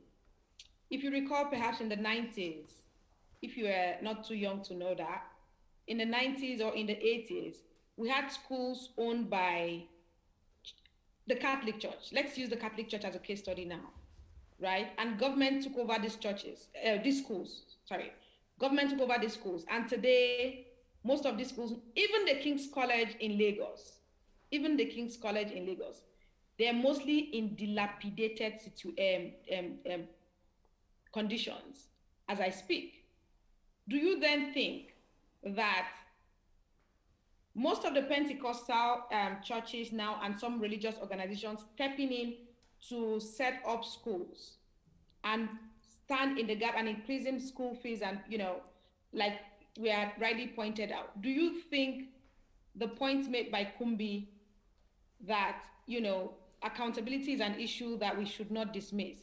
Hence, the churches should not be seen to send the monies they're literally trying to raise to help the communities back to the state, especially knowing that these same states are yet to account for even the schools that were handed over to them by the missionaries. Okay, I think one of the basic problems facing Nigeria's socio-economic development is lack of accountability. Now, coming to schools, before now, when schools was under the church, there has been a good record of efficiency, seriousness, because it seems privatized enterprise in Nigeria function more than the ones that are under government. So based on the situation of Nigerian schools, I think I will subscribe to the suggestion or idea that the schools should go back to the mission so that there will be objectivity, so that there will be responsiveness and accountability, because ever since the school was handed over to the government, the accountability was eroded. It became totally unachievable. And I think that has been the issue facing Nigeria till date. Now, coming to taxing churches or religious institutions, I think he made a point. He said something about that Nigeria is deeply religious. And topics or issues like that, when it comes to whether the churches should be taxed or not, are things that we need to be very, very careful in handling.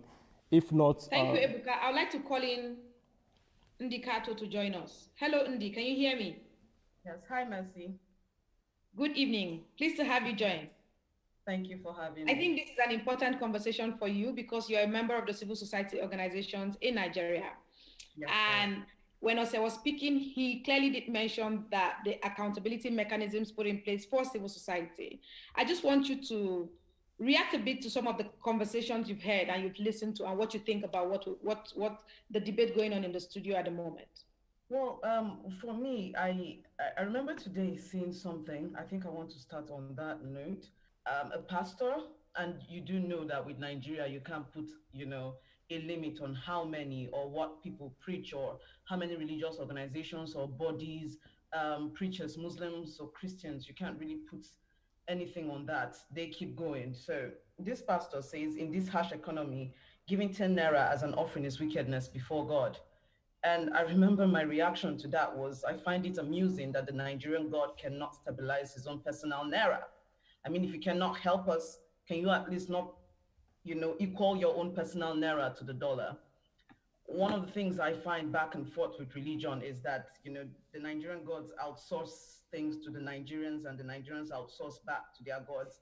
And we don't have any responsibility in between. And it's very upsetting. So for me, taxing the church is not so much about, will the government take care of the money or keep the money? What would happen to it? What is happening to my own tax? But it is a responsibility that we have to do. And some of these freedoms that we give religious organizations, we give to mosques, we give to, traditional worshippers at this point are nearly non-existent, but let's put them in there. And churches, some of these freedoms make them untouchable. And for me, I need institutions that would hold more Nigerians. I need processes that would hold more Nigerians accountable.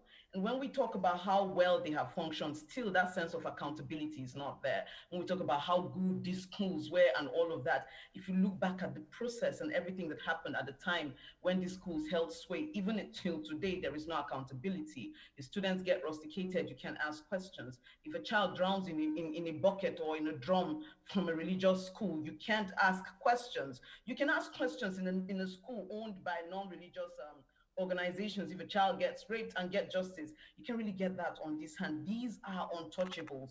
And for me, again, the process, this conversation about taxation for me is about responsibility, is about reducing the number of untouchables in Nigeria. And, you know, with Ose's conversation, Mercy, with Ose's conversation, you brought something about the government. I can't really remember it word for word, but I feel like, you know, these things are not mutually exclusive.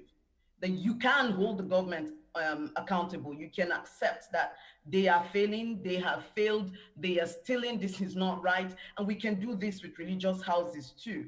And all of these steps actually come together to make a better Nigerian society. I just don't live for any society where anybody is untouchable or we think Andy, I am happy you're reacting. I am happy you're reacting to this because you have an academic background. Your mother is a professor. You literally had to grow up in an entire academic environment when you were growing up as a child.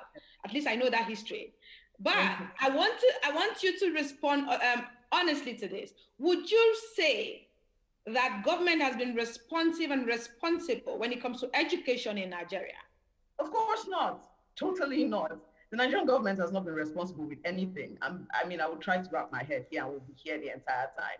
The Nigerian government is completely irresponsible. There's not a single step. So why then should the church, you know, pay taxes to an institution that has not shown accountability? Well, Mercy, this is the point with the untouchables. Why aren't you asking that question for me? Because I pay taxes and the government still steals.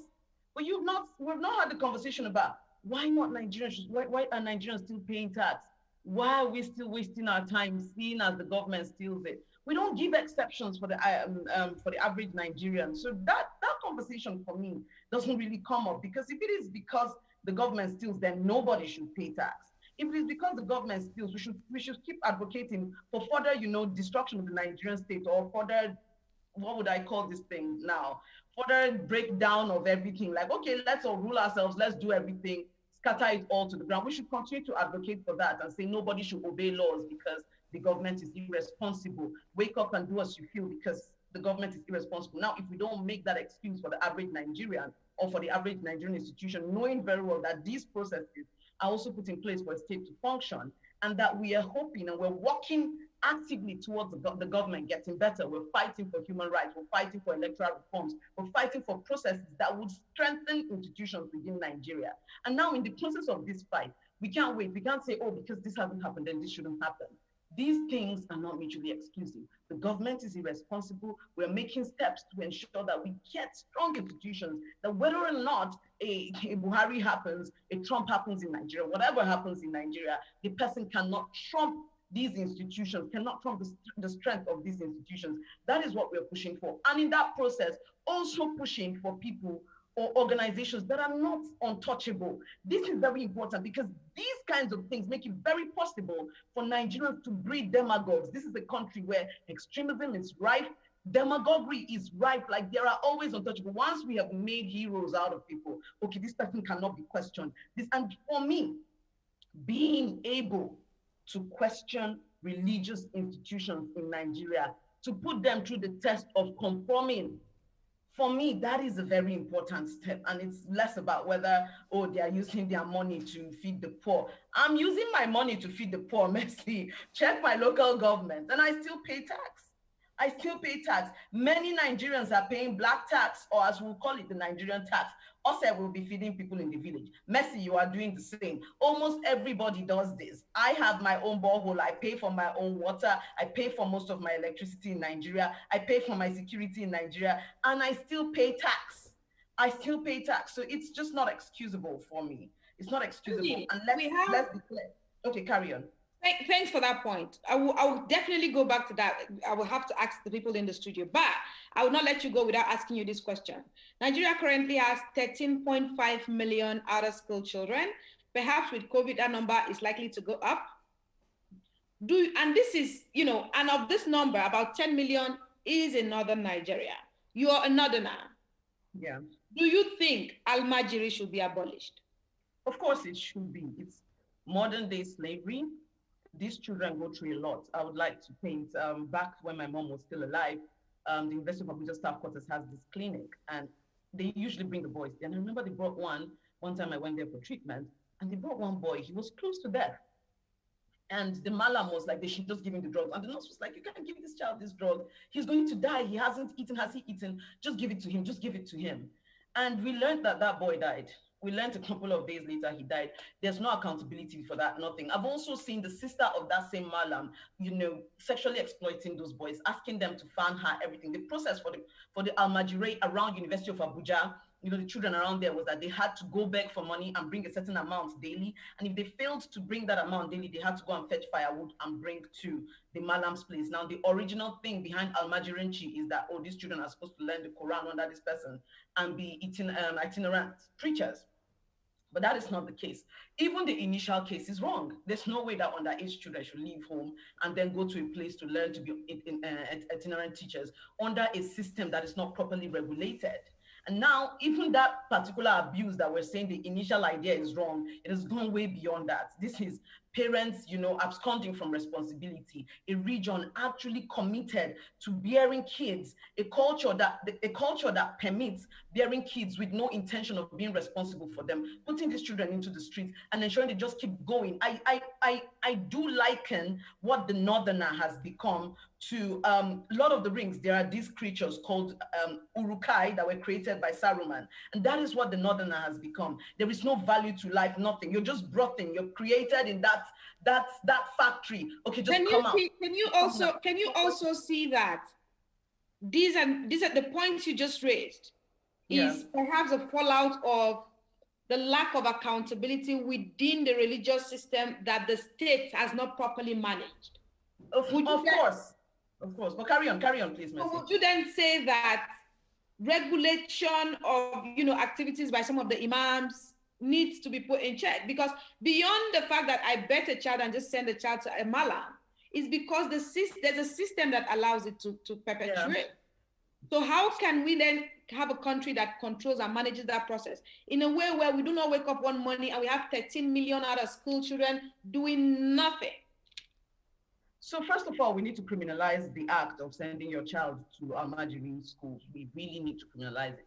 The first step for me is the parents. The parents have to bear responsibility. But also, first of all, Northern Nigeria needs to accept that it has a problem and that some of the cultural practices within Northern Nigeria are very harmful to the nation, harmful to the North. Whether we think or there was a thought initially that this was going to be beneficial, we're no longer at that point. When people say we're sitting on a keg of gunpowder, no, the keg has exploded. Northern Nigeria is thinking and, of course, carrying Nigeria down with it. So at this point, after accepting that point, the first thing is to criminalize this and criminalize it on the side of the parents and on the side of the malams. We're seeing that, this is not being done. And yes, you are right. It is part of that thing of not holding religious groups responsible. Even for that, you saw how it was difficult for us to make a definite statement about taxing the church. It's the same way it's kind of difficult to make a definite statement about these malams. But the more you allow it, the more it continues to fester. And any group of people can actually carry any group of boys, indoctrinate them, and release them onto the streets. We are seeing the result of that in Northern Nigeria. Nobody asks that when the Almajiri goes, where does he go? Nobody asks those questions. So the Northern example is enough for Nigeria to know that at this point, everything must be questioned. And it's not just the religious organizations themselves, it is the religious idea. Nigerians must learn to question and hold accountable everything, from ideas to the bodies that perpetuate these ideas. And I do hope that I'm quoted anywhere. I will run for office. I have run for office. I'm also a politician, but somebody has to say these things. Thank you so much, Indy, for your time. Thank you for having me, Mercy. Indy said, if you listen to what Indy's argument is clearly the fact that there's been no, at best, actual accountability from the state does not mean the role of the state should not, the state should not be strengthened, from what I got from what Indy said. Do you think she has a point? I think Indy said something that was very important, and she said these things are not competing, and we need reform, full stop. Okay, we need reform in the way the state is being run. We need reform in the way religious organizations are overseen and supervised. We just need root and branch reform to get rid of the rot. The rot is deep, okay, and it's pervasive. All right. So I don't think, again, I'll come back to my point. The issue is not accountability. I don't think anybody who's responsible is not going to have any problem with being accountable. Okay. I have a problem where, you know, one party is demanding accountability of another, where they themselves are not, they're not following the rules that they have written.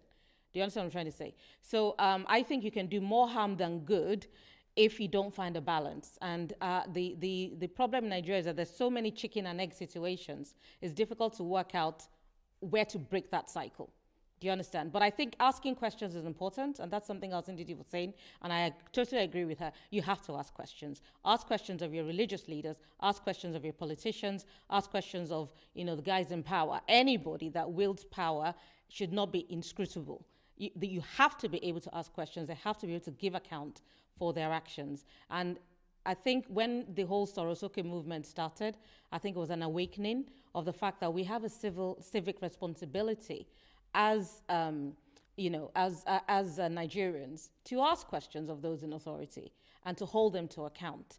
And people are only beginning to wake up to the powers that they have to recall their senators and, you know, to petition their parliaments and all this stuff that we haven't been doing. We're very good at sitting at home, wringing our hands and complaining.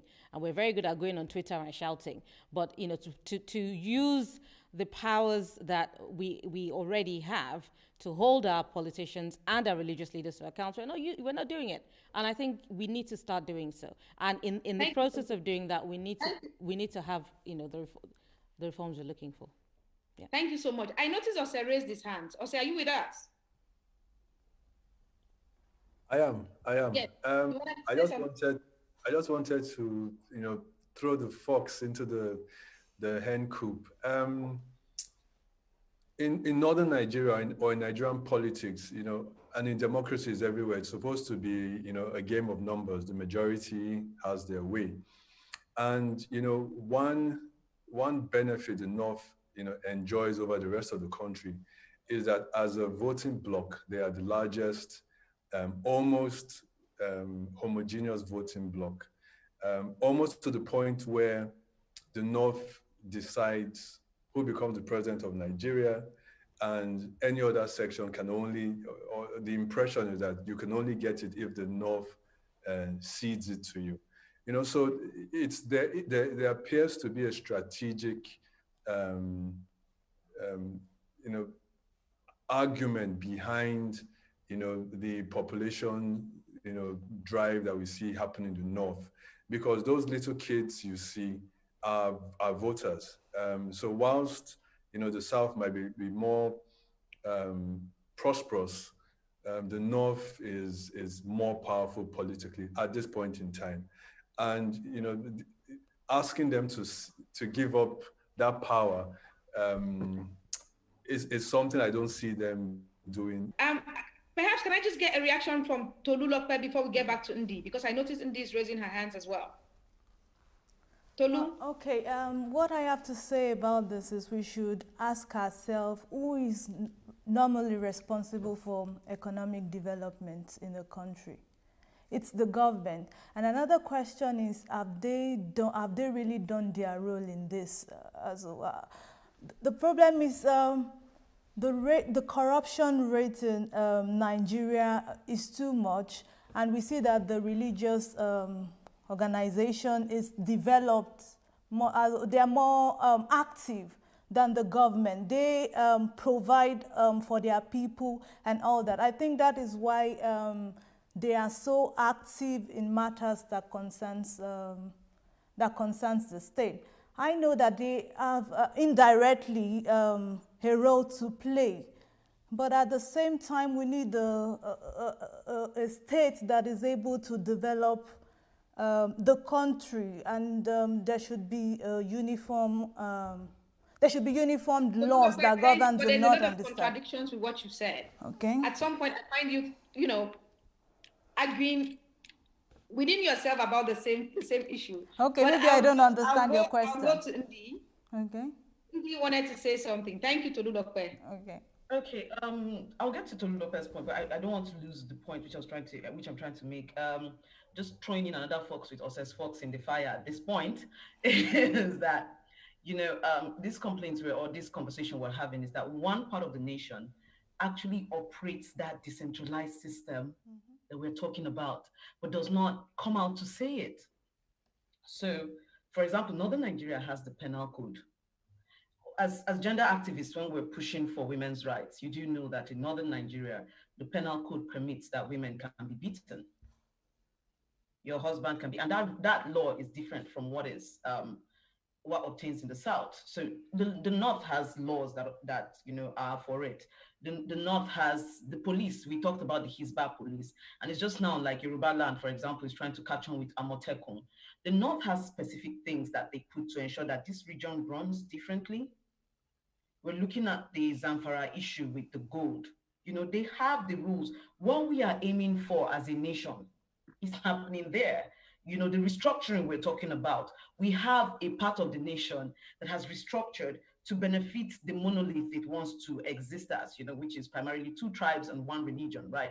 They have created that system, and then we're all living like that system does not exist. We're all living like, anybody who suggests that such a system should happen in Nigeria is strange, but it's not. I want us to accept that some of these strange things that you're feeling like, I can't seem to find the answer to this. This is like this. It looks like, wait, what? It looks odd. No, it is happening. It is happening that a part of Nigeria is doing its own, it has restructured, but it's functioning with the illusion of no restructuring, benefiting from no restructuring at the federal level while acting as a restructured body at this level. This side does not tolerate alcohol, but this side will benefit. So some of these things, we have to look at them closely. Perhaps there's another time for conversation for that. But that is a really, really important conversation we need to have with respect to Nigeria, because every time you're talking and you see that something is missing, perhaps these links should come and we should discuss those. And with respect to the church does not get the scrutiny the government gets. The church is not in the news every day. None of your big churches gets the scrutiny that, Buhari's government, for example, or let's say the mosque. None of your big mosques get the scrutiny that Buhari's government gets daily. Every day we're like, this is what the economy looks like today. They're fetching from pension funds. And yes, they're fetching from pension funds, almost all of it. So you guys should check into that. But we're doing all of that. But nobody's really looking at it and saying, well, today the pastor withdrew another big chunk of money. These are the number of people. This is the theft going on in here. None of those checks are going on in there. So we tend to just let them run free. If it was on the same level, you would see that, no, this rot is the same, and the help you think is coming does not really balance with how much is going into those institutions. Yes, we do not think that mosques give tithes, but they actually do give a lot of offerings, and money goes into these things. People fund these things. Perhaps some of the taxation should include looking into the accounts of these organizations. What is the solution, Ndi? What then is the solution to the Nigerian problem as identified by everybody? Well, Nigeria needs to have a conversation about restructuring. Abuja needs to be a weak center, if it needs to be a center at all. Nigeria needs to be restructured. We are too heterogeneous to run the way we're running. Every Nigerian state or region has to be competitive and provide for itself. What we have right now is a rent-seeking state. So with a rent-seeking state, there is no responsibility. If, for example, Zamfara needs to cater for itself without collecting money from Port Harcourt's coffers or from the oil from that place, people will have a proper conversation about dropping a lot of children. They won't be dropping children and thinking of them as numbers for elections. If you had to provide for yourself, you would have to start having the conversation. Okay, we want to have these numbers up. We are thinking of Almajiri and not saying anything about it, but we need to provide the funds and figure it out on how to balance this out. If that is the situation Nigeria finds itself, most of these things will not be happening. And so when the restructuring conversation comes up, we tend to make it look like, these people don't like the North, these people don't like the South. No, it's actually going to enable a Nigeria that is more responsible. Because as a state, if you know that your state is not functional and no Port Harcourt oil, no Bayelsa oil is coming to save you, you will behave yourself. Right now, we have governors who don't have to have any ideas. They have run out of money. They have gone to the pension fund to fetch 6-point-something trillion naira. Where is that money coming from? We know how the whole circle of the oil rent state or the oil state we are dealing with here is. So we have governors who are not going to have to think up any great ideas for their state. What are these governors going to do? They are just managers. Money comes in, they do. Money comes in, they do. And that is why we're having no ideas, nothing. You have our president. Our president, what did they commissioned 104 buses the other day. And I laughed. I said, I come from Jama'ah local government. What is 104 buses? Even for Jama'ah local government in Kaduna State, that is not enough. And so this oil state, this petrol state has made everyone lazy. It is a business arrangement. Everybody feels like they can just come in and benefit from this state and go. Nobody has any ideas and it's not working. Nigeria must restructure. Thank you, Ndikatu. Let's get a closing statement from Timothy, Kumbi, Ada, Ebuka, and Tolulope so we can wrap this up. Thank you so much, Ndi. Hello, Timothy. Can we get a closing remarks? I think what Indy said is very, very, very true. I mean, it's very, very crazy. I'm from the southern part of Nigeria, but I was born and bred in the north. I lived in Kaduna State. I know quite a lot about Jama'ah local government in Kaduna State. I live in Zamfara State also, so I was there when the whole Sharia thing started in year 2000, 2001, etc. And it's quite crazy to actually see that a state benefits so much from taxes from Guinness and etc., Heineken and the rest of them, and then you destroy beers that are coming into your state. This thing it's not happening right now. It has been happening in year 2000. Lorries were burnt. A lot of stuff were destroyed. So this is actually quite crazy. And like what she said, the northern part of Nigeria is actually running a different system from the southern part of Nigeria. The southern part of Nigeria is secular. The whole thing that pertains to the governance of that section of the country is different from, for example, the north that runs a kind of pseudo-fiscal federalism, whereby each region controls their resources. Each region has control over their police, the Hizbah police. They have their own kind of laws, etc. So this has to change, and restructuring is actually the only answer. And finally, as regards the whole thing about, she talked about taxing the church and the rest of them. I still don't agree with what she says completely, because I would say you can tax the church when it starts doing business. So you can target the business of a church, for example, when they begin to collect school fees, for example, when they have universities. That should be taxed. But the tithes that people pay to the church should not be taxed. This is a religious obligation that people have to fulfill. It's not a business. Thank you, Timothy. And it should not be taxed. Okay, so I just want to say that Indy is absolutely right. We have to restructure. And I think actually that decision is going to be made for us.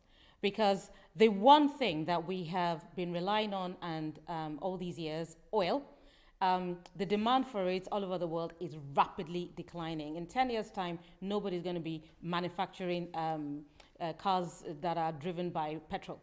So we have to restructure. When the money dries up and nobody can rely on the money from Bayelsa or whatever state, everybody should be living off their IGRs. Okay, those state governors should find a way of generating revenues internally and living off of that. And when we start to do that, I think we'll see that some of the changes we're looking for. At the end of the day, it falls down to making that separation. What the government should handle and what the religious institutions can do. It's not mandatory, but it's their responsibility. It's a responsibility they need to give back to the society. And we need to come to that point where we need to understand this, that at the end of the day, it is the government fulfilling their duties to its citizens. The state, as in we have relied so long on us, we have self-governed ourselves for so long. We have fixed up the things that have gone wrong all by ourselves. And right now, it's about time that the government takes charge of its responsibilities and begins to do it, not looking at the religious bodies, but fixing it first for themselves and by themselves. For themselves and by themselves. Ebuka. Nigerian governmental system always have a way of suppressing a cause that would have been of immense advantage to the nation. Now, there has been clamor for restructuring across the geopolitical regions of Nigeria.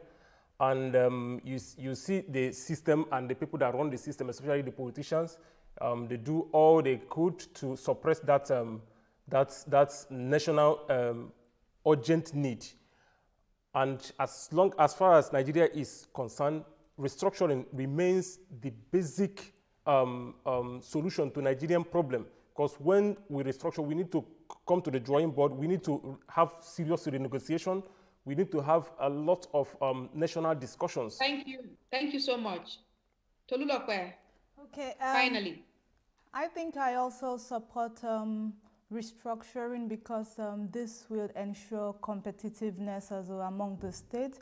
Each state government will be able to think and meet the needs of their people. So I really support restructuring instead of a government just being elected and just performing ceremonial role without, they don't even understand what it is to do strategic planning.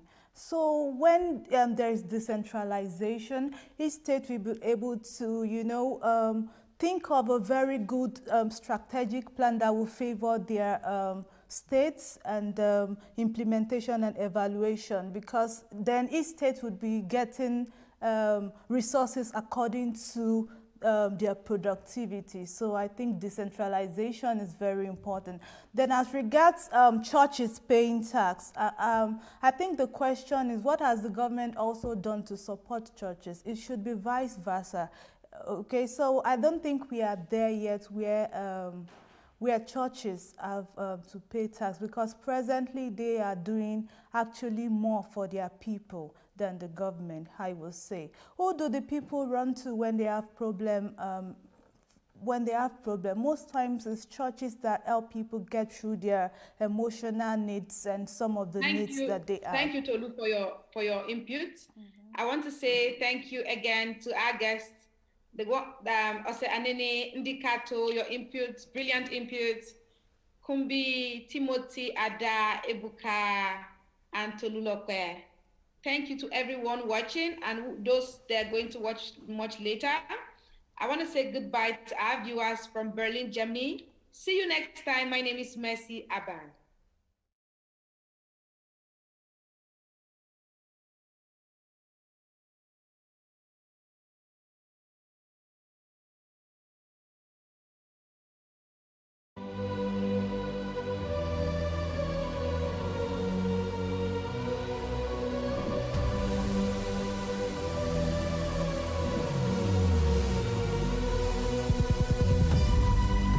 What we do not understand, we will stigmatize. What you can see is the remaining of the tanker that exploded. The suspect equally confessed.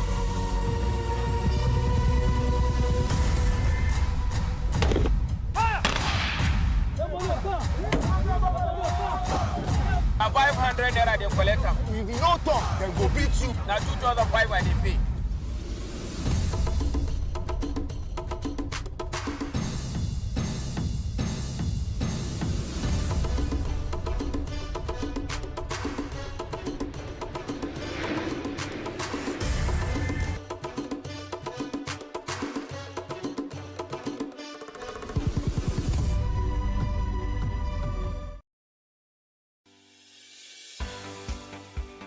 Businesses in Africa can be very challenging.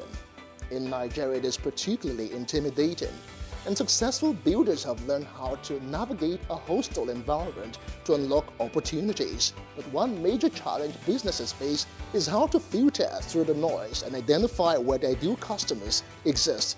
Get insight and practical steps from industry players and captains of industries. Hear success stories to help you make informed decisions as you scale your business in Nigeria. Watch Business Insights at this time on Plus TV Africa.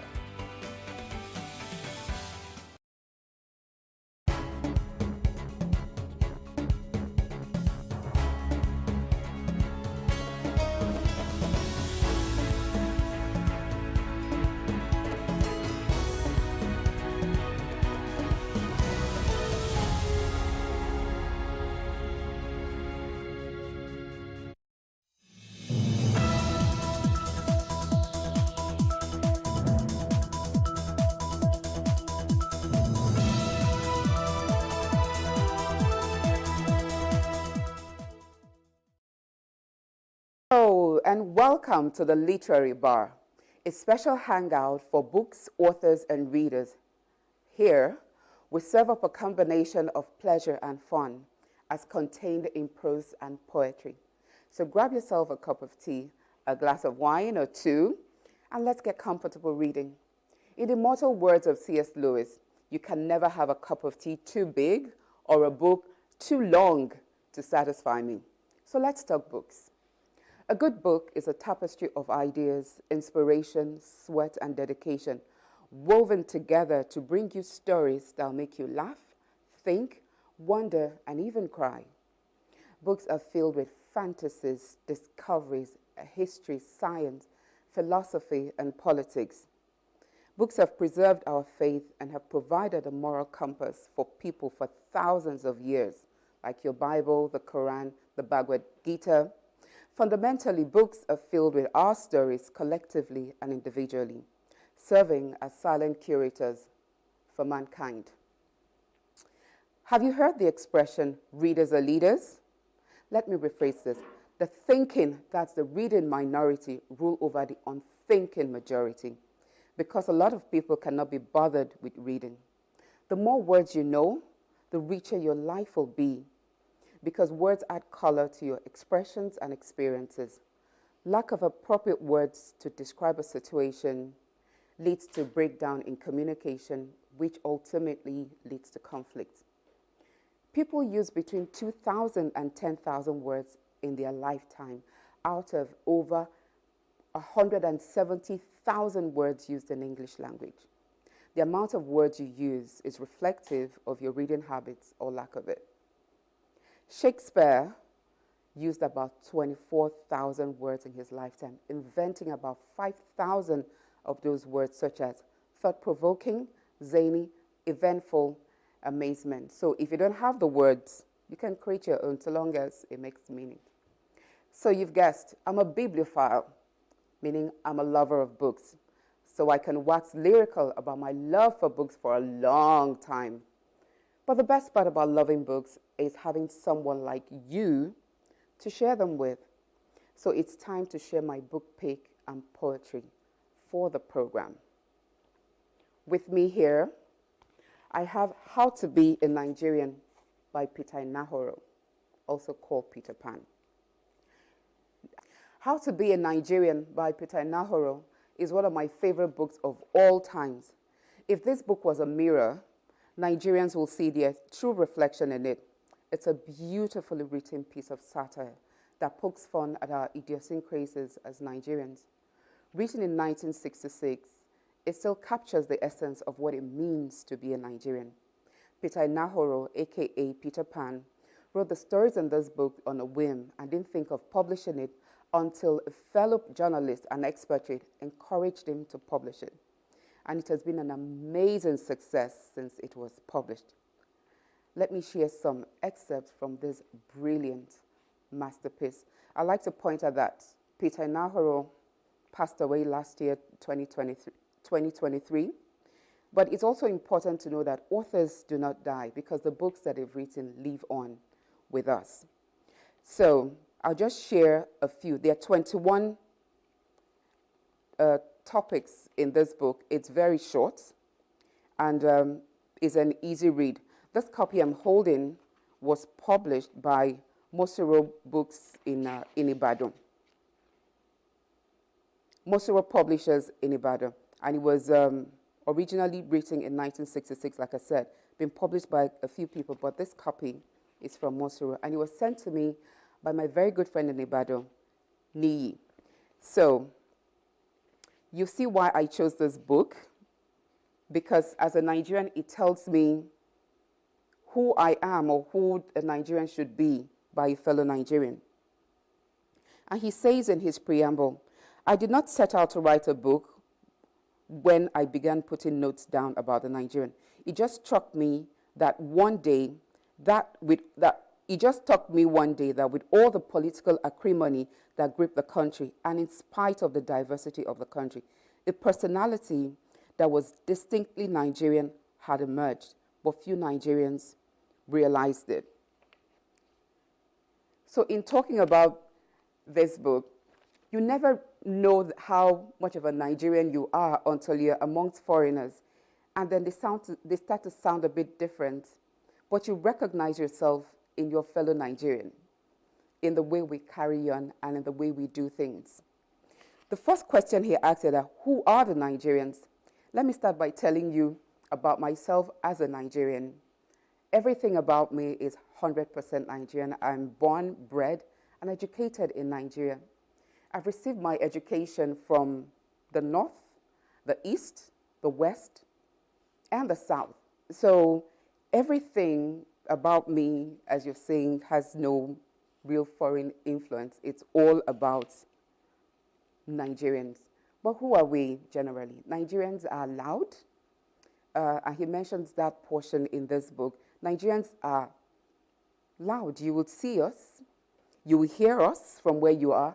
You can smell us even in the gastronomic offerings to the world. Our ingredients announce to everybody that this must be Nigerian food.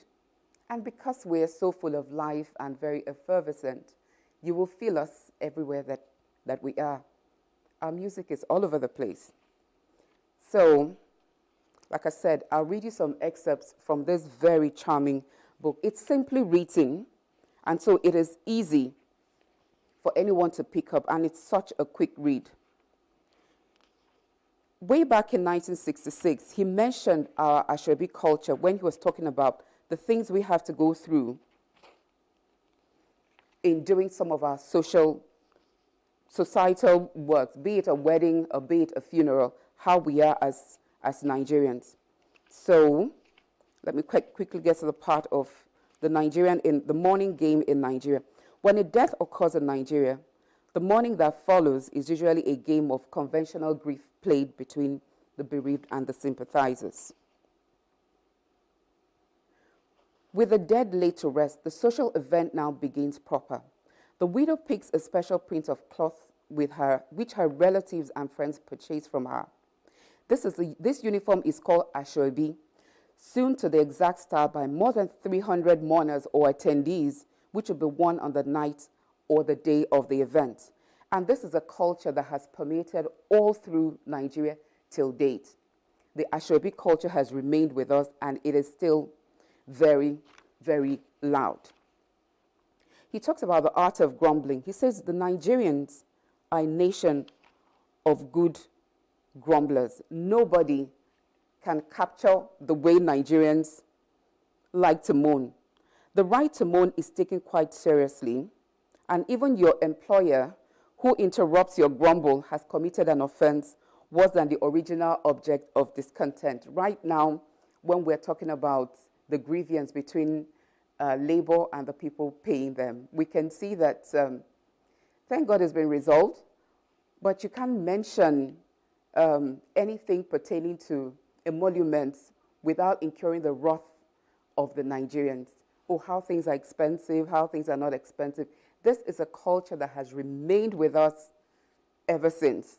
So when this book was being written, he didn't realize that it was going to take us to this part. But now we have even perfected the art more than, my brother, you don't even know, my money doesn't take me home, and things like that. We just continue to grumble without actually trying to see how we can make a difference. The art of grumbling itself is something that is distinctly Nigerian and has remained with us. Another part of it is where he talks about noise, which I mentioned a little bit earlier. He said, in the beginning, God created the universe. Then he created the moon, the stars, and the wild beasts of the forest. On the sixth day, he created Nigerians, and there was peace. But on the seventh day, while God rested, the Nigerian invented noise. How will Nigeria be? No noise is quite like the Nigerian noise. Even when we have to salute each other, we say that with so much noise. Our generators have become part of our existence. They say the average Nigerian is deaf because he has lived and is merged with noise. We always have to raise our voices decibels higher than other people because we assume that the next person cannot hear us. We have been grown in noise. You go to a party, if the loudspeaker is not placed next to you, nobody feels that the music has started. And you see people, no matter how loud it is at a party, They're on their phone making calls, and you're wondering, how can you hear yourself? And then how do you think the person on the other end of the phone can also hear you and carry on? But another interesting part of our noise making is how we greet each other. Every day you hear this, depending on how many people you meet. And this is how we tend to salute ourselves, with a lot of noise. How are your family? Fine. Your father? Fine. The wife? Fine. The kids? Fine. Long time. Yes, so welcome. Thank you. How are you? Fine. God be praised. This is a greeting that goes on every day with a lot of sound. Maybe because we were designed with noise, or when God rested, as it said, we invented noise. So it's become something uniquely Nigerian in terms of our salutation. So I could go on and pick different parts of this book for you to read. It's not possible for you to not recognize yourself in how to be a Nigerian. Any chapter you pick at all is going to get you to laugh in such a way that you can actually pause. After laughing at yourself, this book will encourage you to just step back and say, really, if we're this bad, is there a way we can improve? Well, like I said, I can't tell you too much about this book because it's something you have to go pick up. I must point out that there is even a part 2 of this book called The Complete Nigerian. Okay, let me take you on this particular page that pays homage to Lagos State. So it says that there is a popular Nigerian saying that to go to Lagos from your village is no difficulty. It is to return that is war. But you can never become a true Nigerian until you have passed through the grill, come to Lagos, or at least aspire to come to Lagos. The streets of Lagos are paved with gold. Therefore, the economic structure of the city is clearly divided into 2 categories: those who own the mines and those who work the mines. I don't want to tell you everything that's in this book, so I want to encourage you to go and get it. But I will pay homage to Lagos State in this very beautiful chapter. It says there's a popular Nigerian saying that to go to Lagos from your village is no difficulty. It is to return that is war. But you have never become a true Nigerian until you have passed through the grill, come to Lagos, or at the very least, aspire to come to Lagos. Like David Whittington's London, the streets of Lagos are paved with solid gold. Therefore, the economic structure of the city is clearly divided into 2 categories: those who own the mines and those who work the mines all their lives. So, with this, I'll take a quick break, and when we return, we'll move on to the next segment.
Welcome back to the Literary Bar. It's time for poetry.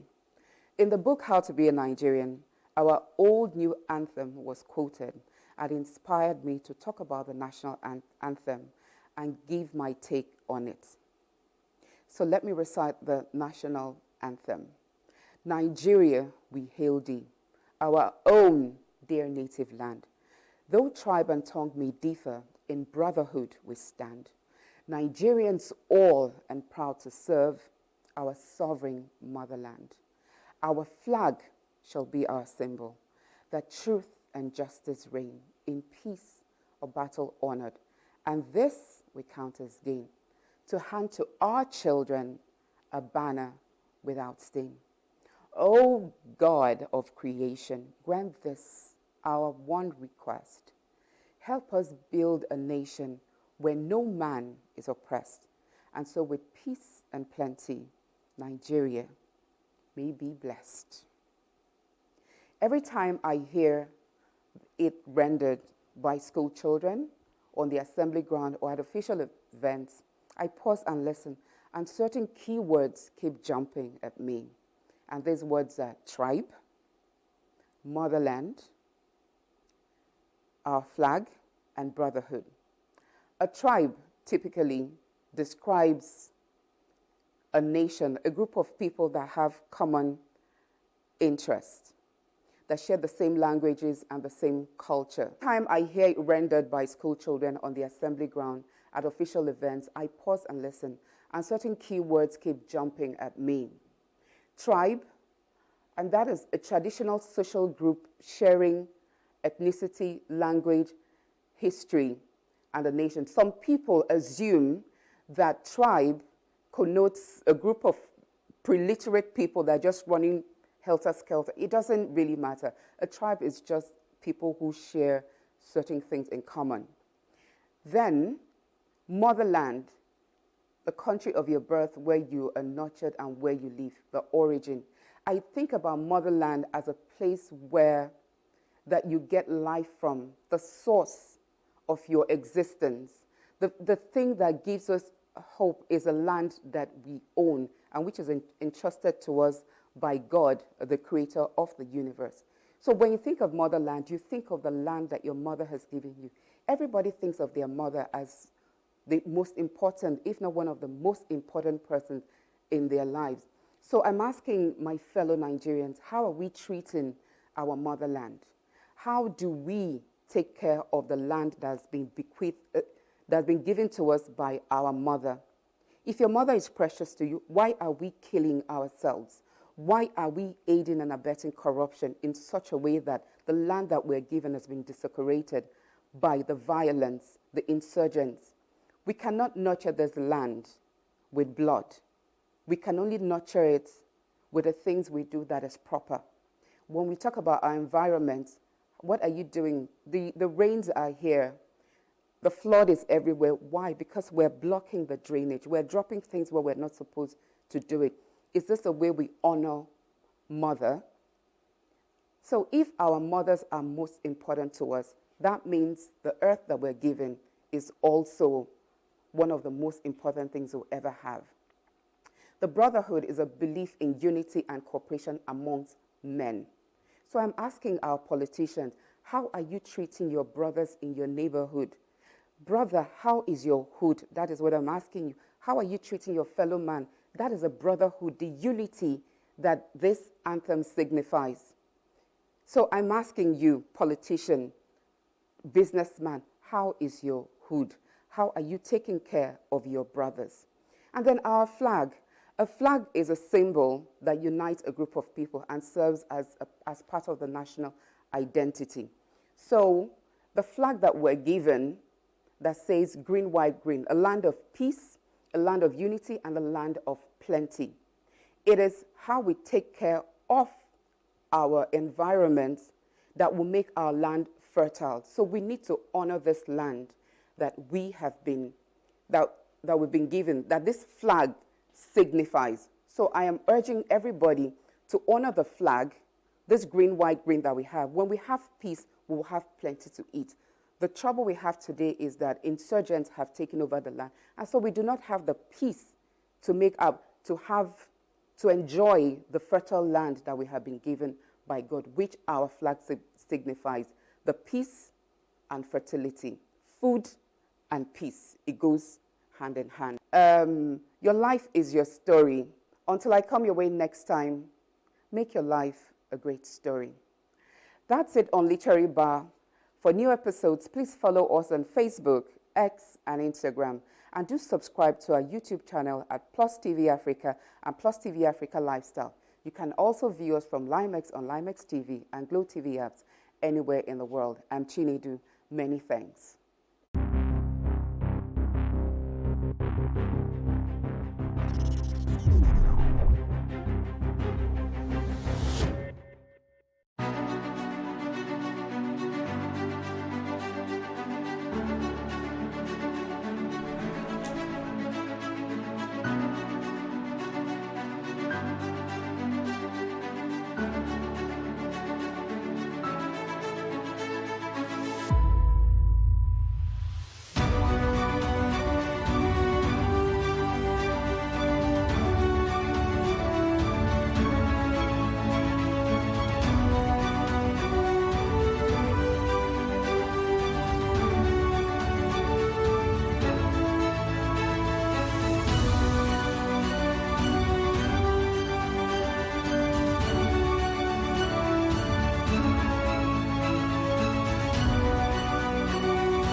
Hydration is when you have enough water content in your body, then you're hydrated. And what is dehydration? Dehydration is the opposite of hydration. That's lack of water. And a lot of people are suffering from dehydration. Why are they suffering from dehydration? A lot of people find it difficult to drink water. It's healthy for you to get up in the morning and drink water, a glass of water. Cleanses your system. It makes you start on a good mood. It's when you take enough water, your skin equally glows. You know, your mood is well balanced. You're not feeling tired, because when you are dehydrated, you tend to feel tired. You tend to feel sick because your body is toxic.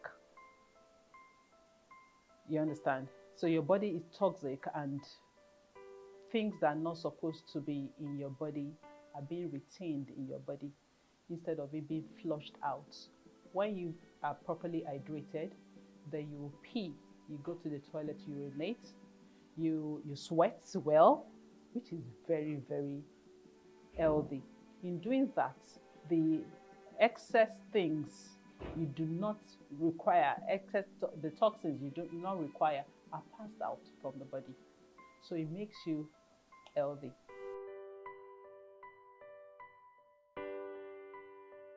Watermelon is good. Watermelon has a lot of water.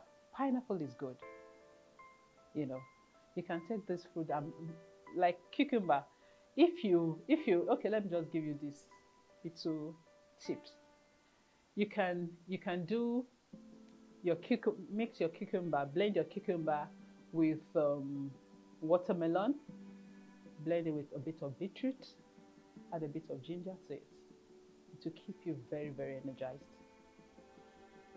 It will keep you alert when you have your then add apple to it, because definitely apple is going to sweeten it up, but not too much. So you can add apple to it, but it's going to keep you energized for the day. Then another combination, like I said, is an addition to another combination that can give you enough energy for the day.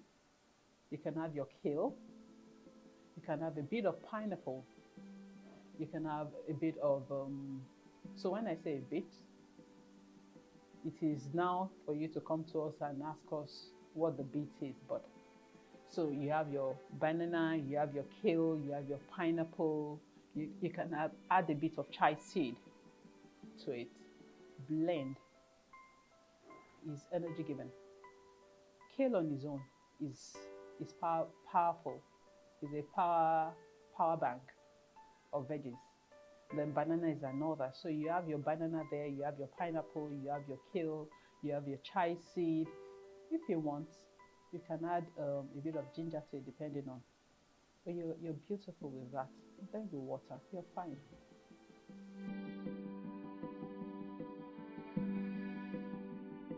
Well, we need to have fruit in our life, because we don't want to go to the hospital.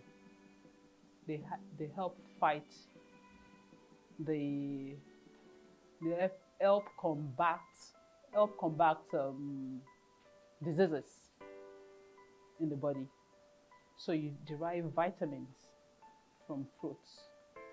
Your body absorbs your food properly when you eat well, when you take in fruits. Your body metabolizes the food you eat. You're not constipated while you eat. Your body metabolizes your food properly. When you take fruit, you have a very glowing skin. When you take fruits, you have vitamins, it helps aging. Some of us that are tending towards, and we don't want to look old, take enough fruits. You'll be fine. Your face, your skin, everything will glow.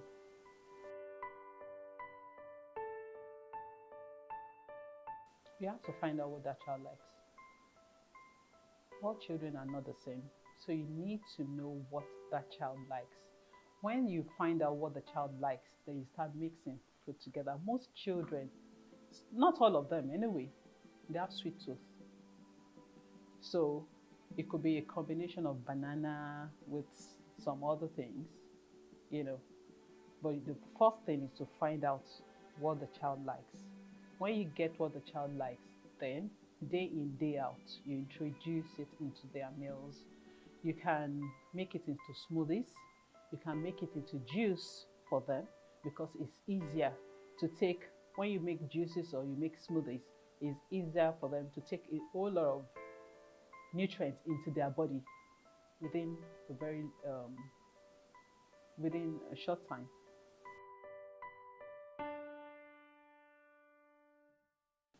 So I would talk from experience. If I want to, cucumber for example, not everybody likes cucumber because cucumber is tasteless. But for you to enjoy cucumber has high water content and is really good for the body. But for you to enjoy cucumber, you can combine your cucumber with other fruits that you love to eat. Take for example, some people like pineapple, some people like apple. Combine it with the fruit you enjoy, then you can make it into probably juice. You can juice it, you can make smoothies of it. You can make your salad interesting. When I say interesting, make your veggies, add some fruit to it. Add your chicken and all that, then add some fruit to it.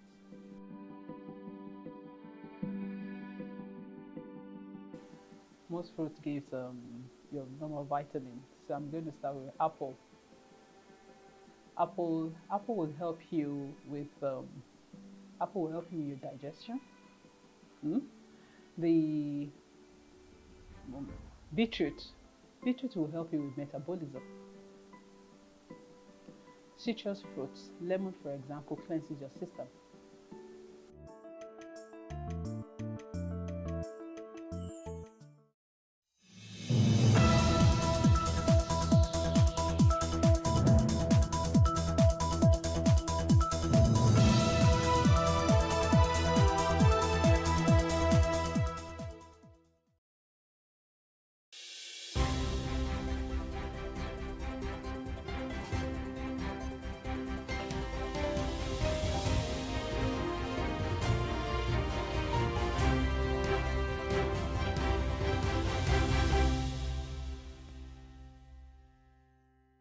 Very good morning to you and thanks for joining us on The Breakfast. My name is Nyamgul Agaji. Today is July the 24th and we are happy that we've been able to make it to this point in our lives. So you have every reason to thank God.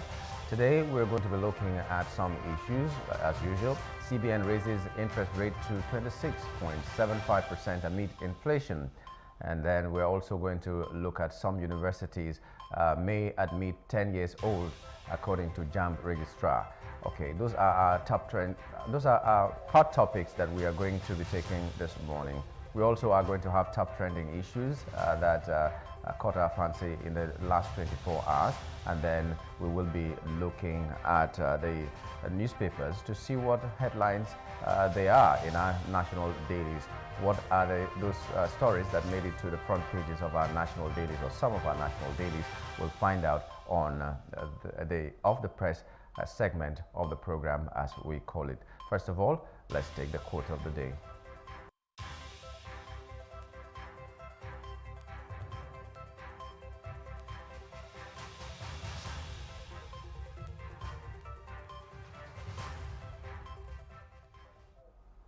Today is your day to start fresh, to eat right, to train hard, to live healthy, to be proud.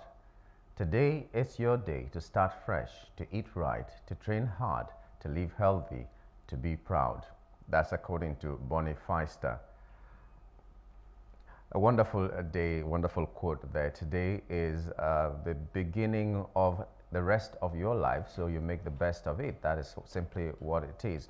No matter what happened yesterday, no matter what is going to happen today, no matter what is going to happen tomorrow rather, today is your most important day in life. Not the day you were born, not the day you are going to die, not the day you achieved anything else in your life, but today is the present, and the present is another name for a gift. You've been given a gift to start afresh, to make everything right in your life or solidify whatever right you have been doing all your life. So you have today to live.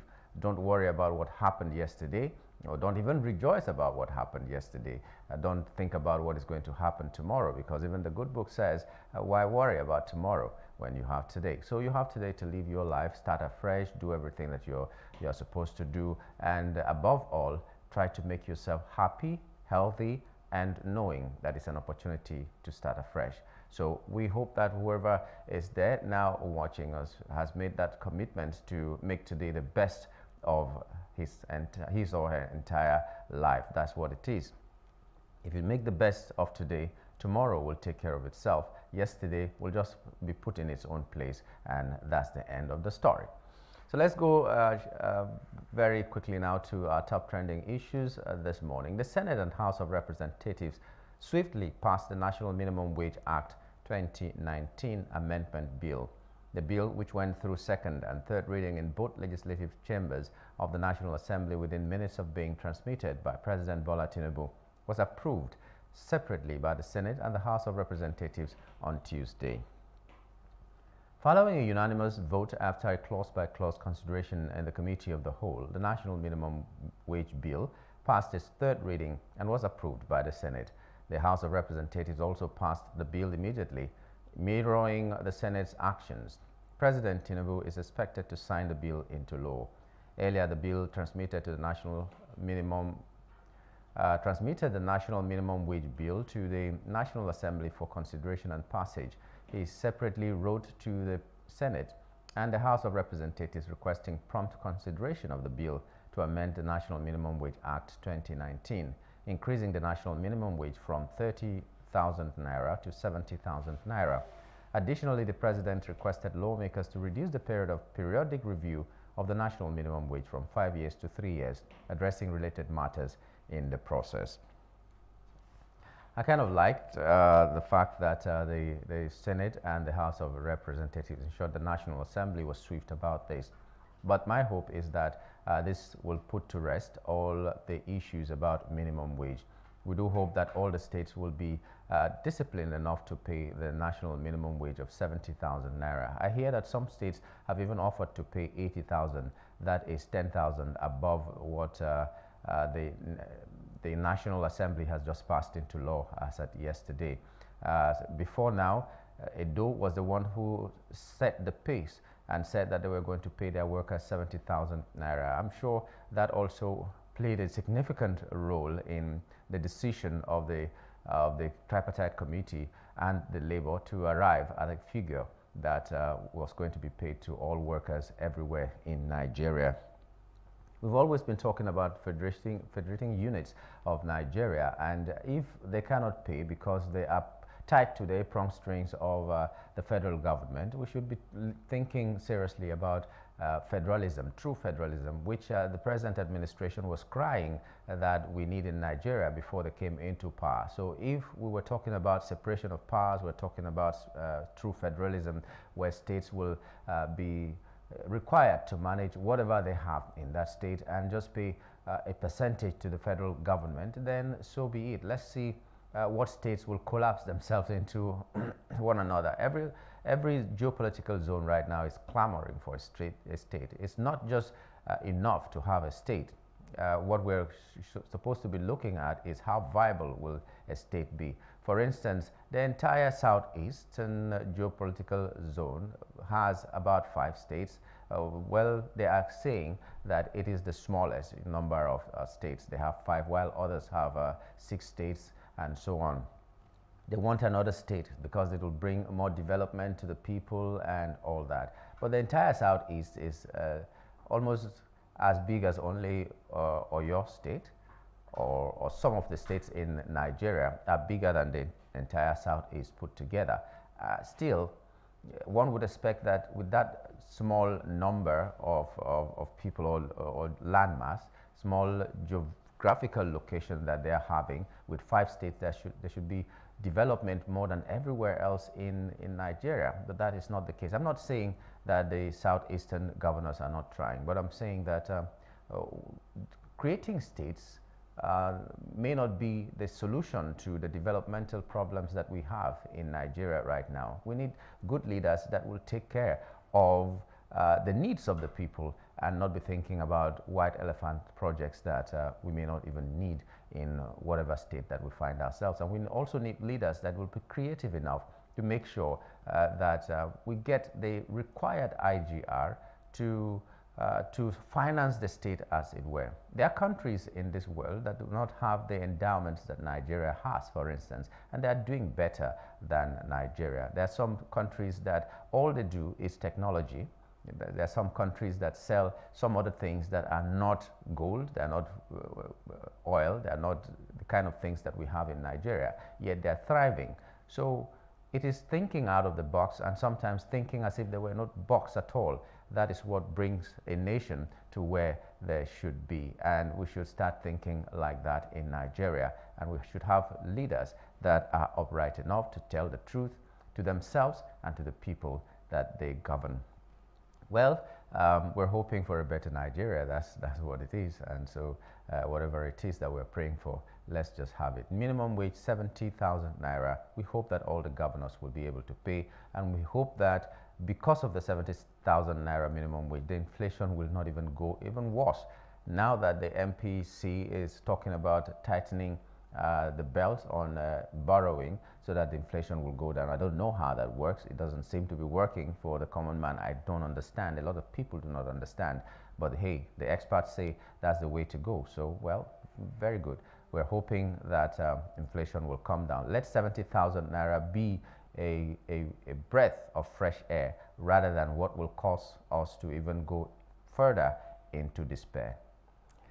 Crime rates drop nationwide, that is according to the Inspector General of Police, Kayode Egbetokun, who reported a decline in crime rates, with major crimes dropping to 416 in the last month from 734 in May and 530 in June, attributing this to the strategies deployed by the police. During a meeting with commissioners of police in Abuja, Egbetokun praised the officers for their dedication and commitment, which have contributed to the stability of the country's internal security. In the past month, the police arrested 1,284 individuals, recovered 284 firearms, 6,702 rounds of ammunition, 107 vehicles, and rescued 97 kidnapped victims. The IG highlighted efforts to combat oil theft, including reorganizing the IGP Special Task Force on Petroleum, which recently intercepted stolen goods and arrested suspects, with cases already in court for under investigation. Egbetokun emphasized that these achievements were possible due to the cooperation of the public and other security agencies, showcasing the professionalism and dedication of the police force. We thank the police, but I think it is too early to clap for themselves and beat their chest and say all is well.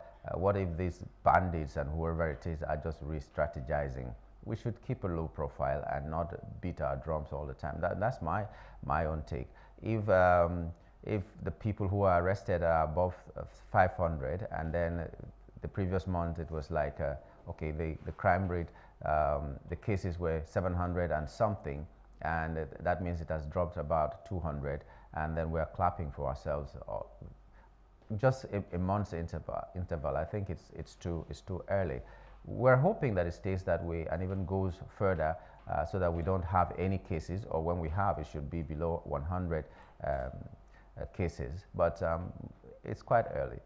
But I'm glad that the IGP is acknowledging the contribution of the ordinary person who may not be a security operative, the cooperation of the people in what they are doing. We, the people, also are begging the police and all other security agencies to respect the people and believe in the people and also protect the people. Sometimes people will have credible information, but they are afraid that when they bring this information to the police, they might be the people who will be taken into custody because the police may not be able to investigate these issues. For instance, if I'm going on the road and there's been an accident and I'm trying to take the person to a hospital, we know a lot of people who have entered into trouble, as it were. How did you see this person who had this accident? In case the person dies, that's the worst part. You could go in for it and all that. Those are the kind of things that people fear, and they don't volunteer information. You have overheard a conversation people are planning to rob, and you tell the police, how did you know? How did you come close to these people? And then when they don't get the armed robbers, you are the one that will go in for it. These are things, we're not just spreading fear among the people. These are things that people have experienced. You escort your friend who has been invited to the police station to see what becomes of the case, and then you also are thrown into the cell with your friend. Things have happened. A lot of things have happened. Sometimes the first person to report may be the criminal himself, but because he's the first person to report and he was able to fund the investigation, so to speak, whoever else has been reported goes in for it, and then there's no investigation. We know a lot of people who are awaiting trial in prisons. We know a lot of them who are not supposed to be there, and the prisons are clogged by people who have been framed in one way or the other because the police refuse to do their job. So if you acknowledge the importance of people, you have to respect the people, you have to protect the people, you have to up your game of investigation so that people who volunteer information don't become the victims of whatever information that they are giving to you. It's just a word from an ordinary man like me to the police. Now, Katsina government introduces Ida law for widows. This is an interesting one. The Katsina state government has introduced an Islamic Ida period law, allowing female civil servants to take 4 months and 10 days of mourning leave if they lose their husbands. This new law follows a motion passed by the State House of Assembly and approved by the executive. Katsina State Head of Civil Service Falalu Bawale announced the law, stating that a circular has been issued to all state ministries, departments and agencies to grant this leave to female officers. The law aims to enable women to observe the traditional Islamic mourning period for their deceased husbands. Bawale mentioned that the issue was presented to the National Council on Establishment, which allowed states the liberty to create rules that suit their purposes, leading to the implementation of this law in Katsina. Well, it's a very, I like it. I'm just asking, so if a man loses a woman, or loses a wife, he doesn't have the capacity to feel. He shouldn't have this kind of leave as well. I think a lot of things that are done for the women should be done for the men as well. I'm not saying this is discrimination or all that, but I'm saying that if you think a woman can feel, a man can feel as well. In fact, when a man loses a wife, he's more destabilized than a woman. I'm not talking about the cultural issues that are involved. In some places, your in-laws are driving you away from your husband's house and all that. Yes, I know all those things. But a woman is more organized, and a man is just going out there looking for bread to put on the table for the family and all that. And when the wife who stabilizes the home, the wife who is the homemaker is gone, it takes a man more time to even settle down, to know what to do with the children, what to do with the house, what to do with everything concerning that household that they have been to. And no matter that some people will just bury themselves in a bottle of beer, or some people bury themselves in smoking or doing other things to forget about it, the heartbreak is the same. So we already have maternity leave for the women. We don't have paternity leave for men in a lot of places. We now are talking about Ida. Yes, it's an Islamic provision, but even if it's an Islamic provision or a religious provision, we should also think about the hearts of men who need a break to process what they have gone through. I'm just saying. So it's good, a very good thing. Do it for the women, but I'm asking also at least for a little time for the men, because they also need to take this time. Some of them will need therapy. Some of them will just need to be with other loved ones that they know will comfort them, some of them need to do a lot of things to reorganize themselves and come to terms with the fact that the homemaker, the organizer of the home, is no longer there. Well, thank you. Congratulations to the Katsina state government. I hope other state governments will also borrow a leave and make sure these people heal somewhat before they return to work. But also there should be a clause for the person who has been given this leave to choose to be on this leave or not to be on this leave. It shouldn't be compulsory. If you choose to be, fine. Because some people find healing in numbers. Staying at home at that time may be worse than, you know, coming to work and meeting friends and talking and all that. So let the people elect to go or not to go. You have that free will to go. Just like ordinary leave, that some people who don't go for leave all their lives while they're working, they have their reasons and all that. But let the people be able to choose whether to go or not to go, or when to go. Some people, before the whatever has happened hits them, it will take more time. So you're giving me leave now, but when the reality hits me, it's going to be maybe a year from when I really lost my husband and all that. So let them choose when to go and if they want to go in the first place. And that's what I think anyway. I don't know if the psychologists will agree with me, but some people process loss differently and the timelines are not the same. So you're giving me leave now to go and process it, to go and heal. Meanwhile, it has not even hit home, and it will hit home maybe 6 months from then or 1 year from then, and then I don't have the opportunity to go again. I'm just saying. Well, we'll take a break now. That's that for Top Trending, and when we return, we'll be reviewing the papers. Don't go away.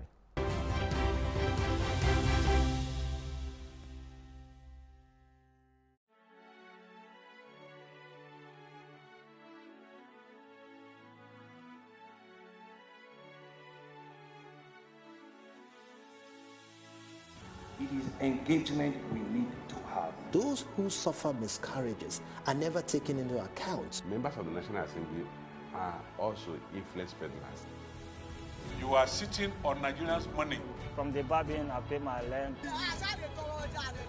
On the Babin, I send my children to school. A consultative engagement.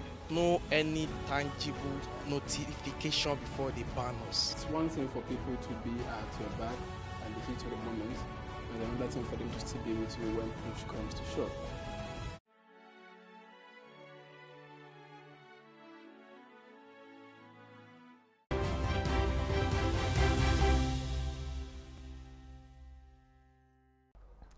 Thanks for staying with us. It's time now to review the papers and see what made it to the headlines of some of our national dailies. We'll be looking at the Business NG this morning. We'll also be looking at the Punch, Daily Trust, and Nature newspaper. Let's see what the headlines are in any or each of these newspapers. Well, let's begin with the Business NG. The Business NG leads with Dangote Refinery, old generation banks jittery as CBN targets dormant accounts. CBN targets dormant accounts.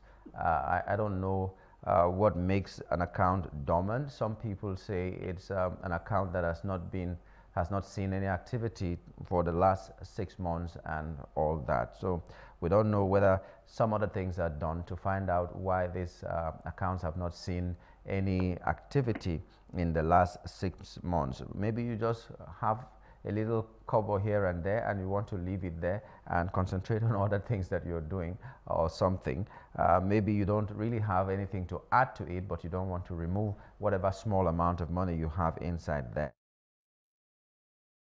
Enough to close the account or withdraw it or send it to somewhere else. Well, we're being joined by Mr. Tunde Kolawole to look at these papers with us. Good morning and welcome to the program, Mr. Kolawole. Good morning, my brother. For a moment, hope you had a great night. Yeah, I did. For a moment there, we thought that you weren't going to join us. We're glad that you're here right now. Let's begin with Business NG. Old generation banks, I just read that now. jittery as CBN targets dormant accounts. Okay, so tell us what you know about this and what you think about this new target on dormant account by CBN? Honestly speaking, some of the monetary policies of the present government is very, very worrisome. Put in a bank without their consent. There is a contract between the bank and the federal government. Is not a party to that contract.